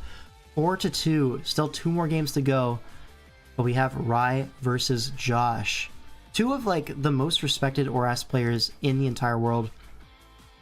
And so this should be a fantastic game. Yeah, still back against the wall. Josh trying to close out the series for his team. Let's get into it. Registeel going to lead off into the Gardevoir. Great lead for Rai. Can throw off a T-Wave, Toxic, Rocks, anything of the sort. I'm going to go for the T-Wave. And now probably Rocks are coming up as Guard is forced out here into the Crocodile, potentially to trade Rocks. But you have an Uxie and a Heatran. This could not be Rocks, but it is Rocks, okay? So the Uxie might be double Rocks? I mean, it makes sense into Thundurus Kyurem, I suppose. But the Uxie could be something else as well to keep in mind. And just trade HP on the Registeel and Crocodile. Totally reasonable. You don't have great switch-ins or Crook, like a Stone Edge would have caught the Togekiss for some big damage. But now Greninja comes in, goes for the Ice Beam, and that is especially defensive Uxie. Here we see a Dark Pulse, but it is Enigma Berry, actually outperforming Colbur in the net damage there. So here, Crobat gets the safe switch-in from the U-turn, and Kyurem going to be the switch-in at a crit Brave Bird. Don't know if that mattered. Depends on if this is banded Crobat or not. But something I really like is the Gardevoir plus banded Crobat combination, because as you saw in this game, as well as in my own game earlier this week, Gardevoir wisps the Steel type, forces it to be low HP, and then this banded Crobat in the late game is just Thanos. So maybe a similar idea being put in here, but also maybe just a lucky crit. Hard to say at this point. Now Togekiss comes in, goes for the Scarf Air Slash, is enough to knock out the Crobat, but now Heatran comes in. Air Slash doing 20, but Overheat lands a little bit to the right. Here's another Air Slash. I guess our plan is to just flinch it down, but I'm not going to get too unlucky there. Overheat going to knock it down. That probably is Spectran, given that it killed a Togekiss at 76. That feels so high. Yeah. But anyways, Thundurus comes in to revenge kill his Heatran, could be packing Superpower. A Physical Thundurus makes a lot of sense into the Crocodile team. We're going to see Gardevoir pivot in on the Superpower. Alright, 13%. Now, Thundurus can go for a U-turn, chip down this Gardevoir a little bit lower, sack off the Greninja. And it's looking really good for Josh. Looks like he can just pack away this this game. At 5-2 advantage here. I mean, everything's kind of low, but how is Rai expected to like have any sort of win condition right here? I mean, Gardevoir could go down to a Wild Charge here if this is, yeah, it is Wild Charge. So Guard goes down, but this is still like a uphill battle. Zangoose comes in. Looks like it's probably Choice Scarf, and it also looks like, I mean, if Quillfish comes in, I mean, looks like you have just an Uxie switch in anyways, right? Or you can just return until you die, maybe. It kind of opens up the Thundurus in the end game. So maybe Thundurus is like a pretty big threat if this is either like not Scarf Zangoose or you're able to trade it with Quillfish. I don't know. We'll see. But it's actually Prankster, Rain Dance, Thundurus. This is all a setup to get the Quillfish in position. Swift Swim. Here, Crocodile is going to come out to intimidate the Quillfish. Gets it at -1. But it is Life Orb Quillfish. You have to expect Adamant as well. Uxie comes in at -1. We thought this was especially defensive. Uxie could go down. Here's the Aqua Tail. A critical hit. And now we just need to hit 2 Aqua Tails, right? Heatran comes in. Definitely going to go down to this. And Zangoose, the last to fall. Does it die to -1? At 76? It does. Now, after the game, Uxie, the spread was like revealed, Josh said it was like guaranteed to live, basically. It was at 44, right? And the max on his spread was 43. If you take his spread that he posted at face value, right? Now, obviously, maybe he just put just enough defense on his thing to live, and then you post that in the general chat. But even if it was just max HP, no defense, it's still a roll in Josh's favor quite heavily, I think. But, you know, it's not a roll in Josh's favor. A crit. That's just going to kill. And so, Rai keeps his team alive for one more game. But still, there's one more game. And Sablo could still clutch the week for his team. Huge power. And in his way is Bobbert. Oh, Addy, I think what you saw is someone posted a calc of the Quillfish killing the Uxie, but that was before Intimidate. So they didn't factor in the Intimidate from Crook. Yeah, the actual calc is it just lives. But okay, Bobbert versus Sablo. And this is actually, is this a Sun team mirror? Okay, no, this is actually not a Sun team mirror. Bobbert's team used to be a Sun team pre-mids, but then they traded their Ninetales for an Alolan Ninetales. You literally can't make that up. So now it's like a Veil HO kind of team with a lot of interesting like Veil threats. Here, Veil's going to be left at home, but yeah, plot armor. I mean, low-key, last season Josh had enough luck for multiple seasons, so a little bit of justice, even if it is long-term, I could see it, you know? A little bit of aura debt, some like to say. Okay, Bobbert's team, given that it used to be a Sun team pre-mids, is actually quite well capable of abusing the Sun from Sablo's side. So this Ninetales, while it will help out the Raging Bolt and the Great Tusk, and the Screamtail, it'll also be helping out those other Paradox Mons, the Tusk and the Moon. So, could be a quick one, folks. It looks like a lot of offensive threats. Maybe Sablo can slow down the game with the core of Screamtail, but I would expect this to be over sooner rather than later. Okay, Terra types, we have, from Bobbert's side, we have Ground Tusk, we have Fairy on the Mesprit, and Ice on the Thunderous. This is a Terra Tusk, yes. But on the other side, we do see Terra Bolt, which is going to be Ghost type. And I think the other Terra Mons are left at home. Yes. Alright, let's get into the game. For all the marbles, this is the last game of the stream. Leave a like if you haven't already. This is down to the wire. Thunderous versus Ninetales. Right, gets the weather early for Sablo. Thunderous not threatening a KO.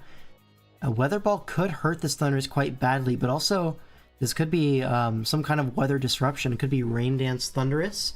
Would give you that Weather Ball coverage into Great Tusk the following turn if Tusk is the switch in, but really hard to say what Sablo's play is going to be. I would expect a Weather Ball here. It's going to be a knockoff, gets rid of the eject pack, so Overheat going to come out, but that is like Assault this Thunderous or something. 48 is definitely fraudulent damage, but knocks off the eject pack, so Ninetales expected to get out of there that turn thanks to the -2 eject pack, but has to stay on the field, waste a Sun turn. What's up, Blue? Can you reveal all the games I missed? Actually, that's the great thing about a VOD. You can go back yourself. Yeah, moron. But yeah, Thunderous going to force out this Ninetales here. Doesn't really want to stay in and waste Sun turns. Is going to stay in and waste Sun turns. And crits the Thunderous for its troubles. Oh no, Bobbert loses the Thunderous immediately, but okay. Gotta live with what you are dealt with. Now goes into Roaring Moon, gets that Sun boost, so it's Proto Speed. Now here's Screamtail's gonna come in as we go for a Fire Blast on Roaring Moon with Life Orb. So that was definitely trying to expect the Corviknight there, but instead Screamtail going to find its way on the field. Can you tell me where the Vergi game is? Should be like 2 hours ago, something like that. But yeah, Screamtail in. Goes for an Iron Head, maybe expecting rocks to come out. Screamtail gets flinched, so we'll never know. And now here, a switch to Corviknight on the last Sun turn, and the Fire Blast does 67. And also burns the Corviknight. The burn doesn't really matter. Would have been range of knockoff either way, but the crucial thing is it's on the very last Sun turn. So if Sablo like had Protect on Screamtail, waste a Sun turn, and then went Corviknight, it wouldn't even 2-hit KO.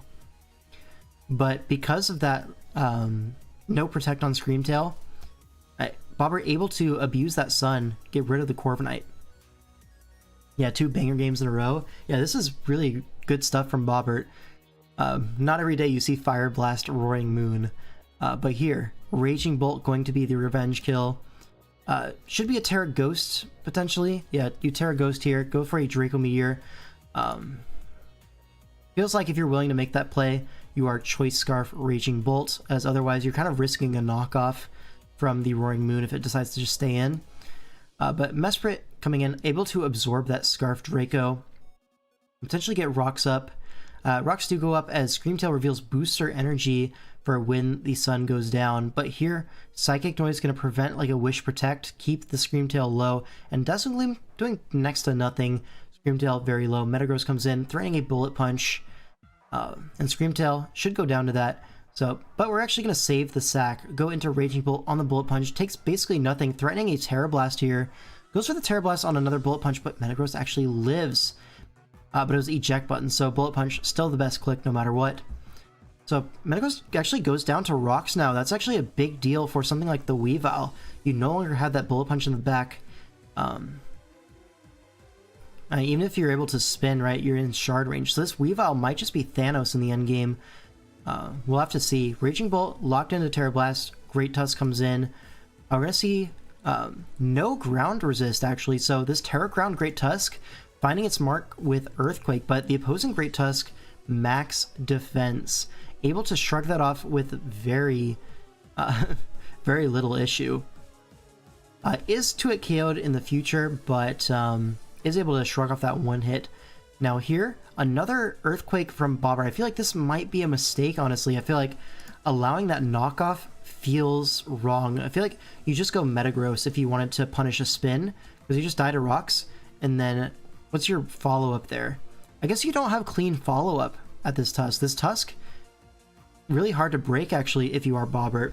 Maybe it's like, Sack Metagross go Peturunt, and then Peturunt is, like, kind of annoying for Sabo to switch into. Then it's, like, Screamtail Sack, and then Weavile come in. But your Peturunt beats the Weavile low-key. Maybe it would be a Raging Bolt coming in, and then you're in a little bit of a pickle. I don't know, it's a little bit of a tough situation once this Great Tusk is high HP, so I understand staying in. Now it gets the spin, so maintains the speed boost, but Endeavor going to bring this Great Tusk very low, which means now we have the Screamtail Sack, but we also have Ice Shard in the back, so this Great Tusk shouldn't be an issue moving forward. Here's the Ice Shard, a switch to Peturunt, really great stuff, saving all your sacks. It's Life Orb Weavile, so a Swords Dance Life Orb, definitely a real threat in the endgame. We see Malignant Chain, knocks out the Great Tusk, but now Ninetales comes in, sets the Sun, potentially can go for an Overheat here. Great Tusk going to be the sack here. Overheat going to knock it out. It looks like a sack war, but Bobbert has more sacks. Roaring Moon can come out, go for the knockoff, gets rid of the Ninetales, can't switch into that Roaring Moon. Now Weavile in, could threaten the Ice Shard, but the problem is you're running out of Life Orb hits, yeah. So a double here saves some HP on Weavile, where you're taking the KO with Bolt instead. But I think it might be too little too late, right? The Weavile, it still has to come in on rocks later, and once you come in on rocks, it's only 2 Life Orb hits away from going down. So you need this Raging Bolt to get 2 kills here. And one of them has to be Peturunt. Otherwise, this Weavile will not be able to sweep. Yeah, use a Bullet Punch, just sack the Metagross, makes a lot of sense. And a Volt Switch. Okay, does this complicate things? Weavile comes in. But you have to go Peturunt here, everything else dies. The Colbur Berry, good use here. It's going to be a Shadow Ball, knocks out the Weavile. Now, does Raging Bolt have a move that can lock? Maybe like a Dragon Pulse? Would it run Dragon Pulse though? Draco, Terra Blast, Volt Switch. It's probably T-Bolt last if I had to guess. So we might have to be playing into Draco crits. Yeah, here's the Draco lock. It's going to knock out the Petrarunt, but not going to KO the Mesprit. Need a crit here right now. Not going to get it. And Bobbert actually clutches up, ties the series for Judgment Day, and both teams walk away with 1 point on the standings. But that was definitely scary. They were up 4-1, couldn't close it out. Just clutch performance from Sub-Zero, Rye, and Bobbert to finish up the series with a draw. All you could really ask for after that tough start. But that's going to be it for the games. Thanks all for watching. If you enjoyed the stream, leave a like. Helped me out in the algorithm and such. But yeah, some really excellent games this week. What can I say? Game of the week actually has some competition for TJ's series. I think I voted for Glop versus Venga. That endgame was super tight. Really good, well played from both sides. But I mean, there's some really good games from this week. A lot of people bringing their A game into the post mid-season. And yeah, excited for next week. Wanted to look at a little bit of a preview, right? What's coming up in week 5? Let me make this so you guys can see it.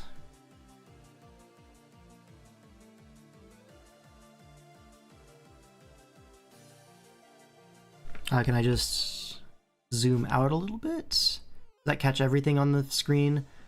Almost. Surely that catches everything on the screen. Yeah, there we go. Alright, so Judgment Day versus Draft Dodgers. Two teams like towards the middle of the standings right now, looking for their playoff spots. So a lot of stakes there.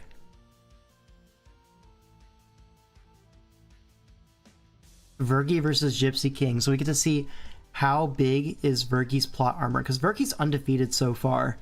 But Gypsy is also undefeated, so one of them has to lose. Bobbert versus Chess is going to be interesting. Money Guy versus Rye. Two like veterans of Oras. Okay, Big Dogs versus Slay the Spiker. Yurdunk versus Lax is an interesting one. These are two players that like know each other quite well. What else here is interesting? Nothing like super jumps out at me. Scovillain versus Nature's Guardians. Okay, Glop versus 100p. This is like the headliner, right, matchup. Two of like the best Switch players ever going at it. So that'll be a fun watch. What else here? Huge Power versus Trick of Eye. iPro versus will be a one. Like we've seen that matchup many times over the years. Usually a good game. And yeah. Toxic versus Hycroc, it'll be interesting. Can Toxic maintain his undefeated streak? He's been playing really well this entire tournament, but Hycrox, you could say, argued to win. You could argue he was like deserving a win versus Zing. So definitely can fight back. We'll see if Toxic is able to keep up that streak. What else here? I mean, nothing else super catching my eye here. But we'll have to look at that next week. Should be a stream on Tuesday around the same time as this one. So mark that in your calendars. It'll be a good one. And that's it for me. Coming up on about a 4-hour stream. I think we'll call it there. Thanks so much for watching, and I'll see you guys in the next one. Peace.